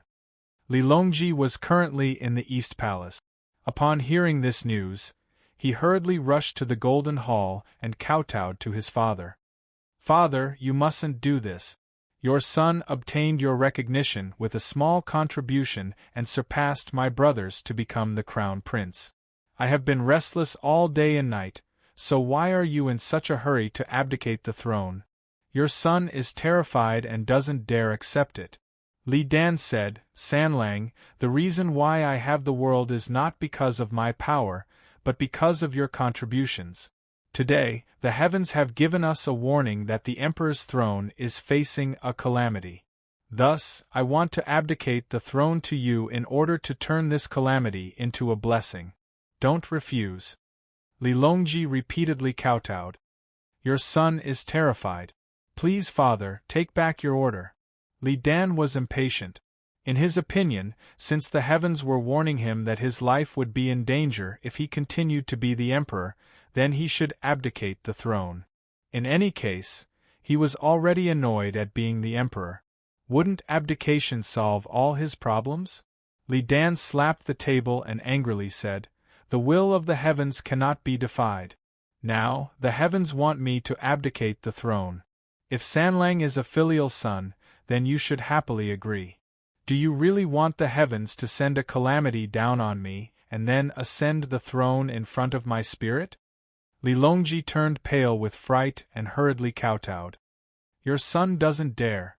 Your son doesn't dare." Li Dan said, "Since you don't dare, then don't refuse. Ministers and the Board of Rites, immediately prepare for the new emperor's coronation ceremony. Immediately announce to the world that the crown prince will ascend the throne in 3 days." After saying this, Li Dan relaxed and returned to the inner palace. He was still thinking about watering the pot of exotic flowers from overseas that he had found yesterday. All the civil and military officials were dumbfounded. The throne that countless people fought over and would rather die than give up is actually worthless in the eyes of the current emperor. Chapter 12:15. In Princess Taiping's mansion, Mr. Mo said to Princess Taiping with a face full of guilt, "Princess, this is all my fault. I never thought that the Emperor would react like this when he heard about the catastrophe of the comet. I was careless and ruined your Highness's plan. I really—" Princess Taiping waved her hand disappointedly and smiled bitterly at him. "Forget it. I can't blame you for this. I didn't expect that my brother would make such a choice. Alas. My Li family has always produced strange people. I can't blame you, can't blame you. Mr. Emo stepped forward and said, Princess, when San Lang was the crown prince, he already had a righteous reputation. Now that he is going to ascend the throne and become the emperor, he will have the hearts of the people. Your Highness, you should seriously consider your future now. Princess Taiping slowly turned to him with a gloomy face. What advice does Mr. Emo have? Mr. Emo said, In my opinion, San Lang's fate is already unstoppable. If Princess can stop in time and hand over all the power in your hands, ask the retired emperor to mediate and ask for the crown prince's forgiveness, you may be safe. This is the so-called best plan. Princess Taiping's eyes suddenly sharpened. Her voice softened and she slowly asked, Then what is the worst plan? Mr. Emo said, The worst plan is to take advantage of the fact that San Lang has just ascended the throne and hasn't had time to clean up the princess's followers. We should mobilize the 5 prime ministers of the political affairs hall, the ministers of the court, and the generals in the army to immediately carry out a mutiny. Otherwise, even if it is delayed for 1 more year, the new emperor's throne will be stable. Princess Taiping was silent for a while and said sternly, I won't admit defeat. Princess Taiping suddenly turned around and said in a trembling voice, In my life, I have only bowed my head to someone twice. The first time, it ruined my whole life. The second person, it was that person who betrayed me. From now on, I will never bow my head to anyone, never. Princess Taiping hurriedly left the mansion and entered the palace. She knew that it was impossible, but she still decided to persuade Li Dan to retract his order.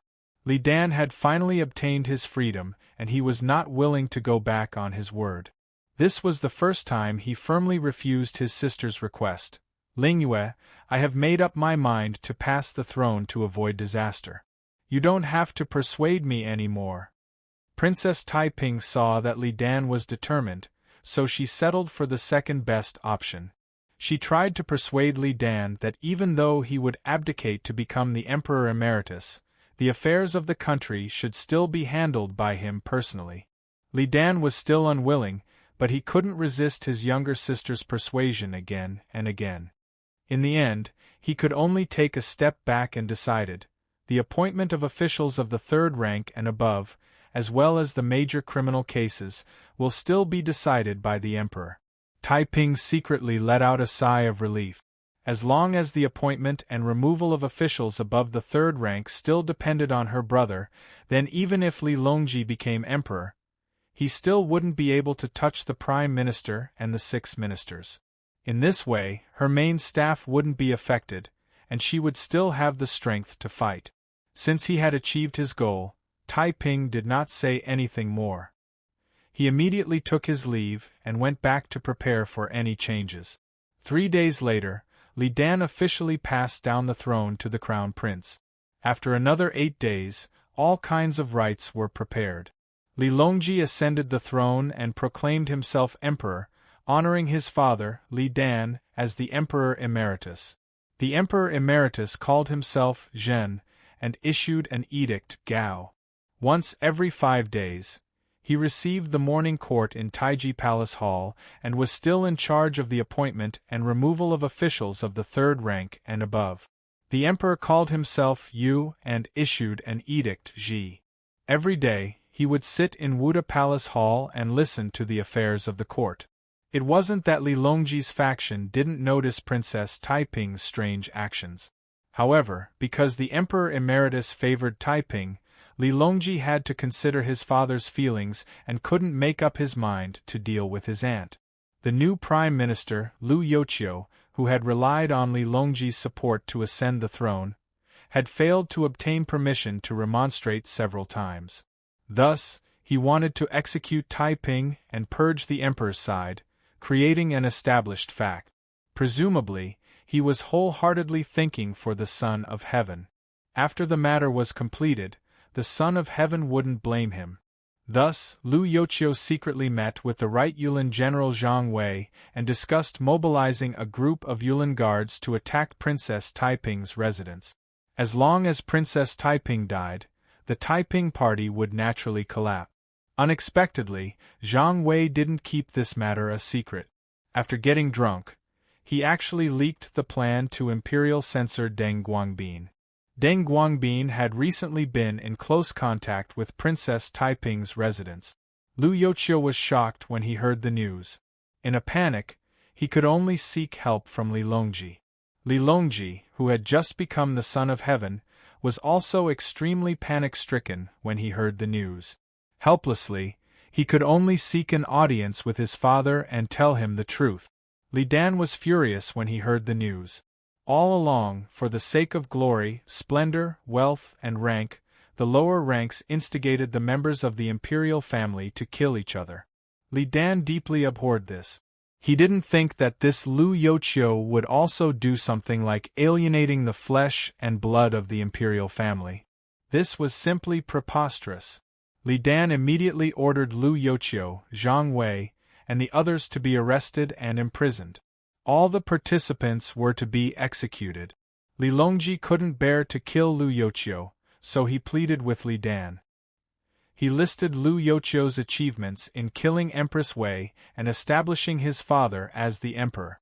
After much consideration, Li Dan pardoned Lu Youqiu alone and exiled him to Fengzhou, Guangdong's Fengkai County. Li Dan's resolute decision prevented Princess Taiping from taking the opportunity to make trouble for him. However, after hearing this, Princess Taiping also felt a great sense of crisis. Today, there was a Lu Youqiu who tried to send troops to destroy her entire family. Who knew that tomorrow, there would be another Zhao Youqiu and Sun Youqiu who would repeat the same trick. Princess Taiping immediately secretly made an appointment with Dou Huaizhen, Xiao Zhizhong, Sun Shi, and several other prime ministers, as well as the Left Yulin General Chang Yuankai, the Left Yulin General Li Xi, the Left Yulin General Li Qin, as well as the Crown Prince's junior protector Xueji, Yongzhou's chief scholar Wang Jin, and Hu Xing Huifan. Although Cui Shi was also part of Taiping's party, he had too many subordinates. His character could not be trusted. Therefore, Princess Taiping had always been suspicious of and used him. Therefore, he was excluded. After a round of discussion, they initially decided to poison the emperor. This way, they could complete the succession of the emperor with the least amount of chaos. However, the people around Li Long were originally brought by the Prince of Linzi. They could not infiltrate them in such a short time. Moreover, the situation was very urgent. Therefore, they decided to use force instead. Another coup in the Tang dynasty was about to begin. At this time, Li Longji still knew nothing about Princess Taiping's actions. Although he had already seen his aunt's yearning for power, in his opinion, his aunt only wanted to support a relatively weak emperor to ensure her position. He had never thought that his aunt had the ambition to become the emperor, and would brazenly decide to use force. Since the incident with Lu Youqiu, Li Longji had repeatedly strictly restrained his subordinate. He was also courteous to Taiping. He did not want to incite his aunt's anger and incite Taiping's party to go against him. Once he ascended the throne, he would cause the country to deteriorate. However, his concession did not result in reconciliation. Taiping had already made up her mind. Who in the world could stop her? On this day, Assistant Minister of the Secretariat Wang Ju returned from a banquet and returned to his residence. He had someone prepare hot water and was taking a bath when suddenly there was a few knocks on the door. The housekeeper of the Wang residence, Old Yao, reported from outside the door. "Ah Lang, someone has suddenly sent in a letter from the front yard. The letter clearly states that it is to be opened by Ah Lang personally. This old servant does not dare to act without permission." "Oh? Bring it in." Wang Ju was very puzzled and had the old housekeeper bring the letter in. She saw that the letter was wrinkled and looked like it had been wrapped in stone before. On the envelope were the words for Assistant Minister Wang. Wang Ju opened the letter in astonishment and immediately turned pale with fright. She jumped out of the bathtub with a ting sound, but her feet slipped and she almost fell. The housekeeper hurriedly rushed forward to support him and asked in surprise, "Ah Lang, what happened to you?" Wang Ju's face turned green. Without a word, he broke into a run naked. The housekeeper anxiously called out from behind, "Ah Lang, you have not put on your clothes." Oh! Wang Ju suddenly came to his senses and hurriedly turned around. "Quickly help me change." Wang Ju had no time to summon the maids to serve him and had the housekeeper help him quickly put on his clothes. Not caring whether his clothes were neat or not, he hurriedly said, "Quickly prepare the horse." A moment later, Wang Ju rode a fine horse and rushed out of the Wang residence with 4 attendants, heading like a gust of wind for the imperial palace. In a small alley on the opposite side, an old man in linen robes had his hands behind his back and seemed to be taking a leisurely stroll. Seeing Wang Ju hurriedly leave the residence, the old man in linen robes smiled slightly and quietly disappeared. A letter was spread out in front of Li Longji's imperial desk. Li Longji stared at the wrinkled letter in a daze, his eyes suddenly brimming with tears. To the side, Wang Ju said in surprise, "It is not impossible. Why is His Majesty so sorrowful?" Li Longji was full of resentment. "I don't understand. Why does Aunt treat me like this? Just why? Father only has this one sister. If I harm her, I'm afraid Father will be sad. I have been enduring silently, but she has put a butcher's knife to my neck. What should I do? What should I do?" At this point, Li Longji fiercely punched the table, causing an inkstone to fly up and fall to the ground, shattering into pieces. At this time, Zhang Shuo, Cui Riyong, Wei Zhigu, Wang Maozhong, and a group of trusted ministers had all rushed over after receiving Li Longji's summons. Li Longji showed them the secret letter. After reading it, everyone's expression changed. The letter stated that Princess Taiping would raise troops to revolt on the 4th day of the 7th month. At that time, Li Yuankai and Li Xi would lead the Yulin Guard to break into the Wuda Hall to kill the emperor. Dou Huaizhen, Xiao Zhizhong, Sun Shi, and the other prime ministers would come to the Southern Office and use their power to control the Southern Office's guards to respond. The contents were very detailed. Zhang Shuo asked in surprise, "Your Majesty, where did this letter come from? Who reported it? Is the situation true?" Wang Ju continued, "Master Zhang, this letter was sent to my residence by someone, but I don't know who it was. However, the plans in this letter are very clear and can't be doubted. Furthermore, tomorrow is the 4th day. Just now, Your Majesty had already sent people to investigate. Li Yuankai wasn't supposed to be on duty tomorrow, but he used the excuse that he had to take a leave of absence in a few days and had already switched shifts with someone else. In the past 2 days, the prime ministers have also visited the Southern Office many times." Zhang Shuo's expression changed. "In that case, the situation is urgent. Your Majesty should make a decision as soon as possible." Li Longji was still hesitant. Cui Riyong persuaded, "Princess Taiping is already on the verge of rebelling. When Your Majesty was the crown prince, you had a righteous cause, so no one dared to harm Your Majesty. Now that Your Majesty has ascended to the throne, Princess Taiping actually has the intention to rebel. Your Majesty only needs to give a decree, and who in the world would dare to disobey? Why are you so hesitant?" Li Longji said dejectedly, "You guys don't know, High Emperor has deep feelings for Taiping.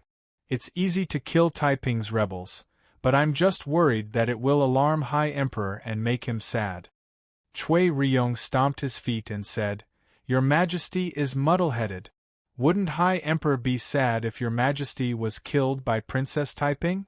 The filial piety of the Emperor lies in the stability of the 4 seas. I earnestly request Your Majesty to immediately give a decree to control the North Gate Imperial Guards before subduing the rebels." Li Longji hesitated for a moment before saying, "This. Let's wait a little longer. Quickly invite my 4 brothers over to discuss this matter." Before Li Longji ascended to the throne, he had already brought his 2 elder brothers back to the capital. Now, the 4 brothers were all in the capital. The fourth and fifth brothers were in charge of the East Palace Guards, while Li Qingqi and Li Qingyi were the great generals of the left and right Palace Guards respectively. Not long later, the four brothers arrived one after another. After reading the letter, Li Longji said hesitantly, "Brothers, I, San Lang, am not an indecisive and cowardly person. It's just that the person who wants to rebel isn't an ordinary person. I'm worried that if I deal with Aunt it will make Father sad, which is why I can't make up my mind. What do you guys think I should do?" Li Qingqi sneered, "San Lang, you don't want Father to be sad. When Taiping starts, Father will inevitably be sad. If Taiping can do it, why can't we? Do you want the story of Zetian to repeat itself in the current dynasty?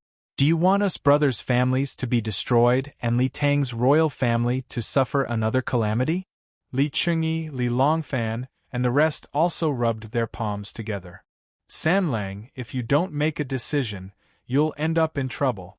You are a hero of the present age, so why are you being so soft-hearted? Let's make our move. The first to make the move has the advantage, and the last to make the move will suffer." Seeing the four brothers speaking in unison, Li Longji's wavering heart gradually calmed down. Killing intent filled his eyes. "All right. You are heartless, and I'll be unjust. Let's make our move now." Chapter 12:16. When a baby tiger pounced on its prey, it would not approach and observe carefully like a mature tiger, looking for the best opportunity to make a fatal pounce. It would make its move when it wanted to pounce on its prey.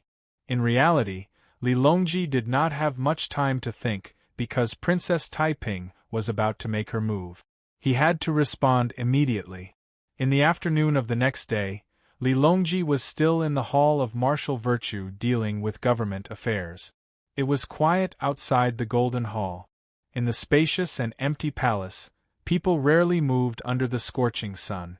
There were only a few soldiers standing listlessly by the stone steps, hoping that the sun would quickly move to the west and let the shadow of the palace shine over. Bang! A loud noise suddenly came from afar. By the time it reached here, it was already not loud, but a drowsy palace guard holding a halberd still heard the noise. He squinted his eyes in surprise and looked into the distance against the glaring sunlight. He was surprised to find that the gate of martial virtue was actually closed. Because the retired emperor was still in the Hall of Taiji, the emperor was in charge of government affairs in the side hall, the Hall of Martial Virtue. This gate of martial virtue was originally a side door, but now, like the gate of heaven, it had become a path that all the civil and military officials had to pass to go to court every day. Therefore, it was usually not closed. It was now afternoon and the court had long been dismissed. However, the emperor was still reading memorials in the Hall of Martial Virtue. There were often officials from various departments going in and out. Therefore, the gate of martial virtue was still open and would only be closed when the palace gates were closed. Before he could come to his senses, he saw hundreds of soldiers with shining swords and spears charging in from the gate of martial virtue. The ones charging at the front were the Yulin General Chang Yuankai and Li Ci, who were guarding the gate of martial virtue today. This palace guard shivered and his hair all stood on end. Rebellion! Someone is rebelling. This palace guard was scared out of his wits. He immediately ran towards the Hall of Martial Virtue. He ran along the long stone steps for more than 100 steps, but before he could rush into the main hall, he heard an orderly battle cry. He hurriedly turned his head and saw that the door between the Hall of Taiji and the Hall of Martial Virtue, the gate of Chiehua, which was usually closed, suddenly opened. An orderly group of imperial guards charged out from the gate of Chiehua and intercepted the rebel army. It was obvious that this sudden army was well prepared. Their formation was neat, and all of them wore leather armor. The brown armor and bright red helmet tassels formed a sharp spear that pierced towards the snake-like rebel army. There were about 300 people in the rebel army, and they were rushing toward the Martial Virtue Hall with all their might. Because some of them ran fast and some of them ran slow, the entire army was dragged into a messy line. There was no formation to speak of. When this army that suddenly appeared out of nowhere rushed in, they were quickly inserted, cut off, and surrounded. This palace guard was stunned for a moment before he came to his senses. He was about to run into the palace to warn when a tsunami of shouts suddenly sounded from the direction of the Hall of Martial Virtue. Countless brightly armored imperial guards swarmed out like a tide from the main gate, side gate, pillars, and gable walls. They came from the back of the Hall of Martial Virtue and the rear hall. This palace guard was stunned and stood there in a daze. He saw the first batch of guards rush out, and they rushed all the way to the 7th stone step before suddenly stopping. Their long halberds pointed forward in an orderly fashion. Behind them, countless soldiers quickly swarmed over and covered the stone steps behind them as well as the ground above them, forming a steel spear formation made up of armor and large halberds. It was dense and strong like a mountain. A young and tall eunuch stood in front of the troops with a sword in his hand. This palace guard recognized him. That person was the inner palace eunuch Gao Lishur, Eunuch Gao, who was extremely favored by the emperor. On the wide and flat square between the Gate of Martial Virtue and the Hall of Martial Virtue, the rebel army that had been cut into two by the soldiers from Qianhua sect were fighting desperately.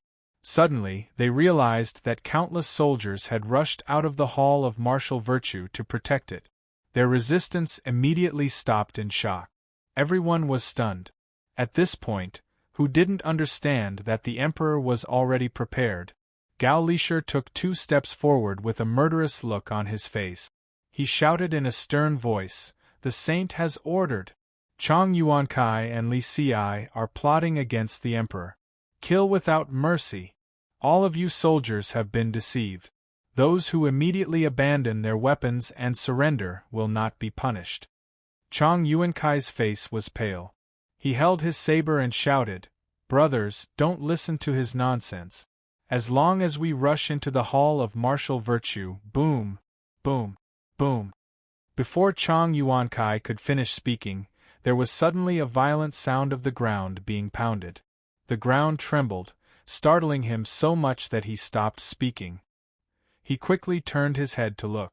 With just one glance, the light in his eyes immediately shrank to the size of a needle. As far as the eye could see, there was no end to it. The dense forest of spears was like a mountain. Innumerable Yulin guards covered the entire palace like flowing lava. With every step they took, the earth trembled. In front of such a dense formation of spears and sabers, wherever the army came, men and horses would be crushed. There was nothing that could stop them. The only choice was to hope for the wind and escape. However, did they have a way out? The Gate of Martial Virtue behind them was already locked. On the right was a tall and thick palace wall. In front was the Hall of Martial Virtue. However, below the steps of the hall were also endless imperial soldiers, protecting the palace impenetrably. Even if they fought to the last drop of blood, could they kill their way in? Wang Maozhong, clad in radiant armor, walked majestically in front of the endless army. He waved his saber and shouted, "Disarm and you will be spared." The countless imperial guards behind him didn't say a word. They only used their uniform footsteps and the murderous aura that caused the entire palace to tremble to cheer for their general. Clang! It was unknown who dropped his weapon, but immediately after, there was the sound of weapons hitting the ground. Many of the soldiers who had abandoned their weapons were so frightened that their faces turned pale. They lay on the ground and trembled, not daring to raise their heads. Chang Yuankai and Li Xiai looked at each other, their eyes filled with despair. The 2 prime ministers, Xiao Zhizhong and Sun Shi, attempted to imitate Zhang Jianji's actions in the past. They used the prime minister's seal to write an official document for mobilizing troops and rushed to the southern Yamen. After the 2 prime ministers broke into the southern Yamen, they immediately beat the drums and gathered the generals. They loudly announced, "The emperor intends to kill the retired emperor." The retired emperor orders the prime minister to mobilize troops to the southern Yamen. After Xiao Zhizhong finished speaking, all the generals in the tent stood solemnly, without a word of doubt. Xiao Zhizhong and Sun Shi thought that this lie had fooled the generals and secretly exchanged glances. Sun Shi grabbed the arrow of command and shouted, "The right 1,000 ox guards General Lin Hai, come forward and listen to the order." The tent was quiet and no one answered. Sun Shi frowned and swept his eyes over the generals in the tent. He shouted, "Where is the right 1,000 ox guards General Lin Hai?" The generals in the tent looked straight ahead and still did not say a word. Xiao Zhizhong asked curiously, "Lin Hai did not arrive on time? Where is the left guard's General Guan Yu?" The dozens of generals in the tent were still standing straight like mountains, and still did not say a word. Xiao Zhizhong and Sun Shi's expressions gradually changed. Xiao Zhizhong forced himself to calm down, but he could not suppress the trembling in his voice. He pointed at a person and asked, "You, which guards general are you from? Tell me your name." The general that he pointed at looked like he was made of iron, but his face did not change at all. He calmly looked forward, as if he did not hear Xiao Zhizhong's words, and did not see him. At this time, a burst of laughter came from behind the tent. Xiao Zhizhong and Sun Shi hurriedly turned around and saw a young general wearing a helmet and armor with a long sword at his side. He walked out from the tent valiantly and was surrounded by a dozen burly warriors. Xiao Zhizhong and Sun Shi's faces turned ashen when they saw this person and cried out in shock, "King Song!" Li Qingqi's smile vanished, and he shouted sternly, "Men, behead these two traitors who have deceived the emperor and rebelled against their superiors." A group of wolf-like and tiger-like soldiers immediately rushed forward. Regardless of whether they were the courteous prime ministers or not, they raised their steel sabers and blood splattered everywhere. The two prime ministers were slaughtered like pigs on the spot. At this time, Dou Huaizhen was still sitting in the political affairs hall. Initially, he wanted to wait for the two sides to succeed before sitting in the political affairs hall to issue fake edicts and quickly pacify the situation. However, he did not expect that before he could wake up from his sweet dream, the military parade in front of the Martial Virtue Hall had reached his ears. Dou Huaizhen knew that the matter had been exposed, and he hurriedly opened the back window and escaped. At this time, the entire palace was on high alert. How could they possibly escape? If Li Longji hadn't been worried that they would be alerted in the beginning, and if it wasn't for the fact that he wasn't afraid that they would escape from the palace once the attack was launched, Dou Huaizhen wouldn't even be able to escape from the political affairs hall. Dou Huaizhen fled in panic and dived into a drainage ditch. Seeing the muddy water rolling away, he did not know how to swim, nor did he know how long the underground waterway was, or how many hidden iron bars were along the way to prevent people from sneaking in. In despair, he took off his belt and hanged himself on a sluice gate.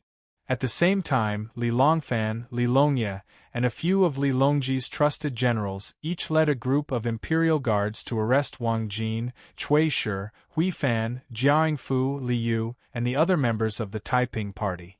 Li Dan heard the movement of the army from Taiji Palace, and hurriedly climbed the gate of heaven to take a look.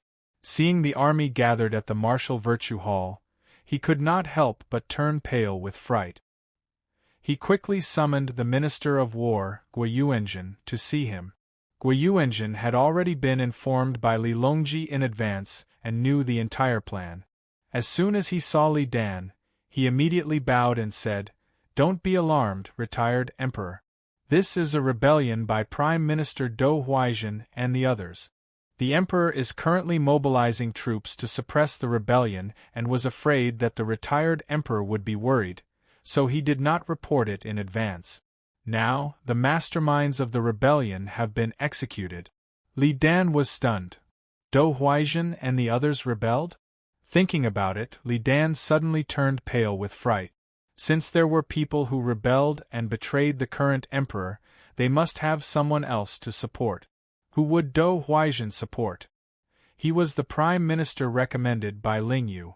Could it be that San Lang was mobilizing troops to make a move against his aunt? Li Dan flew into a rage and shouted, "Where is San Lang? Quickly summon him to see me." At this time, Li Longji had just arrived at the gate of heaven. As the son of a noble family, Li Longji only needed to create a false impression that he was at the martial virtue hall. Why would he personally act as bait?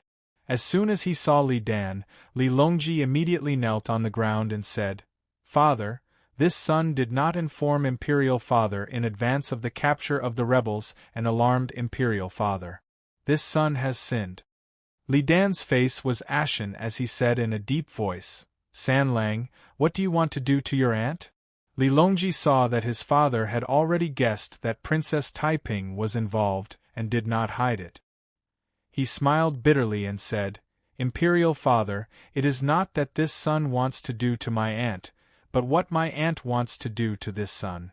Imperial Father, please take a look." He took out the informant letter from his bosom and presented it to Li Dan. Li Dan was dispirited as he read it and was speechless for a long time. Although he had deep feelings for his sister Taiping, he loved his son just as much. Now that his sister wanted to kill his son and his son wanted to deal with his sister, what else could he say? After a long time, Li Dan asked in a trembling voice, "Then, how do you plan to deal with your aunt?" Seeing the tears in his father's eyes, Li Longji's heart trembled. He did not dare to meet his father's eyes again and could only lower his head. He replied in a low voice, "Father, I'm afraid I can't deal with my aunt now." Li Dan's heart tightened and he hurriedly asked, "Why is that?" Li Longji replied in a low voice, "Because the one leading the troops to Princess Taiping's residence is my second brother." Li Dan's heart immediately sank. Among his 5 sons, Li Qingyi was the one who did things the most without scruples. If it was Li Qingqi, Li Longfan, or Li Longye, they might have some scruples because of Taiping's identity. However, Li Qingyi was different. He respected his father and loved his siblings, but he did not have the same deep feelings for his relative. Li Dan turned around in a daze and walked over to the city walls with heavy step. Leaning against the wall, he gazed in the direction of the Princess Taiping residence. Tears streamed down his face as he muttered to himself, "Lingyue, you're no longer here?" Chapter 12:17. When the situation in the palace had just stabilized and the imperial soldiers and cavalry were out in all directions to arrest the members of the Taiping party, Li Qingyi was the first to set off with about 500 imperial soldiers under his command. His target was Princess Taiping herself. Li Longji had given his second brother a lot of thought before sending him to Princess Taiping's residence. With Princess Taiping's power and the emperor's love for her, no civil or military official dared to raise a butcher's knife against Princess Taiping. Even the royal brothers and Li Longji himself couldn't bear to do so. Only Li Qingyi was an exception. Li Qingqi also understood San Lang's painstaking efforts. In a life-and-death struggle for power, there was no room for soft-heartedness and laughable fantasies. Today's benevolence would be the root of the disaster that would destroy his family and clan in the future. He also understood that San Lang was shouldering even more things and had even more things to worry about, so he was willing to be the bad guy. The saying "brothers in war" was fully interpreted by Li Longji and his brothers. Princess Taiping wanted to remove Li Longji from the throne and support a weak prince as a puppet.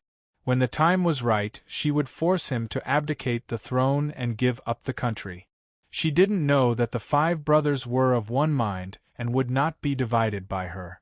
Today, in order to protect Li Longji's throne, the 4 brothers went into battle together, and Li Longji handed over the military power to them without the slightest suspicion.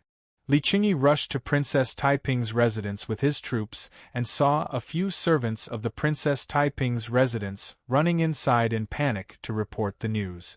He said with a murderous look, "Kill them! Except for Xue Chongjian's family, kill Taiping's family and Taiping herself." The 500 imperial soldiers received the prince's clear order. With a shout, they rushed into Princess Taiping's residence. Swords and knives flashed and the sound of killing shook the sky. The relationship between Xue Chongjian and Li Sanlang was not shallow.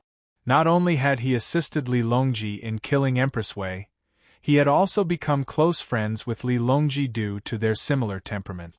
Although Li Longji understood the principle of cutting weeds and eliminating the roots, he was ultimately unable to use any ambitious and ruthless method. Before Li Qingyi sent out his troops, he had specially instructed him to protect Xue Chongjian and his family. The news that the imperial army had gone to various places in the capital to arrest the Taiping party members quickly reached Yang Fan's ears. At this time, Yang Fan was stepping on lotus roots at Longqing Lake with his sons. He was bare-chested and wearing a pair of snub-nosed pants. He led his two older sons, Yang Nianzhu and Yang Ji, into the shallow waters that were waist-deep. His bare feet could easily feel the fat lotus roots in the mud. He held his breath and sank into the water.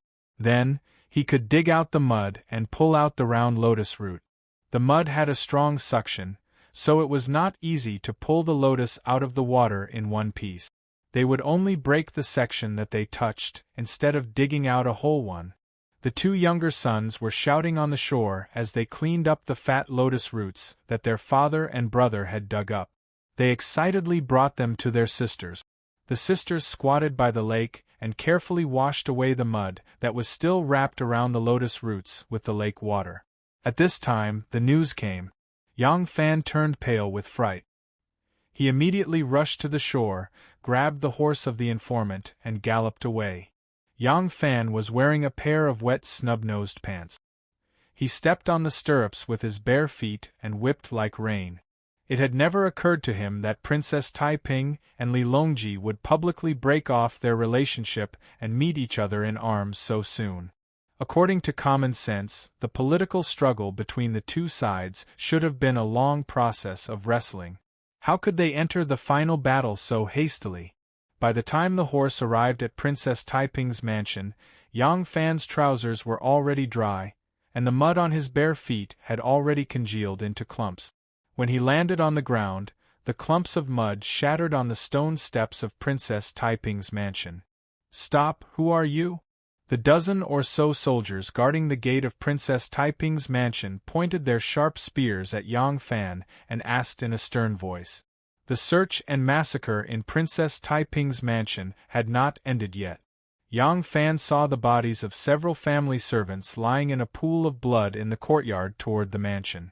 He could not help but feel his heart tighten. He shouted in a stern voice, "I am the Defender General who supports the state, Yang Fan. Get out of the way." Most of these dozen or so imperial guards had never seen Yang Fan. Although there were a few seasoned soldiers among them who had seen Yang Fan before, they had only seen him from afar in the army, so they could not clearly see General Yang's appearance.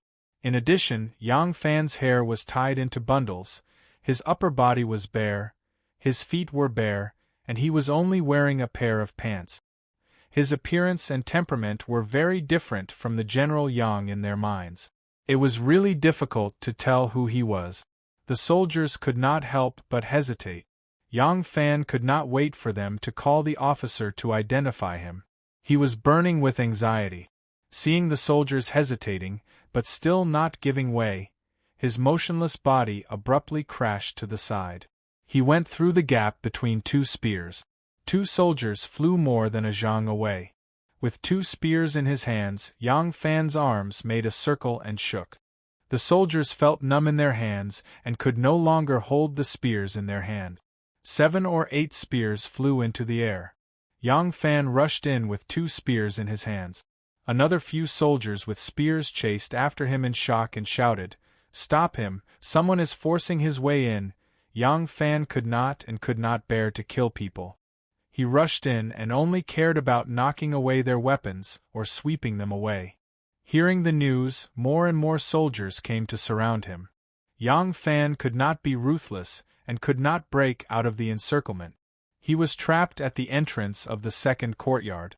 At this moment, a brigade commander who came to help recognized Yang Fan and exclaimed in shock, "General, why are you here?" Yang Fan held 2 spears in his hands. His eyes narrowed as he said, "You know me?" The brigade commander knelt down on one knee with a saber in his hand and said respectfully, "I am a veteran of 1,000 cavalries." Yang Fan suddenly understood and asked anxiously, "How is the princess now?" He was afraid to hear the news that Taiping had been killed, but he had to ask. Because he was worried, his voice trembled as he asked. The brigade commander answered, "Princess Taiping is not in the Fu. We are also in the midst of searching." When Yang Fan heard this, his heart relaxed. At this time, Li Qingyi walked out of the rear residence under the escort of a group of soldiers. Beside him was Xue Chongjian. Xue Chongjian's face was pale and his eyes were lifeless. Even though his relationship with his brothers was extremely indifferent, but seeing their entire families being massacred still had a strong impact on him. "General Yang?" When Li Qingyi saw Yang Fan, he couldn't help but be startled. Yang Fan had purposely concealed his role in killing Empress Wei. This matter was known by very few people, but Li Qingyi was very clear about it. Because of this, Li Qingyi had always regarded Yang Fan as one of his own. Now, seeing Yang Fan dressed like this, holding a pair of spears in his hands and opposing his soldiers, he couldn't help but be astounded. When Yang Fan knew that Taiping wasn't around, the anxiety in his heart lessened and he regained some rationality. He hurriedly thought of a reason and threw away his spear. He cupped his hands towards Li Qingyi and said, "Prince Yang."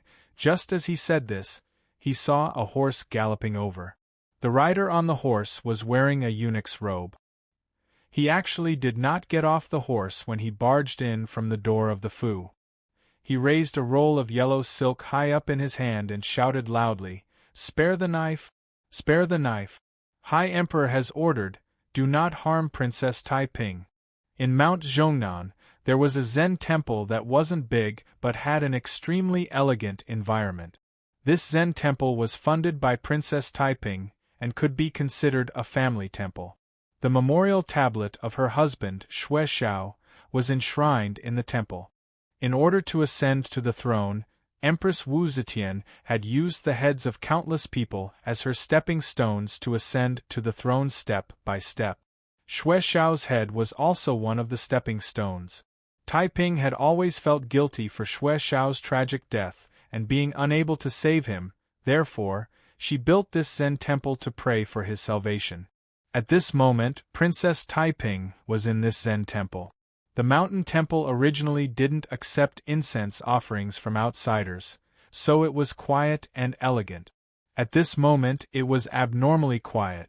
In the courtyard, the water was clear, the trees were green, and the rugged mountain rocks made it look like a paradise. Princess Taiping sat on a square rock, and beside her stood the internal and external stewards as well as a few trusted aides. Princess Taiping's face was pale and her eyes were filled with tears. External steward Li Yi had just sent news from the city. When she heard that the entire Fu had been slaughtered and other than Xue Chongjian's son, wife, and son, everyone else like Xue Chongshuan had been executed, even someone as unyielding as her couldn't help but cry. After planning today's operation, she hid here. On one hand, she wanted to draw a clear line between herself and the mutiny. After everything was done, the chancellors would bring her back to the city to preside over the overall situation. On the other hand, she also considered that if the plan failed, as long as she wasn't around, with the relationship between Princess Taiping's Fu and the imperial family, she believed that her family wouldn't be implicated. It was a pity that she was wrong. "San Lang, I've underestimated you, underestimated you."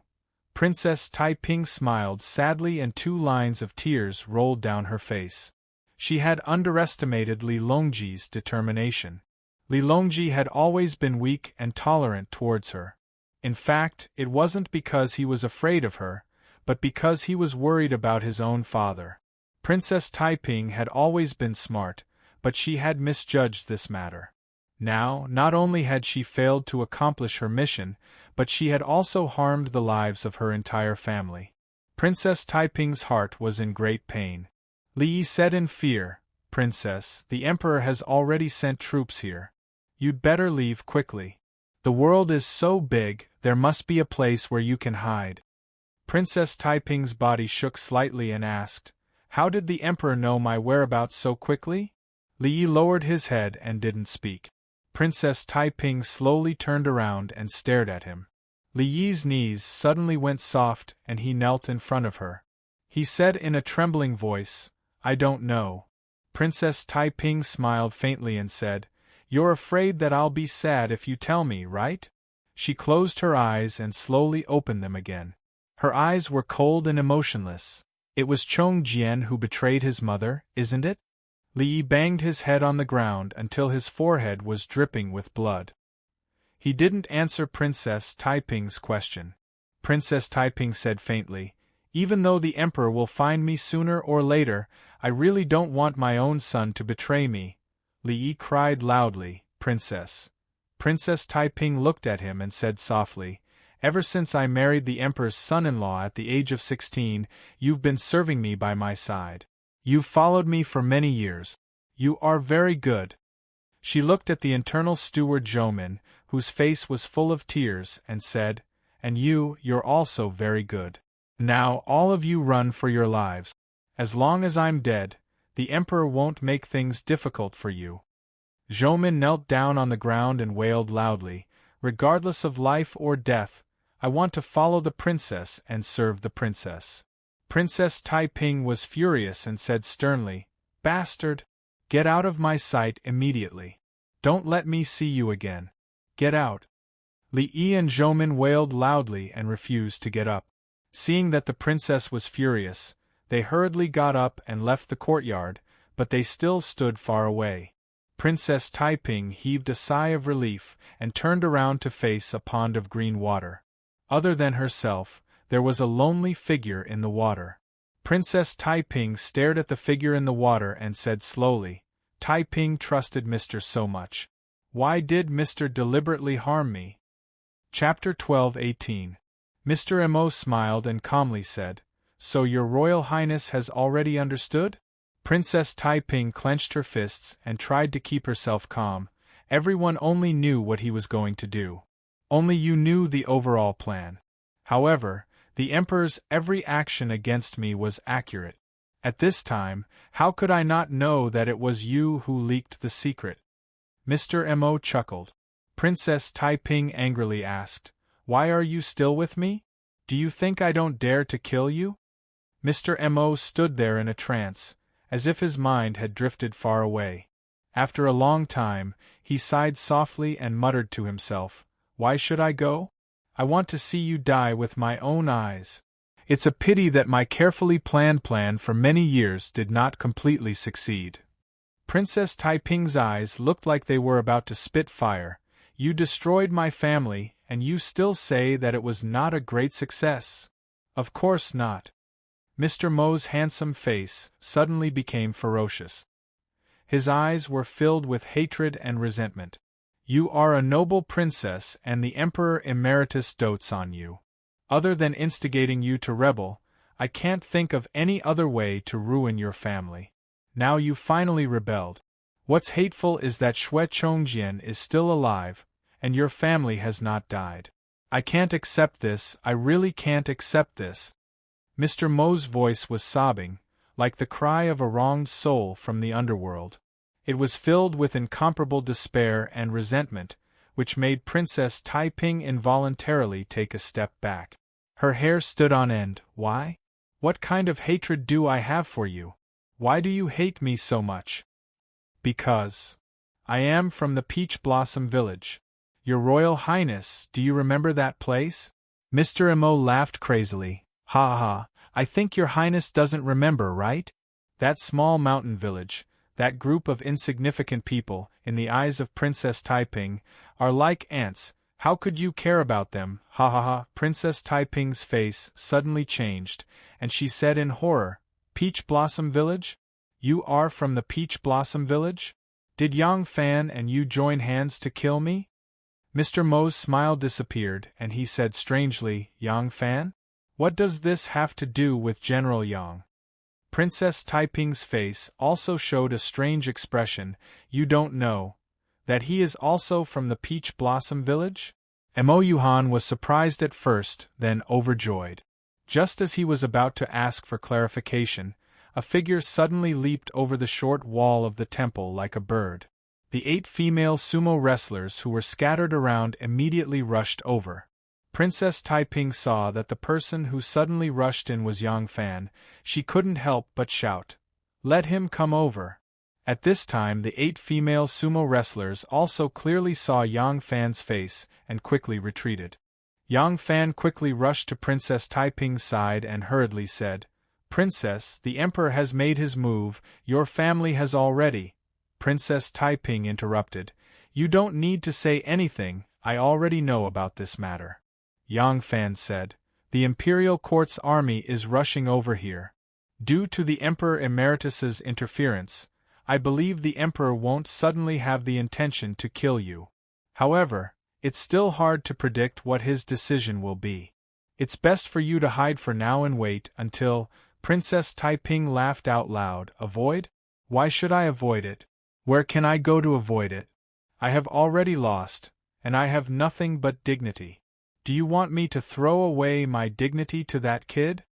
At this time, Mr. Mo slowly walked up, looked at Yang Fan with a strange look, and slowly asked, "General Yang? You are from the Peach Blossom Village?" Yang Fan didn't know how long it had been since he heard this name. Suddenly hearing Mr. Mo say it, he couldn't help but be shocked. He looked at Mr. Mo in surprise, not knowing how to respond. Seeing his expression, Mr. Mo couldn't help but become excited. "Are you really from the Peach Blossom Village? What's your name, and whose child are you?" Yang Fan's heart couldn't help but tremble. He had already realized that the old man in front of him was probably from the same place as him. Yang Fan suppressed his excitement and replied, "My surname is Xiang, the villagers call me Ah Siu." "Old man. Who are you?" Mr. Mo's body shook, and his eyes widened as he looked at Yang Fan. 2 lines of tears instantly blurred his eyes, and he choked with sobs. "Ah Siu, so you are Ah Siu, so you are still alive. Ah Siu, so you are still alive." Mr. Mo was so excited that he almost couldn't stand still. Yang Fan supported him and eagerly asked, "Uncle, you are?" Mo Yuhan said with tears in his eyes, "Ah Siu, do you still remember the Mo family who lives in the east of the village? Do you still remember your sister Xiuxiu? I am Xiuxiu's father, your Uncle Mo. Ever since he was young, Yang Fan would address the elders in the village as uncles, and it was impossible for a junior to call them by their surnames. Even if Mo Yuhan said his real name, Yang Fan wouldn't have any impression of him. However, when he mentioned the Mo family in the east of the village, and sister Xiuxiu, who played with him when he was young, Yang Fan suddenly remembered. Yang Fan's eyes immediately welled up with tears of excitement, and he said happily, "Uncle Mo, so you are also alive." Mr. Mo's tears continued to flow. "That's right, I'm still alive. That day, I left the village to make arrangements for Sister Xiuxiu's marriage. Fortunately, I managed to escape. When I returned, the entire village was gone, everyone was dead. My pitiful daughter, who had to depend on each other for survival." Mr. Mo suddenly turned around, pointed at Princess Taiping, and said with gritted teeth, "Ah Siu, she is the enemy of our whole village. Your parents, your sister, your fellow villagers, all died in her hands. Quickly kill her to avenge your parents and the whole village." "What?" Yang Fan was shocked and looked at Princess Taiping in disbelief. Mr. Mo was so excited that his whole body trembled. "Good child, I didn't expect that there would still be people alive in our village besides me.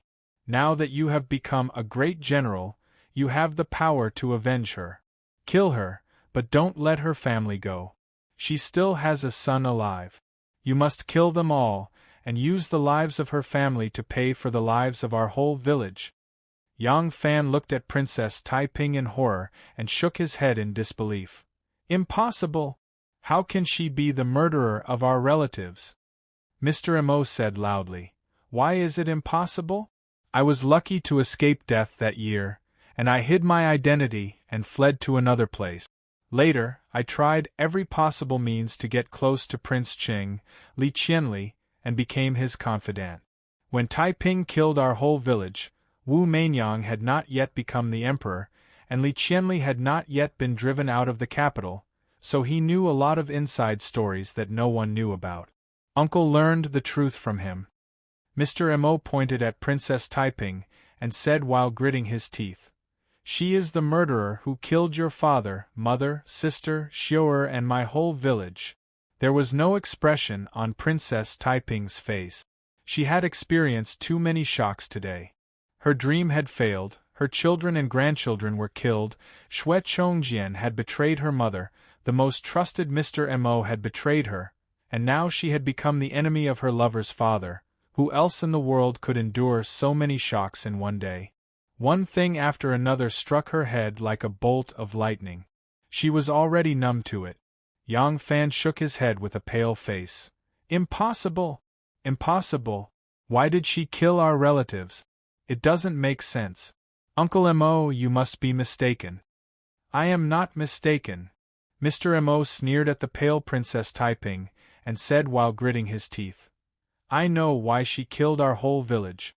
Speaking of which, this matter has a lot to do with you. Yang Fan looked at Mo Yuhan in astonishment. It has a lot to do with me? Mr. Mo said, Yes. She wanted to kill our whole village because she had a grudge with your father. The funny thing is, she killed everyone in our village, but she didn't kill you, the main character. Ha ha, this is God's will, this is God's will. Yang Fan was aghast. Princess and my father have a grudge? How is this possible? Mr. Mo said strangely, Of course there is no grudge between you and your father in the Peach Blossom Village. Xiang Ying is not your biological father, but your adoptive father. In fact, he is just your father's personal bodyguard. Yang Fan was also shocked.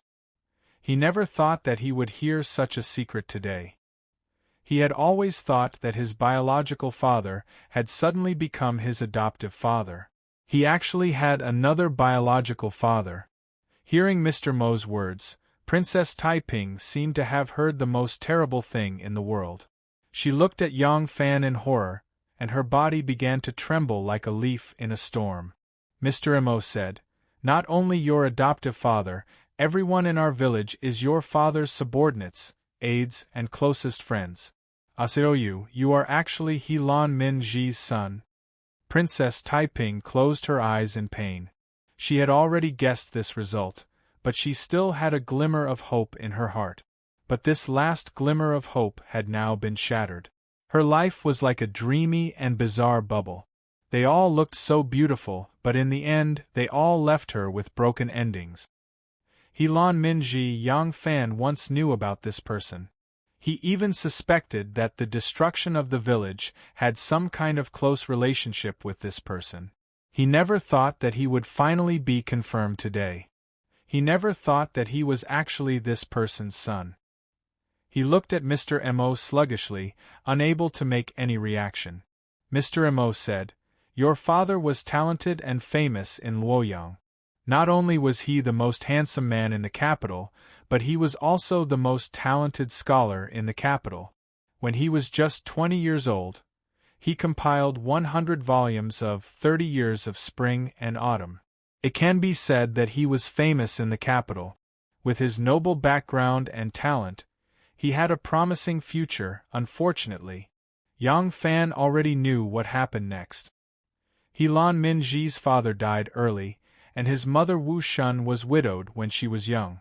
Because she was as beautiful as a flower, Emperor Li Ji took a fancy to her and gave her the title of Madam of Han.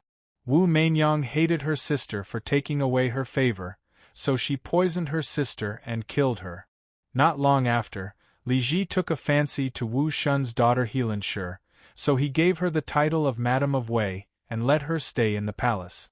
Wu Mainyang was worried that her niece would take away the emperor's favor, so she poisoned her niece Helan Shi to death.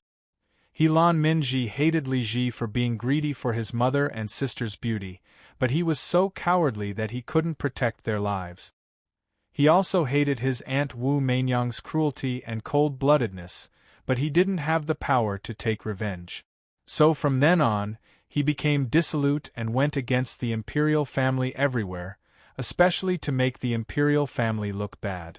Li Ji and Wu Meinyang chose the daughter of Yang Xijian, the junior minister of imperial guards, to be the crown prince's wife.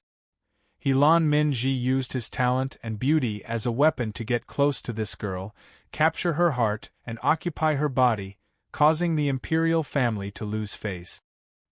He repeatedly challenged Wu Meinyang's bottom line until she couldn't take it anymore and banished him to Lingnan. It was said that on the way, he hanged himself with the reins of a horse, ending his short life. Yang Fan was at a loss. I am Helan Minji's son? My maternal great-grandfather and Tai Ping's maternal grandfather are the same person? Then, she is actually my distant aunt? Chapter 12:19. Yang Fan looked at Mr. Mo in disbelief, and then looked at Princess Tai Ping. He had no reason to doubt Mr. Mo's words, but he still couldn't help but ask Princess Tai Ping, "Is it really you who killed the people of our Peach Blossom village?" Mr. Mo sneered. Of course it was her, because she hated your father, because your father, in order to retaliate against Wu Meinyang, had harmed her. Yang Fan felt as if he had been struck by lightning. He suddenly retreated a few steps, and his face was as pale as paper. Princess Tai Ping took a deep breath and slowly raised her head. She stared at Yang Fan with eyes full of sorrow. I didn't. Cousin Helan was originally an outstanding person with outstanding appearance and talent. He was a person with a great future, but his mother and elder sister were killed by my mother.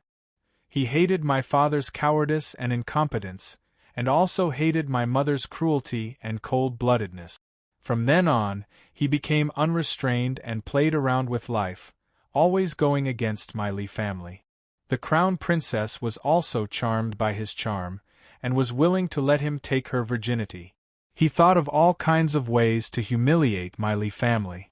He despised etiquette and hated the Li family.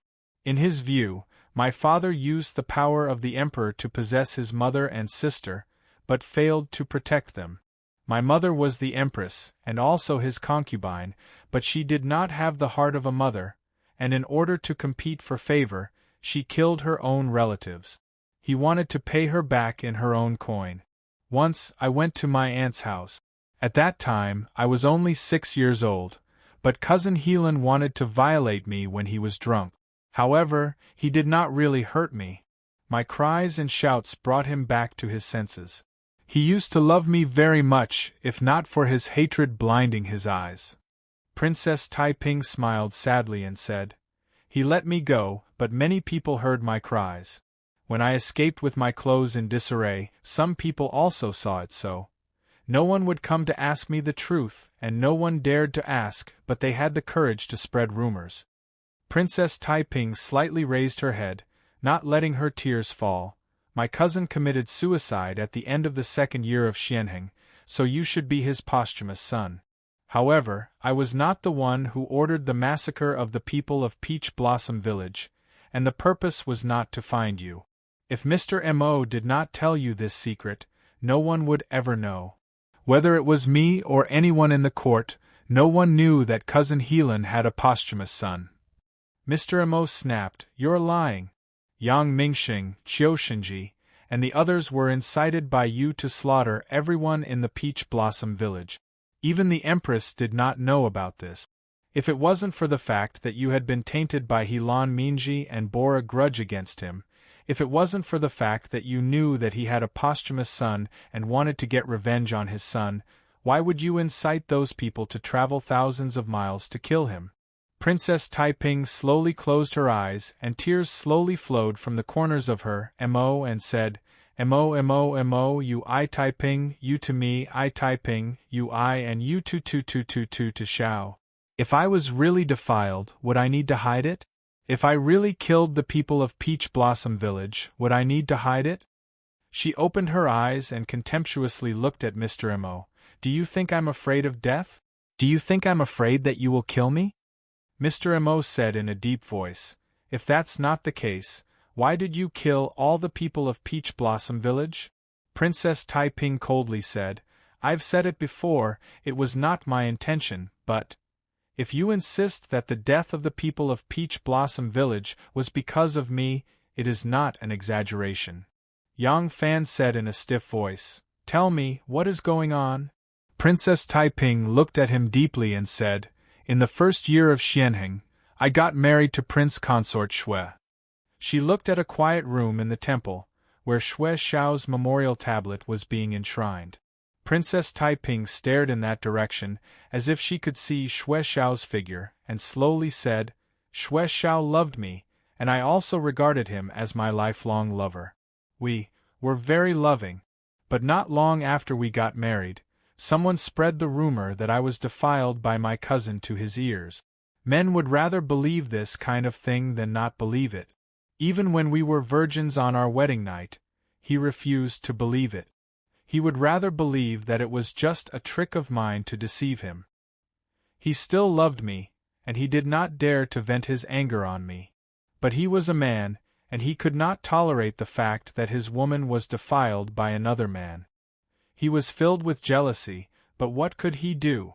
Cousin Helan was already dead, and even if he wanted to take revenge, he could not find him. However, although Helan is dead, his old subordinates are still there. Taiping withdrew his gaze and slowly glanced at Yang Fan and Mr. Mo. As a person in a high position, there will always be people who will try to figure out your happiness and anger. They will try to think of ways to make you satisfied. They all believe that I have really been violated. They all believe that Prince Consort's anger is because of me. At that time, my father had just passed away, and my mother was in charge of the country as the Empress Dowager. The world was still under the control of the Li family. As my mother's most beloved daughter, Prince Consort and I were the targets of many people's flattery. So Miao Shenke, Qiu Shenji, Yang Mingxing, and the others planned this massacre in order to please Prince Consort and me. At that time, Prince Consort Shui was serving as the general of the Fengchen Guards. He secretly mobilized a group of troops, and these people led them to Shaozhou. I didn't know about this until more than half a year later. Mr. Mo listened in a daze. He had been by Taiping's side for all these years, treating her as his greatest enemy. He had always been scheming to kill her, so he had studied her character very thoroughly. He was very clear that with Taiping's proud personality, if she was the one who killed him, she would definitely not deny it, but he did not want to admit this fact. He had racked his brains and spent so many years, and finally pushed Princess Taiping into the abyss. He had avenged his deep hatred, and he was very happy in his heart. However, he suddenly learned that his enemy was not this person at all. His real enemy had long since disappeared, and he had actually hurt an innocent person, which he could not accept. Mr. Mo gasped, pointed to Princess Taiping and said, "You're lying. You must be lying." Helan Minji was safe and sound even though he had defiled the crown princess.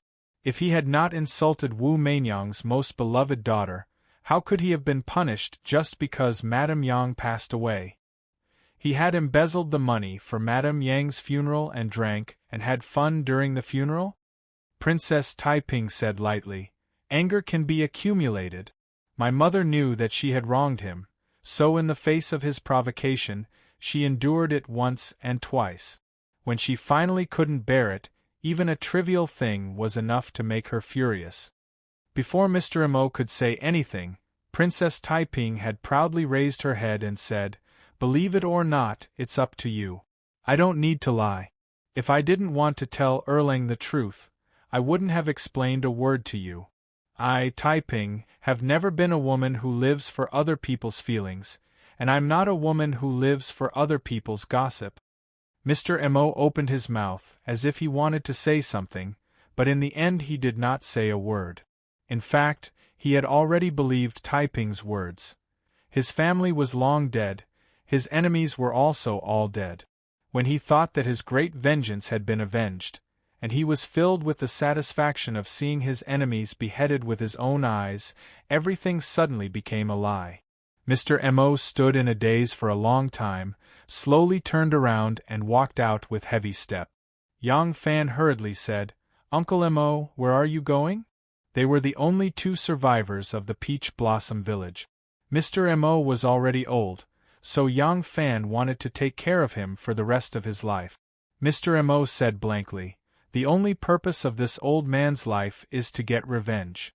Now that I have nothing left to love, I want to become a monk."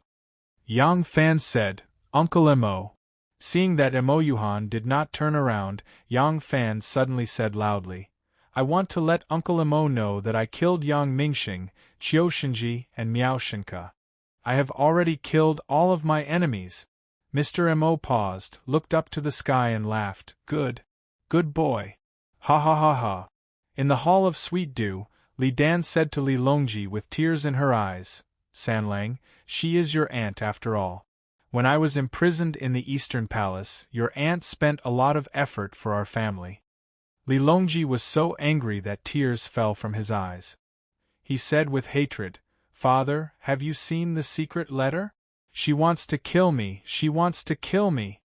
Li Dan said in a low voice, "Son, your aunt was confused for a moment. Now that you have killed all of her family members and arrested all of her remaining followers, what else can she do? Spare her life, and I will announce to the world that I will give you the power to appoint and pardon officials above the third rank. From now on, you can live out your old age and no longer care about worldly affairs." Li Longji was so angry that he stomped his feet. "Father, did I force you to hand over the power? Even if you don't want me to be the emperor and want me to return the throne to my eldest brother, I have no complaints. But Tai Ping cannot be forgiven. If he is not executed for the crime of rebellion, how can he rule the world? Once she makes a comeback one day, she won't be as soft-hearted as you, father." Li Dan said with reddened eyes, "In my life, many of my brothers and sisters have never had a good ending. Now that I only have this sister, how can I bear to see her die a miserable death? Sanlang, do you want me to kneel down and beg you?" Li Dan lifted his sleeves and knelt down. Li Longji turned pale with fright and hurriedly dodged to his father's side to avoid this kneeling.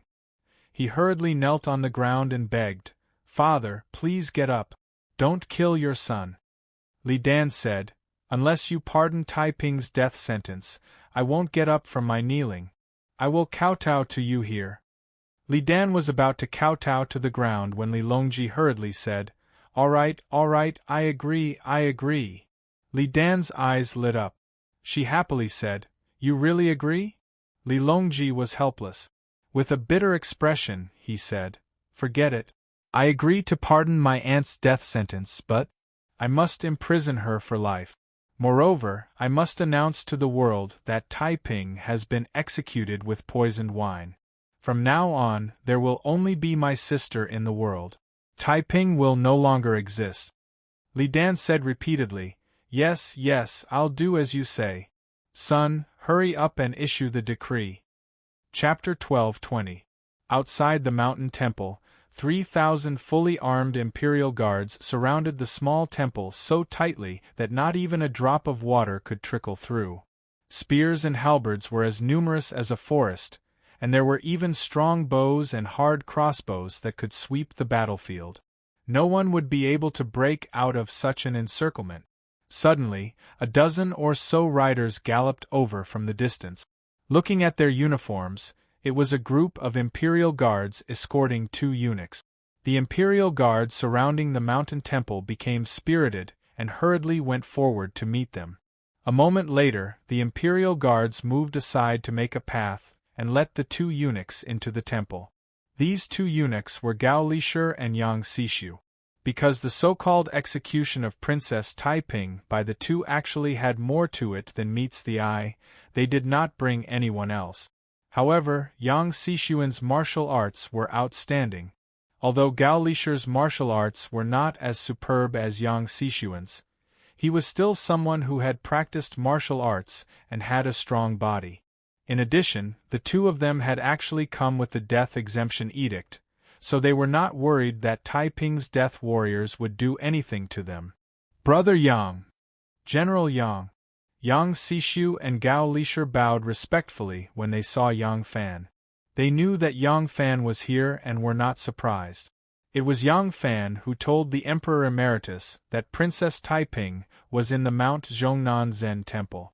Because of his relationship with Li Longji, Yang Fan did not mind appearing in front of these two angels. Princess Taiping saw the two eunuchs walk into the courtyard and quickly wiped away the tears on her face. She looked at them proudly and said, "The Emperor sent you to execute me?" Yang Sishu and Gao Lisher looked at each other. Gao Lisher took a few steps forward and said in a low voice, "Princess, what you have done is truly unforgivable. However, you are His Majesty's aunt. His Majesty is benevolent and filial and cannot bear to harm you. However, if the princess is not executed, he cannot explain to the world so." Princess Taiping said in a carefree manner, "Just say it. There is no need to beat around the bush." Gao Lisher laughed dryly and said, "To the outside world, His Majesty still has to announce that the princess is executed. However, the Emperor Emeritus can buy a palace for the princess, but from then on, the princess cannot appear in front of the world." Princess Taiping smiled faintly and teased him, "Is this forgiveness that imperial brother pleaded for me?" Gao Lisher bowed, not daring to say anything else. Yang Fan walked closer and said in a low voice, "Just agree to it. Let's solve the problem in front of us first. When this matter is over, I will find a way to save you." Princess Taiping stared at him and said in a daze, "You are willing to take me away?" Yang Fan nodded vigorously. Princess Taiping said, "But my identity, aren't you afraid of others making irresponsible remarks? Although I didn't kill the people of Peach Blossom Village, they died because of me. Aren't you afraid of people pointing fingers at you?" Yang Fan's eyes were dark and bright, as if they could even absorb light. "Human? Who was this person? I am me and people are people. What is there to be afraid of? Fuck them." Princess Taiping smiled. There was an indescribable meaning in her smile. Yang Fan said worriedly, "Taiping." He was worried that with Taiping's strong personality, she would not be able to put down her pride and accept Li Longji's arrangement. Taiping's eyes gradually softened. She sighed softly, nodded silently to Yang Fan, and walked towards the meditation room. Yang Fan anxiously said, "Taiping, where are you going?"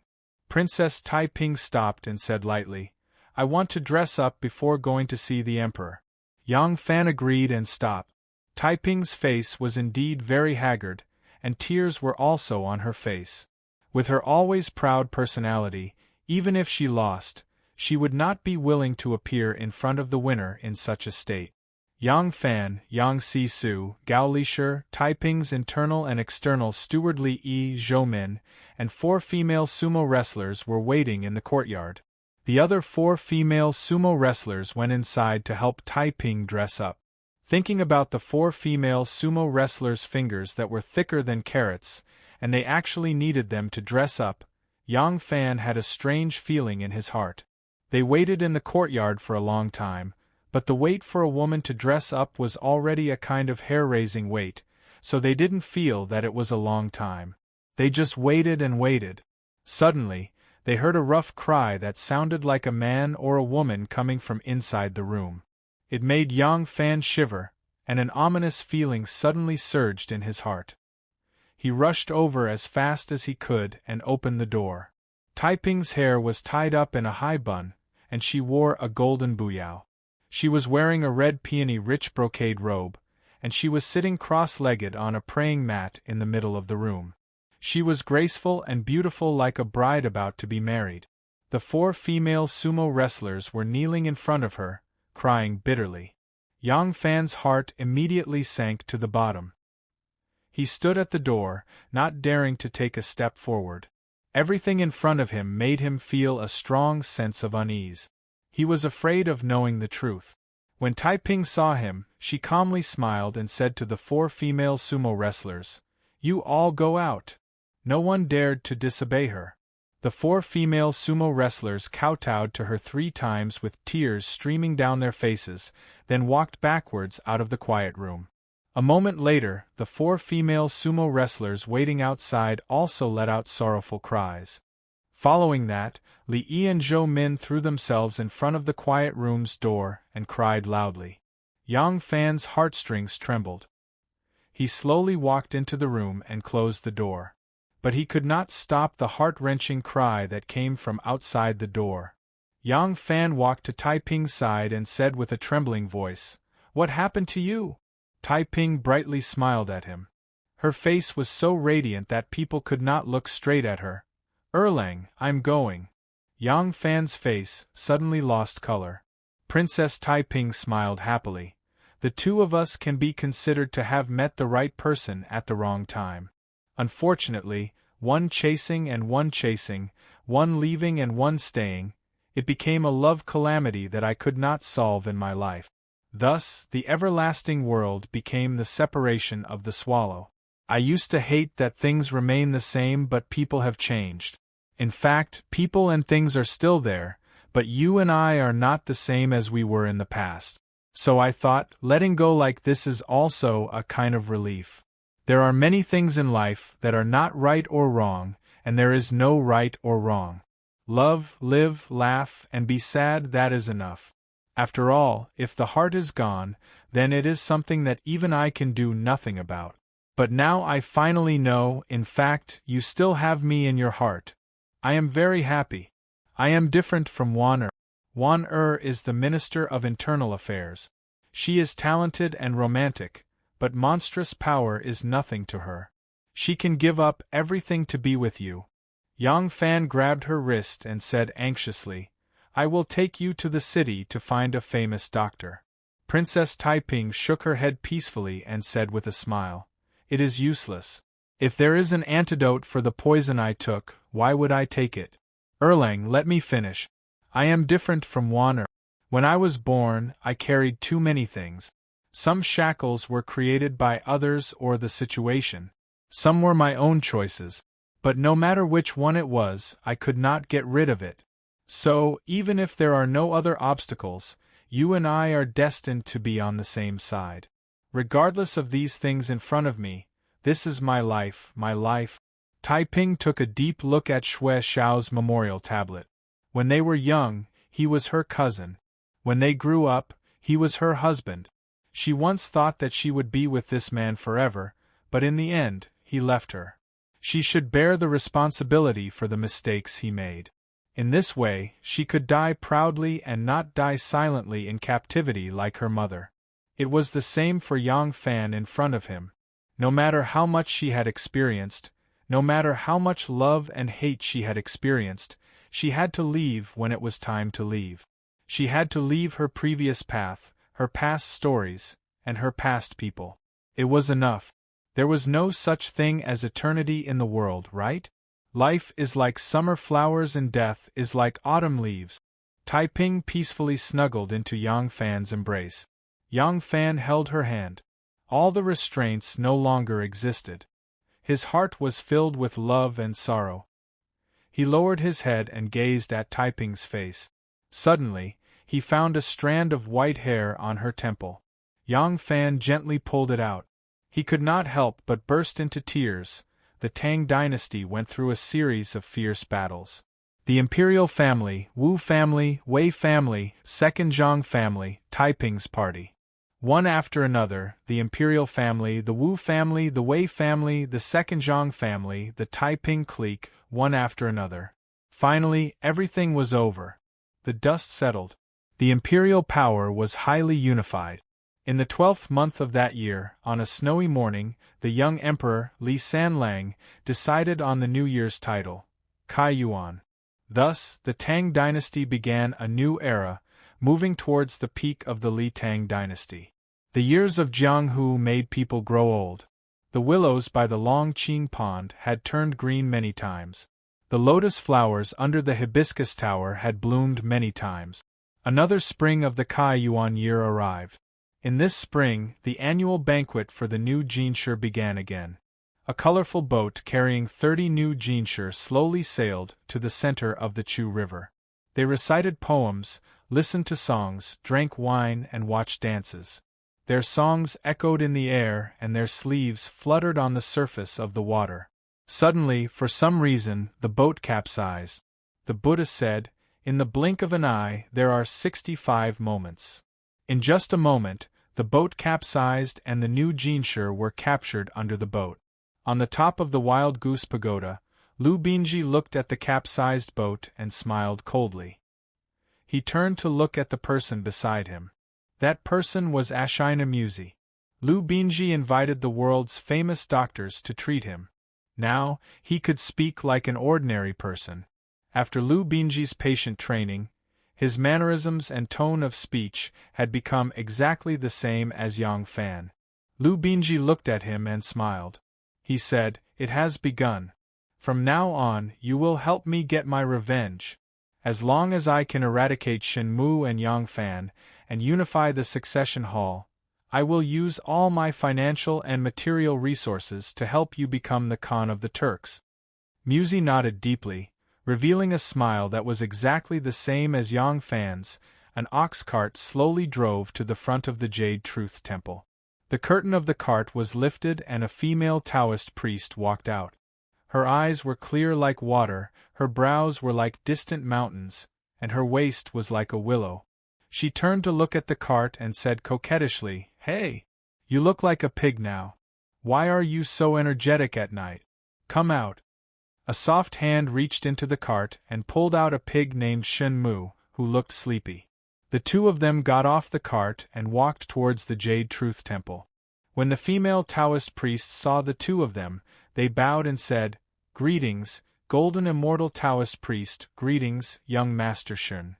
In the bamboo forest, on a stone platform there was a chessboard. Yang Fan and Princess Yuzhen sat on one side, one holding black and the other white. They were playing chess. Li Qiang pouted and stared at him. She muttered, "Really, you don't know how to give way to others." Golden Immortal Princess walked over and smiled. "Shenyang, sister." Seeing that she was about to lose, Li Qiang took the opportunity to throw away her chess piece and ran towards Golden Immortal Princess. Shen Mu looked at Yang Fan, who was smiling bitterly. He frowned and said, "I heard that something happened at the Chu River banquet. All the new jinshi that we painstakingly nurtured became the son-in-law of the Water Dragon King. You still have the mood to be so carefree?" Yang Fan rolled his eyes at him and said, "Aren't you just as carefree? What are we raising our sons for?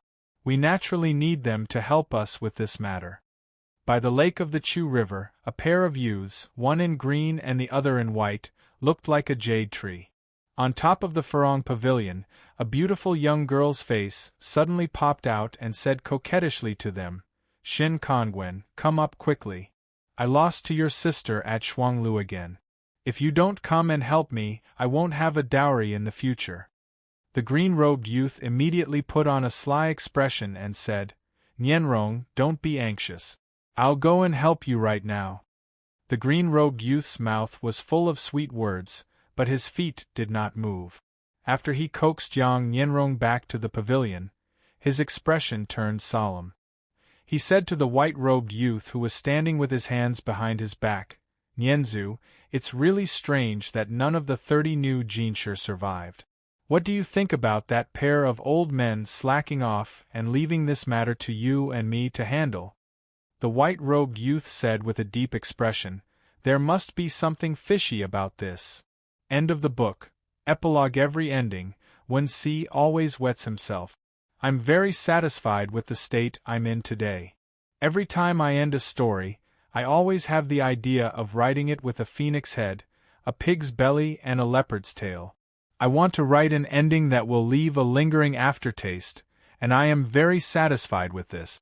After finishing this book, first of all, I want to express my gratitude to my readers who have always supported me. This is sincere gratitude. Without your support, It would be very difficult for me to continue writing such a long novel after so many years of writing. Thank you for your love and support for me all the time. I sincerely express my gratitude to you. Thank you. If this book can give you an unforgettable story so that you can remember some of the plots and some of the characters when you want to, I think that's my success. However, as a creator, it's never possible to achieve perfection. At the end of every book, a good summary of one's own mistakes will help one grow, and it will be even more helpful for the creation of the next book. As for this book, it's a transformation within my historical novel. So far, it's not very successful. Among the novels I've written, if I had to rate them myself, I would give them a relatively low score. The main reason is the influence of habitual thinking. Even if I don't transmigrate, my thinking is still the habitual thinking of transmigrating, so there's a problem in the design of the story, causing the story to lack suspense. Moreover, the main character is limited by the established history, so there's not much room for him to express himself, and the excitement will be reduced.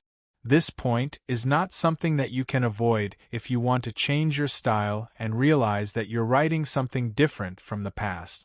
For example, my classmate Xiao Ao's new Xuanhuan novel, some readers suggested that the foreshadowing is too long, and the style of writing is like a historical novel. However, when we talked privately, he actually had a clear train of thought and also knew which aspect he should focus on in his novel. However, without experiencing it personally, he would still be affected by habitual thinking. Now, classmate Old Duan is also writing Xuanhuan. What a tragedy! I still don't know how his new book will turn out. They're all capable writers, and I believe that if they encounter a setback, it's mainly a problem of habitual thinking. After experiencing it once, they'll be able to avoid it the next time. My problem only became clear when I wrote more than 900 chapters of this book. I'm 100% sure that I can avoid problems like suspense and interest when I'm writing the next book. Speaking of the next book, perhaps a lot of students will be concerned about what I'm going to write and when I'll start writing. What a tragedy! I have a lot of problems. Can you understand? One problem, actually, started when I finished writing Hui Ming. I always wanted to add something more to it, but my hipster illness acted up, and there was no cure. After finishing Hui Ming, I didn't care about the huge number of readers my first book had accumulated. It was as if I took the wrong medicine and insisted on writing Xuanhuan. After I finished Xuanhuan, I wasn't satisfied and went on to write City. This continued until I was criticized by a reader in the book review section.